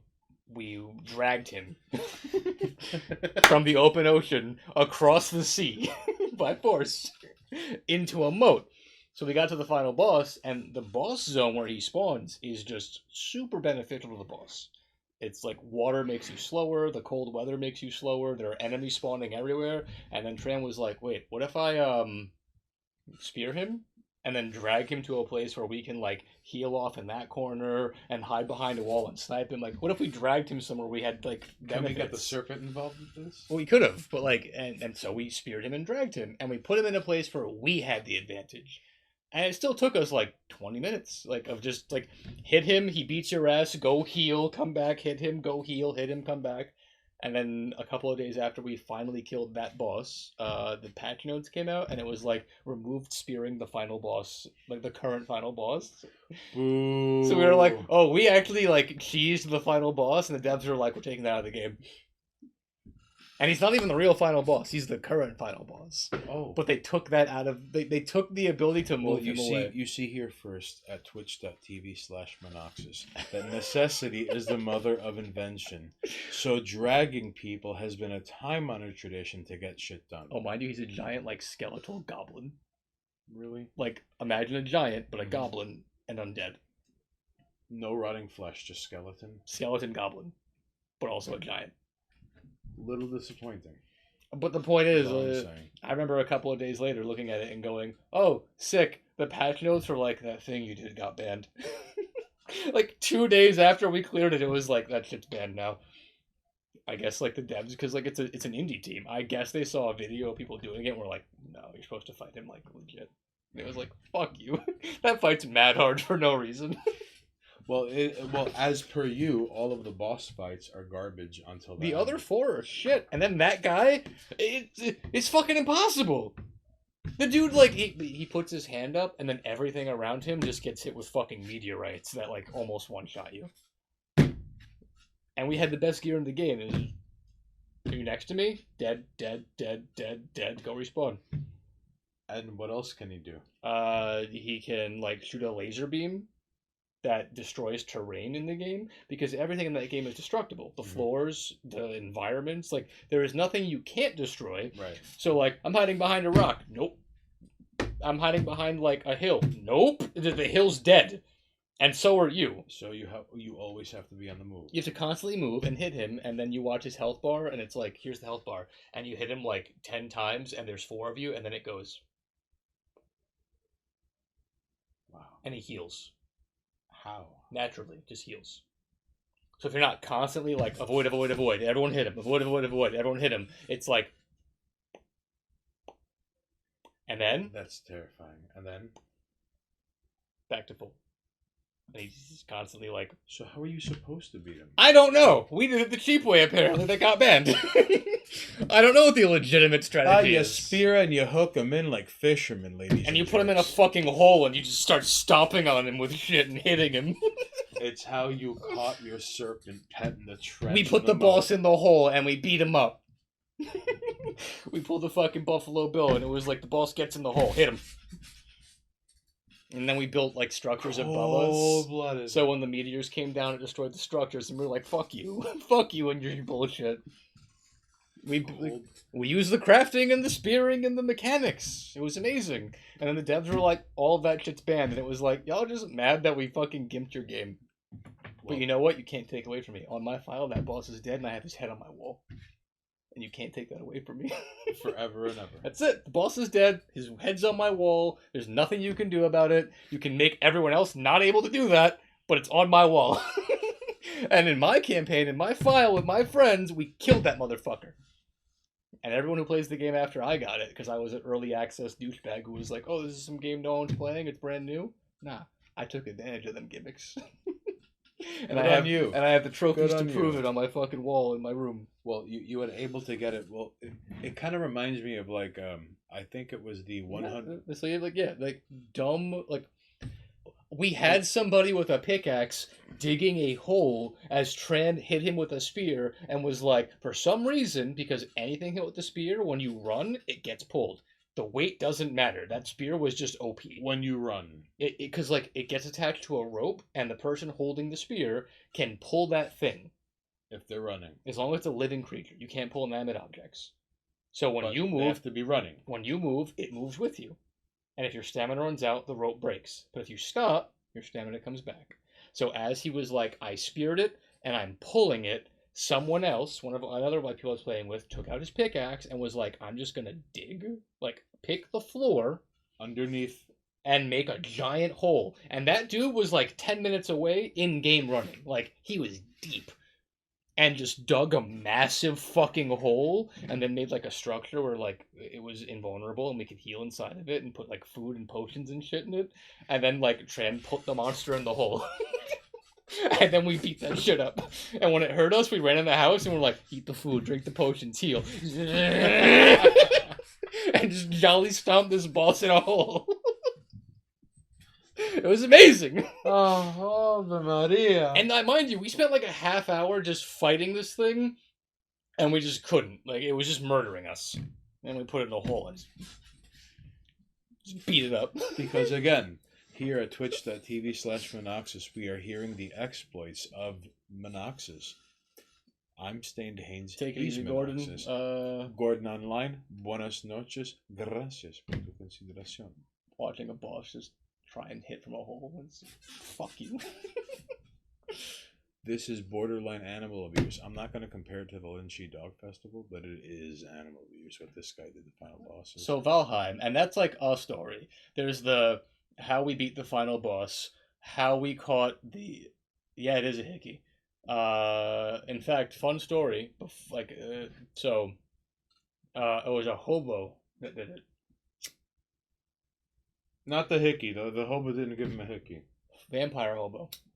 He tried to bite me, but he had no fangs because his teeth were all rotting because he was living on the streets for so long. So when he was trying to like pull the blood out of my neck, he just kept sucking. But he still had vampire strength, so I couldn't get him off. Oh shit! Excuse me. I had no idea I was that far away from the camera. I almost died. I was too busy gawking. You're gonna have to excuse me. Do you know what did actually happen though? So after I made them pizzas, I went to go buy a 32-ounce mojito, which is a thing you can get in this neighborhood. 32 ounces of mojito. So me and the lady, my lady, who's the one who gave me the hobo neck bite. The hobo vampire neck bite. Yeah, so like we made pizzas. You had one of them. I posted some shit on Twitter. It was a pepperoni and anchovy pizza, and god damn, it was so good. Mind you, I made that dough myself. I made that sauce myself. And the pepperonis were like fresh cut. The anchovies, I mean, those were like canned because you can't really get like fresh anchovies. No, how do you You'd have to catch an anchovy. How do you get fresh anchovies? You'd have to catch them. But point is, so we're walking to get like coffee and tea because it's midday and we're fucking exhausted. And we're walking, and over on like 31st and 21st, there's just this fucking dude with a walker, and he's like falling out and like on the floor and like drooling on himself. And there are just people like walking by him and doing nothing. And I was like, she's like, do you see that? And I'm like, oh yeah. And she's like, we should do something. I was like, all right. We walk up. We're like, yo, you're right. Dude just starts speaking Spanish, and I was like, I only like know like. Right. Luckily, she know more than me, and it was like, oh, he's fucking gone. Like he's shot. So we get him in his walker. He's got like medical bands on, like he's been released from the hospital multiple times. Boy. And he's just trying to be like, get me a coffee. And I was like, son, we're not getting you a coffee. Like, We need to call somebody. Do you have like a family? He gives us a number. They don't pick up. Call again. They pick up. They're like, who are you? Like, why are you calling us? And it was like, we have somebody here. His name is like George, and hangs up. It was like, all right, whatever. So long story short, yeah, we found some like fucked up, drugged out, like released from the hospital dude, and we're trying to like get him home. So we call EMS, and then like they show up, and they're talking to him. He's like, no hospital, no hospital, no hospital. And he's fighting with them. Mind you, again, a dude who's like dying and falling. Splayed out on a stretcher. And they're like, all right, we're taking you to the hospital. He fucking like pops up, grabs his walker, and then just books. Whoa. Like full speed down the block. As I've never seen someone in his condition move like that. Out. No hospital. No hospital. And they're like, we're taking you in. He's like, nope. Fucking dips. Wow. So that happened. And then I found out there's a place that sells mojitos in 32-ounce sizes.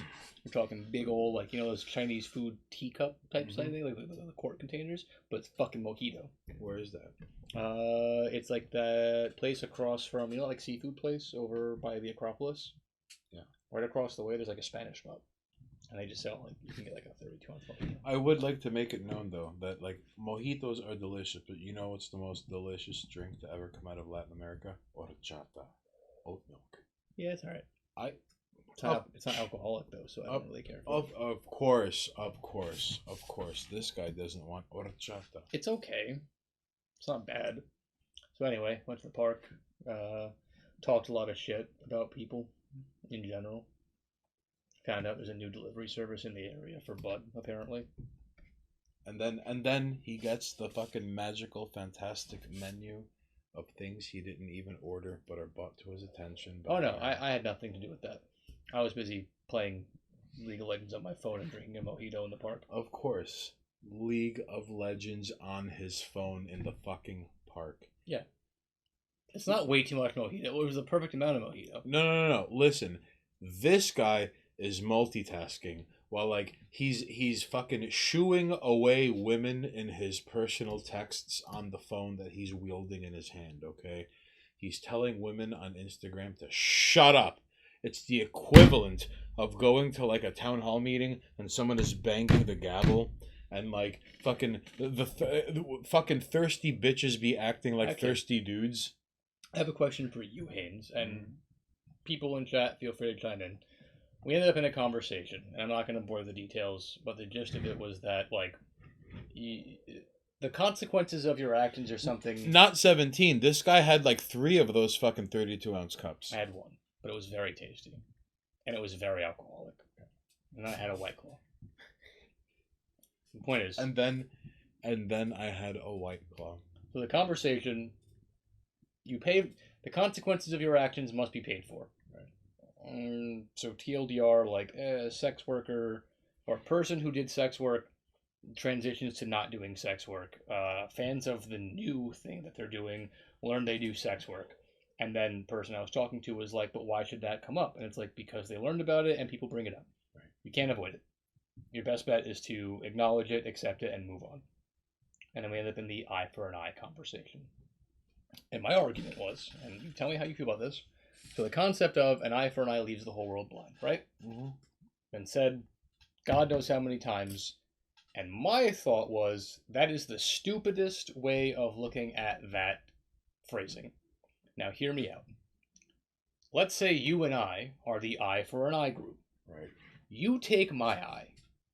Now, as penance, I decide your eye's got to go. Right. And I take your eye.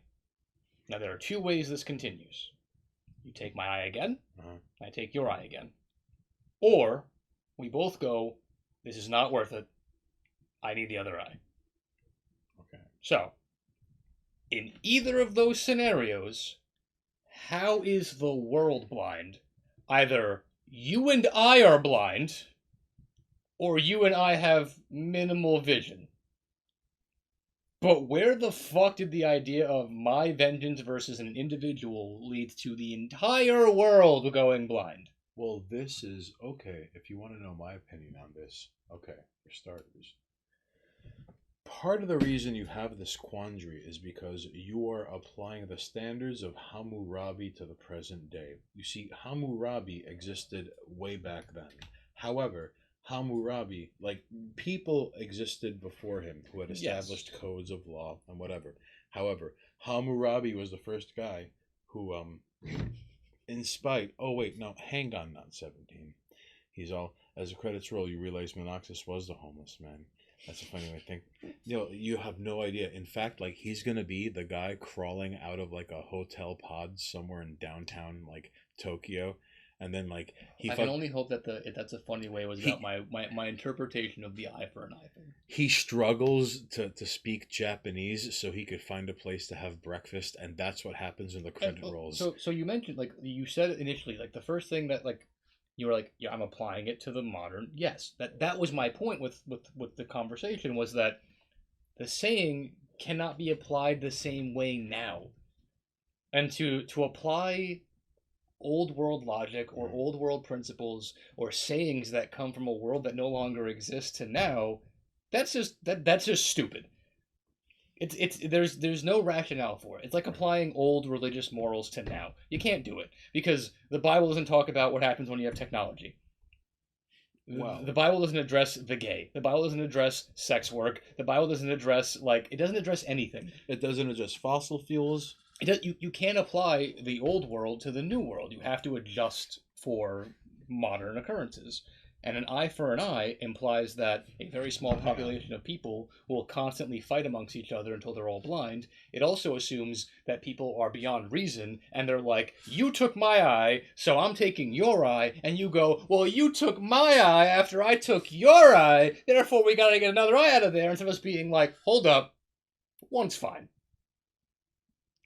Why is there no, like, logic of, hold up, this has gone too far? No, because it's all or nothing when it comes down to fucking things like this. It's all, there's no middle ground. That is why. But that was my point, was like, that's so stupid because there very clearly is a middle ground. Okay, but herein lies the problem, Noxus. So right? This is why I'm like, I want to hear. Okay, so part of the reason you've come to this conclusion is because, like, binary worldviews get clicks. Yes. So binary worldviews, like all or nothing, or like there's no middle ground, like, because again, like, I'll this is a hill I'm willing to die on. So the existential pillars in people's lives are eroding, and people have to imprint onto something.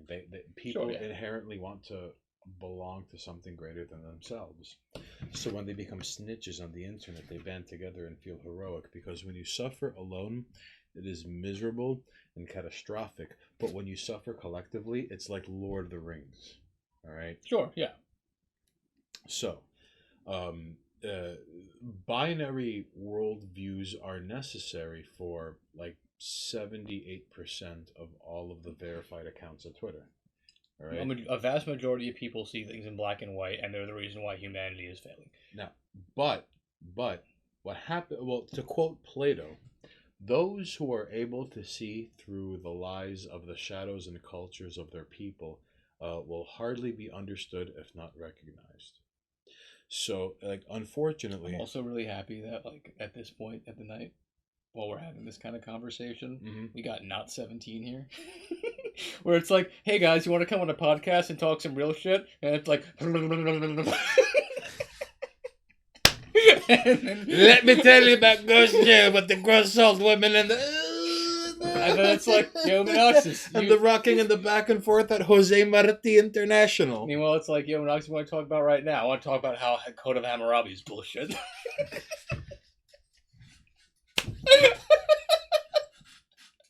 Let me tell you about how we should take all the eyes. Or none of them. This fucking guy. Well, I mean, finish what you were going to say, because an example came up in the aftermath of my point with this person, and then they had a moment of, like they had to double down in the, like, example was given, and then double down happened in real time. Do you want to hear that first, or do you want to continue what you were saying? Well, okay, wait, just give me. No, that's what I'm saying. So continue, and then I'll let you know the follow-up. What Monoxus is undergoing is where it is only through the interpersonal, through where people can. Ooh, that's a hot take. Oh, hang on. That's All a hot take, and I like it. What did it say? Now I gotta know what it is. Unless you have a neutral party to judge it, people always convince themselves they're the one with a claim to victimhood. That's true. Which is which is very true. So when oh God, listen, that is so spicy. It's irradiating from across state lines. Listen. Monoxis is on like a Tinder date. All right. So then she's all like, binary worldviews get clicks. So Monoxis is like, so this is my opinion on something. So you see, up until this point, to defend one's opinion, to defend one's belief, for lack of honestly, like there's no other way to put it, it all breaks down in 20 questions or less. All right. Yeah. Honestly, like anything anyone believes about anything, it all breaks down in 20 questions or less. So a lot of people, you know how like you meet people in life and you're like, no one has ever told that person to shut the fuck up. Right? So there are some people who go through life that have very deep-seated, held strong beliefs, and they've never had to defend them. They've never had to validate them. They've never had to espouse them to someone who had no frame of reference to them prior. All right. So I would say that, and you have to finish this nonsense in which you have subjected yourself to. However, yeah, I would like to say that it is only through interpersonal communication where you can have a one-on-one, that is the only way, because you see, a lot of people have been reasoned into things, which means if they have been reasoned into it, they can be reasoned out of it. Yes. Right?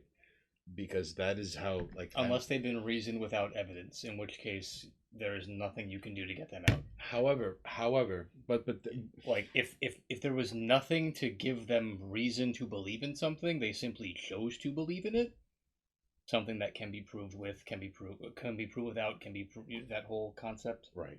So, like, I believe in this without any kind of evidence. What if I gave you evidence? It would not matter. Because you came to a conclusion without any need to prove it, which is where this happened, where it was like, they read the Code of Hammurabi and went, but this is a thing that we pass around and we all agree that it's true. And I went, however, here's why that's bullshit. And then they were like, but we all were like, we all pass around eye for an eye. And I was like, here's why an eye for an eye is bullshit. But eye for an eye. And I was like, but one last it's note. Bullshit. One last note before he... There you go. You see, that which can be asserted without evidence can be dismissed without evidence. All right, Net 17. Listen, this is the point I'm trying to make. Thank you for filling in my... Bleh. So you see, so this jerk, so now he has to subject himself to this thing.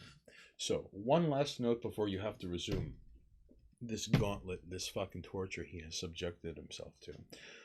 Hammurabi's code also did have disparities, and where, like, if a slave did this to a guy who wasn't a slave, he basically got to, like, choke slam him through, like, flaming tables with thumbtacks covered in barbed wire. Yeah. But, like... It was not a perfect code. Right. But like, if the guy who wasn't a slave fucking, like, stomped the mouth out of a slave and kicked all of his teeth out, he'd be like, here's 20 silver. You know? Yeah. So there were disparities in this fucking law to begin with. But you can't explain that to people, because all they know is eye for an eye. Right. And when you go, but eye for an eye is stupid, they go, but eye for an eye. It's like telling someone who believes in astrology that it was made up by people, and that if the solar system was different, there would be a whole different form of it. Oh, astrology is like Yu-Gi-Oh, but for women. But you know what I mean? Like, if the stars align differently, you'd have an entirely different worldview. And then they're like, but it's not. But that's the case. Like, the stars do not dictate anything on the planet, because the stars are millions of light years away, thousands of light years away, hundreds of light years away, and the concepts which are made by old Chinese men, and then were adapted by old Americans or Westerners, don't define anything. Right. Because the same people who made up the original astrology were just like pissing in the wind, and when they were right 1 in 10 times, they were like, ha ha, science. Kind of like economists. If you're going to predict often. So if you are right, you could kind of ride that out for 27 years. Yeah, so it's like, it's pseudoscience. But eye for an eye sticks people's heads, even though the rest of the code goes on, like, untalked about. Kind of like, you know what goes untalked about?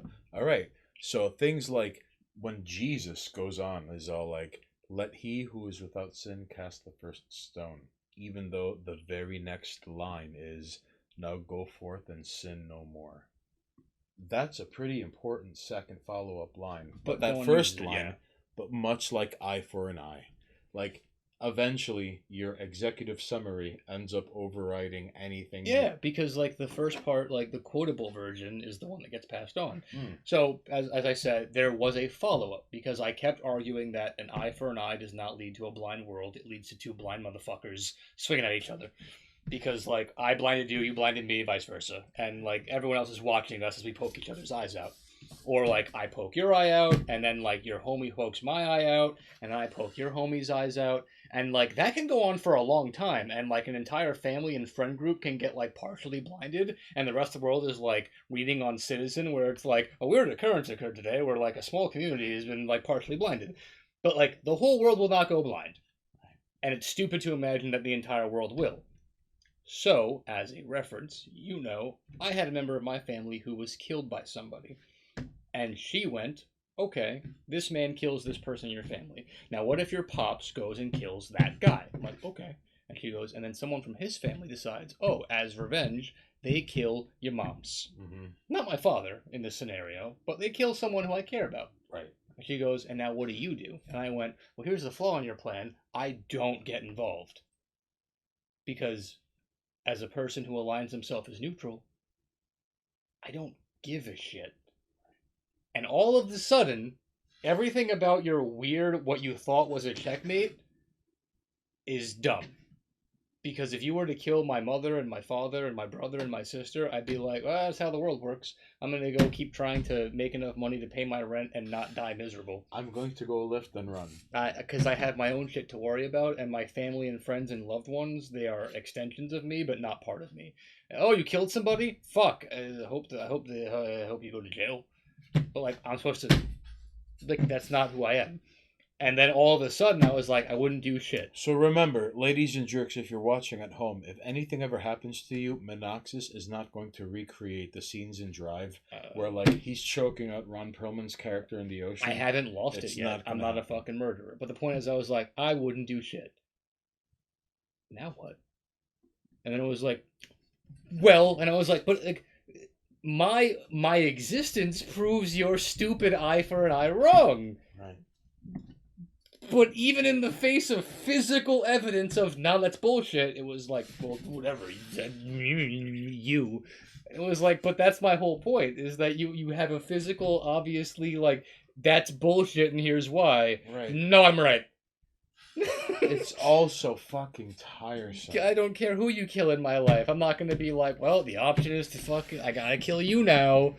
Because I'm a not crazy person. Because you see, Because that comes from a world where it was like, that man gutted my moms. And it's like, well, I guess I gotta go pull the sword out and gut their moms. but herein lies the We've difference. evolved past that. So here at twitch.tv/Minoxis, we would like to remind you that, yes, there is Queens trash and masks, all right, broadcasting live from Queens, all right. However, Minoxis refuses to give himself into the eye for an eye, makes the world go blind. Like, Fucking, like, it is a never-ending 24/7 stupid. PvP server, all right. And because of his decision to not exercise his right to be there, he suffers. That is why he suffers. So to quote nuclear assault, all right, you suffer, but why? I suffer because the world is full of stupid.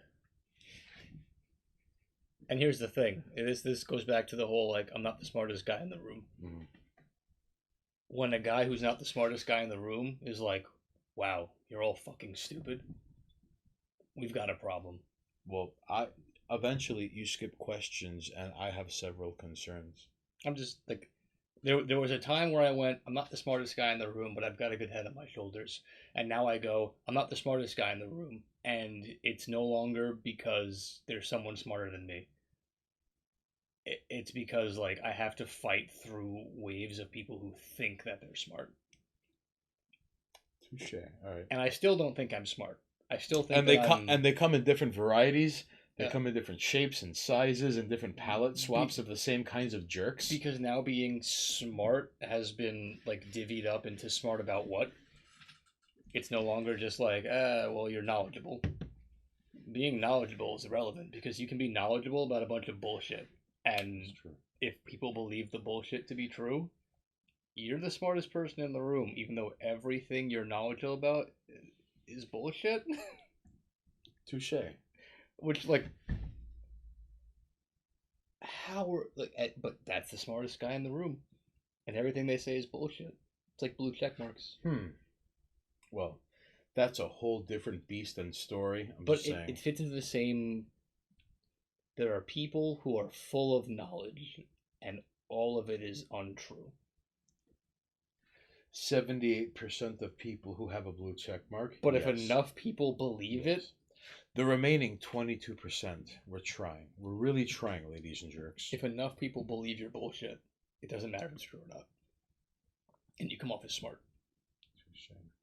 I'm just, it's weird. Point is, so like, Code of Hammurabi came up, and I was like, but that's bullshit, and here's why. And then it was like, yeah, but an eye for an eye. And I was like, right, but here's why an eye for an eye is stupid. But an eye for an eye. And I was like, okay, second example of why an eye for an eye is stupid. Eye for an eye. Third example of why it's stupid. Eye for an eye. Fourth example of why it's stupid. Eye for an eye. I'm done. I can't.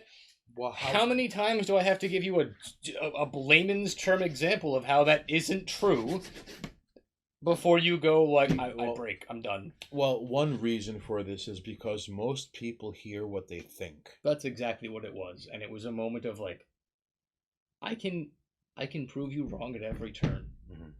And then you still go, nope, I'm not wrong. Because most people hear what they think. It was a nightmare. Damn. Was she cute? I mean... Okay, fair enough. I mean, don't get me wrong. That conversation was fun, almost because I got to sit there and watch her question things in the back of her mind. And try to ignore certain talking points. It's one of those things where, like, you'd rather just stop talking about it and move on to something else. Now, hang on. Now, hold on. And when someone does that, when somebody decides that they'd rather change the subject than continue the conversation, I don't usually get aggressive about things, like, point, and then they, blah, blah, blah, and I'm like, okay, point. I'm not like, listen to me, change your mind. I don't do that. It's like, oh, how about this? Oh, that's, and blah, blah, blah, blah, and how about, and then I do the blah, blah, blah, and then blah, blah, blah, and it's a bunch of that. But when someone goes, I don't want to continue this discussion, I'm like, that's because you feel like you can't. You feel threatened. Because I can keep talking about this. I can either continue my opinion, or I can go, that makes sense. But continue. Like, I was like, at one point, she was like, well, what if everyone assumed that identity? I was like, yeah, if everyone actually agreed with what you're saying, yeah. But I'm an example of someone who doesn't, so your argument is flawed. Invalid. It's completely flawed. Because as someone who doesn't agree with that concept, you can't make that argument. So now, what do you have to say? Well, of course there's a well now, because... but everyone agrees with it, except me. 4 wells later. Yeah, but I don't. So, change your opinion. No change in opinion. Okay, so what's your opinion now? The same thing. But I disagree with it. Therefore, you can't apply it to someone like me. So it's wrong. Right. And then, 20 minutes later, we're talking about like, hey, let's talk about the new video thing that you just showed me. And I'm like, fair, you don't want to talk about this anymore. Because you stopped. Because every time I'm like, but what about someone who disagrees with you? And they go, well, you disagree with me, I'm wrong. And it's like, yeah. When you disagree, I'm wrong. Okay, great. Can we just have that? Because if people were willing to owe up to that quickly and upfront, we could waste a lot of, hubbub and just throw it in the fire. Dude, and just move on. Because honestly, if we could just be upfront about I think what I hear and I hear what I think, and this never-ending cycle of people who, because I love not knowing things and being incorrect, because then I can go, I don't know about this. Continue with what you're saying. That's called a learning opportunity. but he ends up getting disappointed, No, underwhelmed. do you know how many times he's faced with nonsense? In fact, not 17 here is probably one of the few people in recent times where there are moments during conversations in podcasts where it's like, does Monoxus have something to say? And I've had plenty of opportunities, whether it be with you or other people, where like, I don't know enough to conversate about this. And I'm not sitting in the back being like, oh no, what do I say? It's more like, I don't know what's going on. And I'm going to listen and learn and absorb what's happening.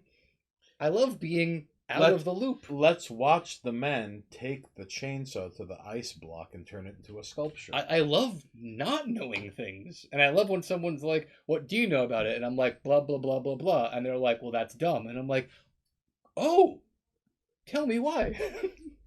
And then they go, why are you saying nothing? Because clearly I don't know shit. Touche. So now I need you to tell me, explain to me that I don't know shit. But then everyone always goes, why are you saying nothing? And I'm like, because I'm just listening. Because I don't know shit about fuck in this topic. And it's better for me to sit back and go, I'm not going to just, like, I know something. Because Monoxus does not subscribe to binary worldviews. I'm not going to act like I know shit. Come on, there's a pattern to these things. Listen, if Monoxus can do it, anyone can do it. All right? Learn to listen and go, I don't know shit. Tell me about it. Go ahead. I had a conversation with a friend of mine. We were driving to her place because she was buying me dinner. And she was talking, she'd recently started doing social outreach stuff for the community of certain color that's currently in the news. Mm-hmm. And I was like, yeah, tell me about it. I mentioned to you where I was like, yeah, but their name makes no sense. So I let her talk for like a good 40 minutes on the drive. 40 minutes of like blah, blah, blah, blah, blah, blah, blah, blah, blah. And I was like, yep, yep. Because I was like, I genuinely don't know these things because I'm not involved with the movement. And 40 minutes later, I was like, that name makes no sense. Why? Well, because the name implies a thing, and that thing is not applied to this. And she went, fuck. And I was like, right? 40 minutes of explaining shit to me, and I went, that's dumb, though. And then she went, oh. So sometimes you just gotta sit back and go, I'm gonna listen. And then once I have all the information, go, yeah, that's stupid. Because you too can buy an African slave in Libya for $200 American dollars. That's my conversation. Take. That was what I said. Give or take market fluctuation. It was a BLM conversation, and I was like, I am in complete support of everything you just said. But Black Lives Matter implies that Black Lives Matter, and what about the ones that you can buy in Africa? So let it be known, there is 100%. Also, apparently we missed something. Okay. We gotta chime in. We've been running our mouths. If anyone is going to take anything up to anyone, it's going to be with Monoxus, all right? Because here at Twitch.tv, technically it's my stream. Because I'm at fault. I'm getting into my own conversations. So now we're going to try to not ignore Twitch chat. Well, we have to get through these. So Kashiwagi had a great thread about tit for tat. Game theory AI guys keep trying to come up with the best strategy for trading games, and tit for tat keeps winning. Basically, if someone fucks you, you punish them, but then you don't hold a grudge and cooperate again as soon as they behave. Again, super simple, but it's almost impossible to beat, at least in games they ran. Right, but that is only when you're dealing with rational actors, and when you try to fucking put variables into times, multiply, square, cube, translate into finance football numbers, human beings are not rational creatures with rational tastes and rational behaviors. So I'm not saying it's doomed to fail. I read ahead, and yes. But then, I've come to believe anyone who is really certain about shit is really just acting concerned because it makes them part of their group. I think people who pay attention to reality tend to be humble about the limits of their knowledge. Oh, well... And that's what we got the deep from, which, listen. There's not much to say about that, yes. Because if Black Lives really matter, how do you explain 17 people shot every week in Chicago? And I'm not trying... How do you explain slaves being sold in Africa? There's a slave trade happening in Libya right now. Shh. That's a whole different... But, yes. People who know their shit are more humble. Well, I can run my mouth, but it doesn't mean that I'm... half the shit I say is just devil's advocate, I'm playing a side. the kind of man who wants you to say yes, use the nail gun again. That's the kind of jerk we have. Yeah, on no, board. but like that's why that bit exists. The bit exists so I can sit around with a bloodied, wrapped up hand and be like, should I nail my hand to a table? And I want you to say yes because I want to be like, what the fuck is wrong with you? I want you to see bloodstains on a table and a bloodied hand and me pale with a nail gun and the sign says, should he nail his hand to the table? And you go, yeah, do it. And it's like, the fuck is wrong with you? And you heard it here first, folks, because eventually this table is going to be set up outdoors. That is, like I said, I had a conversation with someone and I let her explain her worldview for like 40 minutes. And I went with that name implies an all-encompassing thing, and anything that is all-encompassing is doomed to fail. You cannot have a all-something argument because all-something is never true. Black Lives Matter implies that all Black Lives matter, and there are slaves being sold in Africa. So clearly they don't matter because they're not the focus. And the Obamas aren't being mistreated. But So they don't really matter, right? But herein lies. But they're not the victims of the BLM movement. Here is some of the hypocrisy that Monoxis is talking about. Okay, so in the summer of 2020, there was going to be Pride Month. Okay, but then Black Lives Matter looted Pride Month, and then it became Black Trans Lives Matter.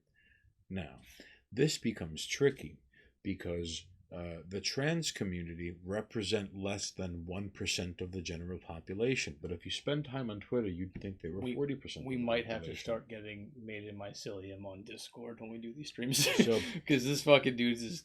If someone says they don't care about Man's got truth at things to all or say. believe you are fundamentally evil, the proper response is to walk away from them. Talking to them implies that what they said was legitimate. Hardly anyone will walk away from the first thing someone else says. Okay. So Come on, Monthus. Not 17 is all like Kung Fu the Legend Continues. Although you're probably more like no, because I don't want to say he's like fucking David Carradine where he dies with autoerotic asphyxiation somewhere in Thailand. But he's like Kung Fu the Legend Continues. And some guy's like, fucking America, love it or leave it, get the fuck out. And then like Not 17 just turns around and walks away. And then he has to like Kung Fu like 17 people in a bar where like it's just like lumberjacks off of their shift. Then he continues walking. And that's the story of Not 17. But really, Not 17, you're going to have to hit up Monoxis on Discord. And if you don't, you're going to have to explain to Mars himself why you hate America. Montes Burwa chimes in with bacon, lettuce, tomato mama. All right, listen. Oh, Tamada. Look at this fucking wannabe fancy schmaltzy pants with a fucking crease on them, with your vest and your shirt tucked into your pants and your shiny dress shoes. He's doing that on purpose. Yeah, I know. He's just trying to flex. This guy. Yo, try not to flex too hard. Otherwise, like a fucking bicep is going to pop like a zit or someone's heart. So, Not 17 goes, I love him in Kill Bill. Yeah, he's not Wait a bad. second. You know what we could do? We could have a Discord chat, right? Yeah. And like, let's say it's Made in Mycelium, and he's like, You mean Not 17? yeah, Not 17. And Not 17's on Discord, and we have face cam. And then the face cam's on the green screen. All right. Deal. And there's just a giant face behind us. And it's Not 17 up here. I mean, I guess I could technically put a little cam in the corner somewhere, or like, but like giant fucking like. All right, you're on the spot now. Come on, bro. Call in. I'm just saying. Yo, Not 17. In fact, like you could fucking meet us halfway and wear a mask, and then we can discuss like what is the best kind of feta cheese. Greek ruins in Sicily. We can discuss, well, is it perhaps possible to materialize the eschaton or not in this lifetime or the next? Or we could also discuss bumper stickers we think are funny. Yeah. And he goes, Big Brother shit. Hey, that is neither a yes or no answer to a yes or no question. We don't need a yes or no. We'll just figure it out next time. All right. So, like, remember the time you didn't call on Discord because it just happened, and now you have to bother and pester Monoxis from now until sunrise and sundown. He's not gonna give his fucking phone number away, but if you're ever on the Discords, you could bother this jerk. I gotta call it soon. All right.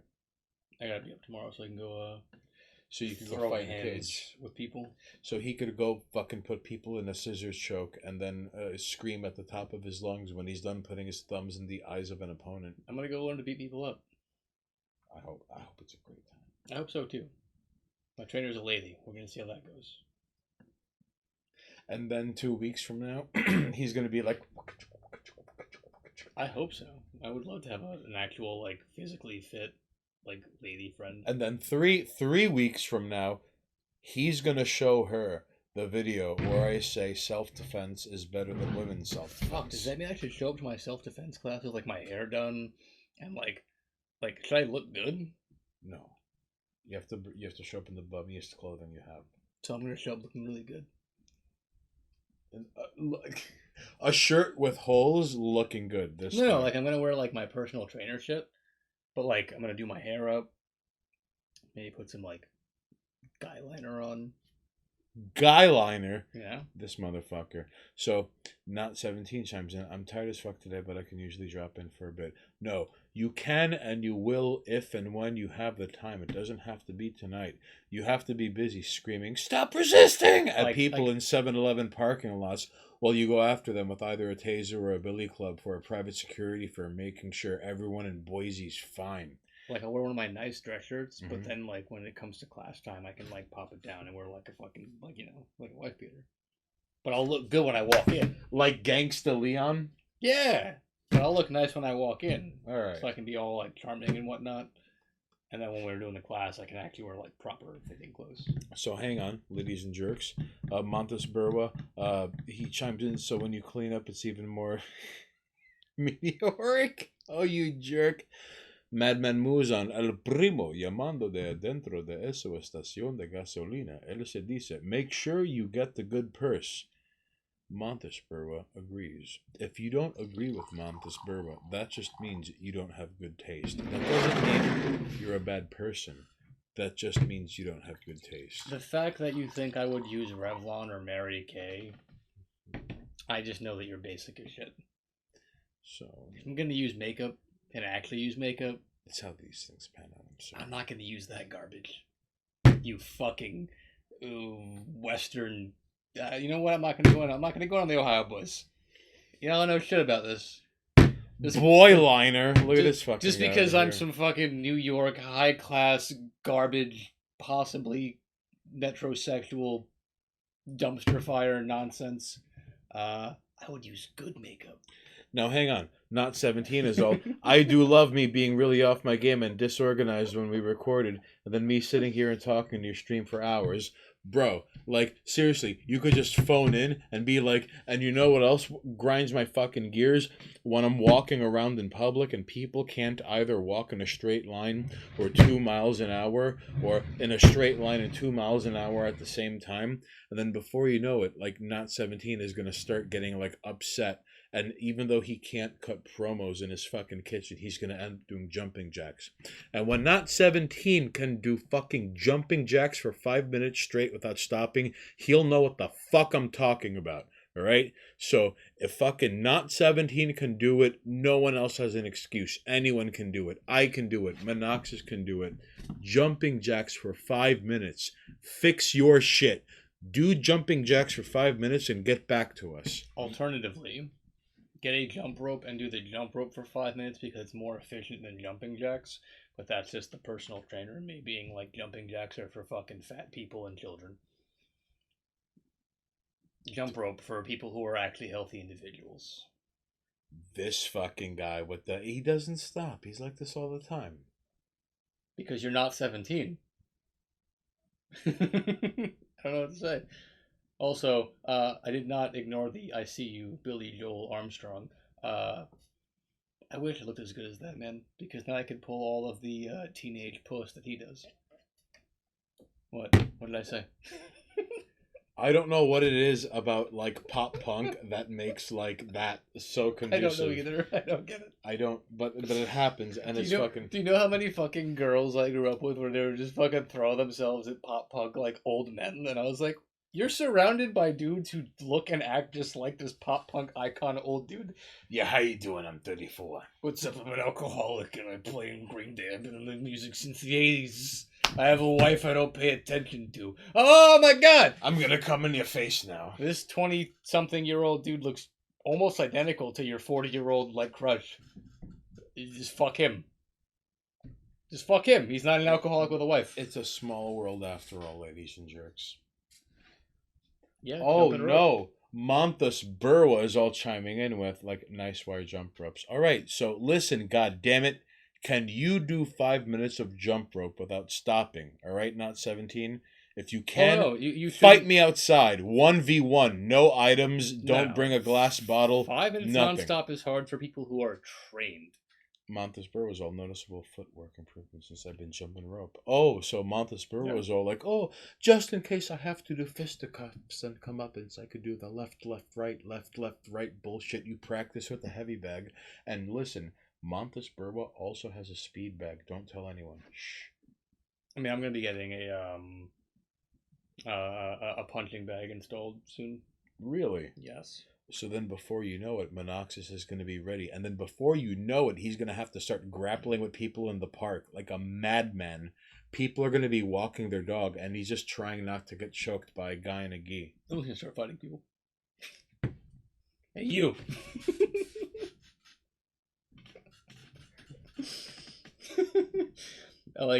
It's weird how we just let musicians sleep with teenagers. Is it though? It's been normal since, like, I don't know, forever? Since Elvis? I mean, not just musicians. Like, adults sleeping with teenagers has been the normal for, like, forever.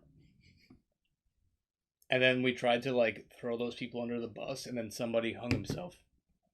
However, I would like to bring this back as, like, 30 pieces of silver is, like, 1 month rent. Plus, let the record state, all right? If anyone were to give up Jesus today, it would be for 1 month's rent plus. Also, to be fair, like, we call them teenagers now, but not too long ago, 13 was normal. But it's crazy because even fucking Elvis Presley, but then again, if you're famous, you can get away with anything. Hey, if you Scary, believe in old really. world views, 13 is fine. Well, herein lies the And if you believe in modern world views, it's either 16, 18, or 21, depending on what country you're in and where you ask. Or 90. And or in 90. And in some places, it's 6, 9, and 12. Because listen, when you think of sex tourism, 9 times out of 10, you think of like gross dudes Oh, no, going to countries like the about Philippines, the age of consent. Thailand, Cambodia. Oh, Jesus Christ! I'm just talking about the age of consent, and if you look up global ages of consent, I'm pretty sure it starts at 6. 6. Oh, because remember, Aisha was married off when she was 6 years old, but the marriage was consummated when she was 9. So on our one planet, single planet of creatures, the age of consent is 6 up to 21. It's kind of wild, right? That's not wild. That's fucking horrid. Yeah, if you don't like the smell of burning meat, get the fuck off the planet. Well, this is why we need a Dr. Manhattan, but instead of being helpful, he's destructive. Because herein lies entire sections of humanity need to be wiped clean so that the rest of us can be morally well. Oh, I mean, and I'm not going to critique which ones need to go. This guy, listen, ethnic cleansing is never. I didn't say ethnic cleansing. Listen, it's just oh, in Minecraft. I didn't say ethnic cleansing. I just said whole sections of the human populace got to go. Oh, okay. It's not ethnic cleansing. That's different. Is it classic cleansing?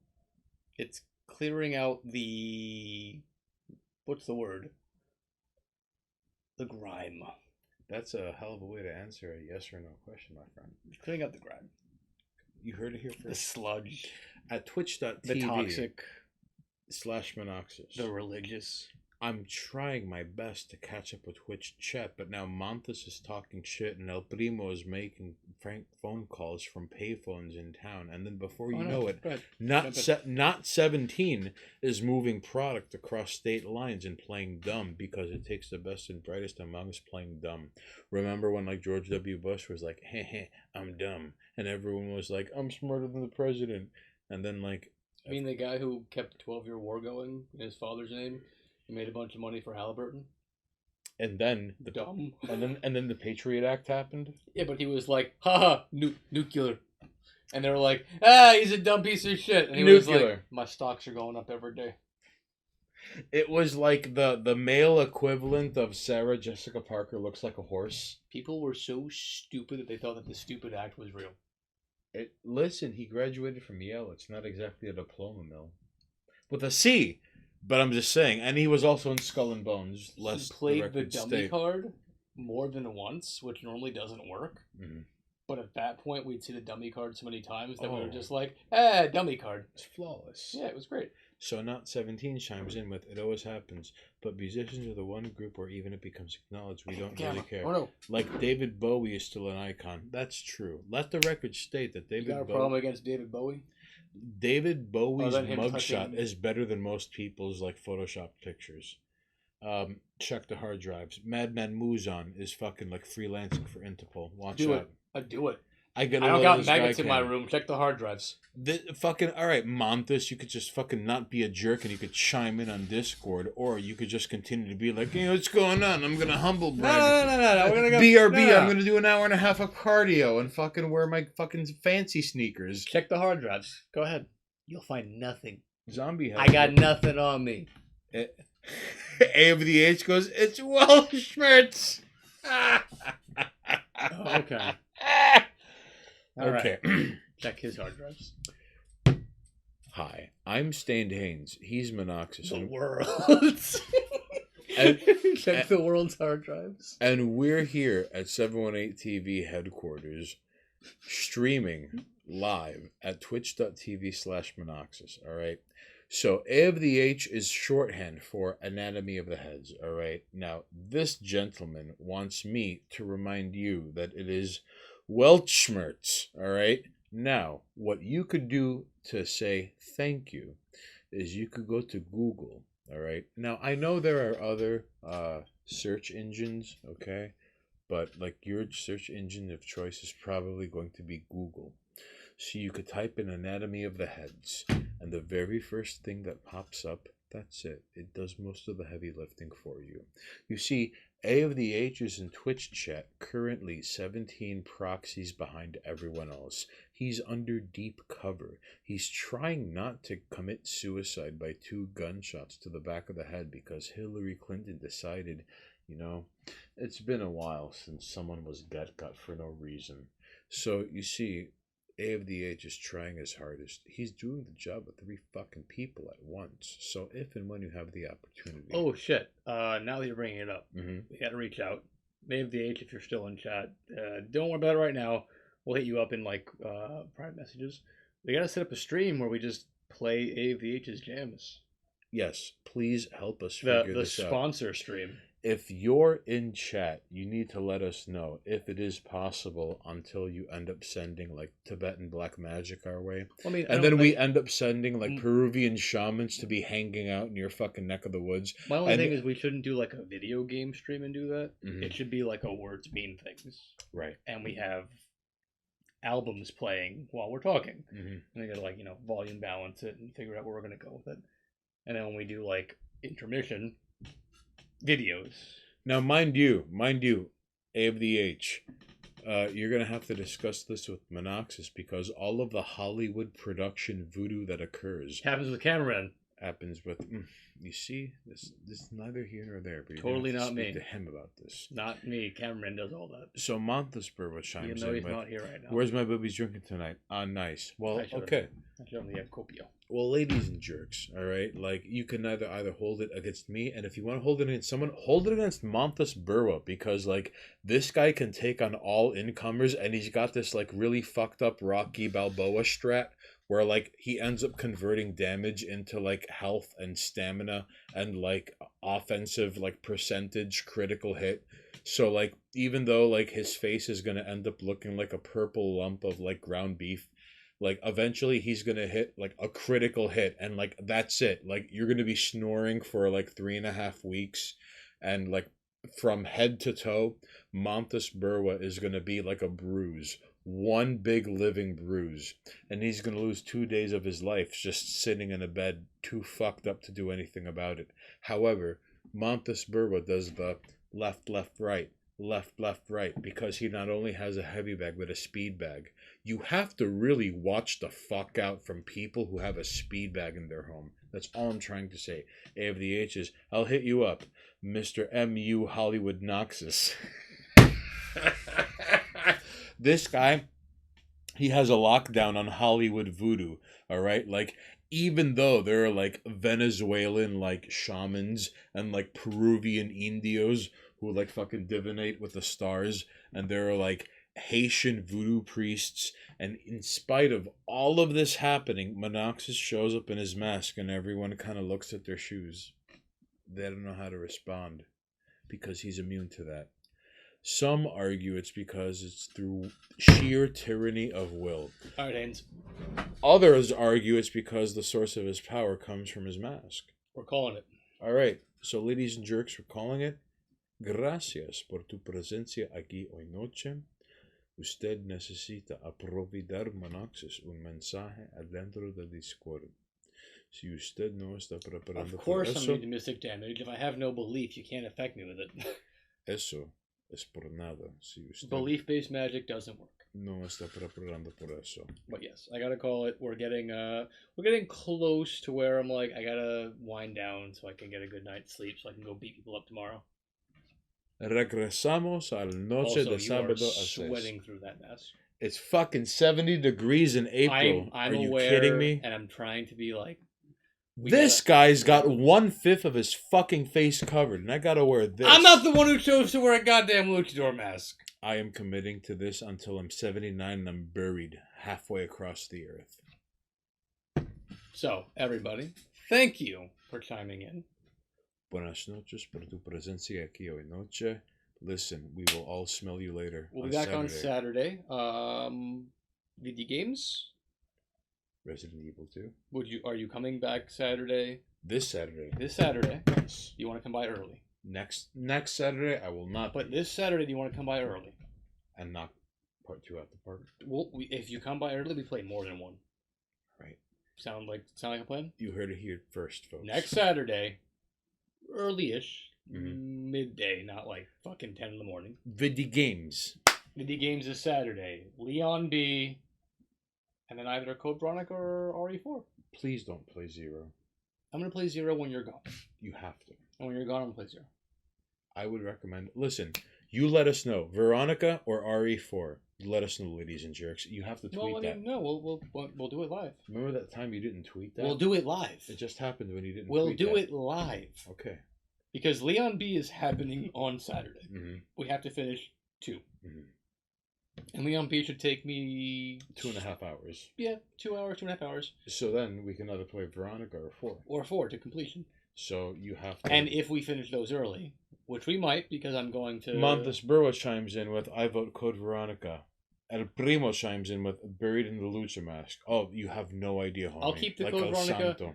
I'll take that as a Code Veronica 1, and then the chat can chime in live. And we have to figure out how to get like Madman Muzan in Japan walking around in cargo shorts with a fucking like Hulkamania t-shirt, talking to people through an interpreter. So we have to take Madman Muzan to Japan.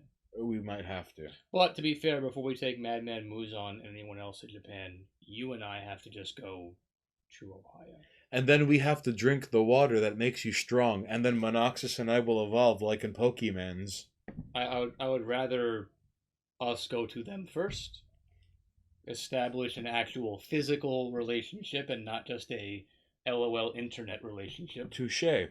And then once we've established a physical relationship as actual homies, shaking hands and drinking together and having a good old time, then we can all agree to take a trip to Japan. Then we can send fucking Madman Muzan to Japan.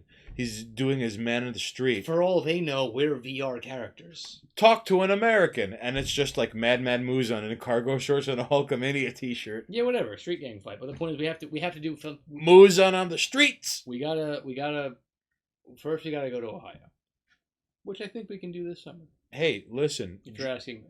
drugs work, Mr. Not 17, I can neither confirm nor deny these allegations. Anyway, we can do this all night. I'm gonna. Or a Warrior Street Gang fight? Of course, fucking Montes Burrows gonna be like Ajax. Watch out, alright?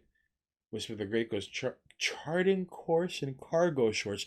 Don't hate. That's how fucking El Primo keeps shit on standby in the pockets right next to his hand if he just kind of leans to the right or leans a little to the left. Don't hate. We're done, Haynes. We're done. We're done. Buenas noches. I hope to see some of you Saturday for video games. We're gonna have video games on Saturday. Good night, you jerks.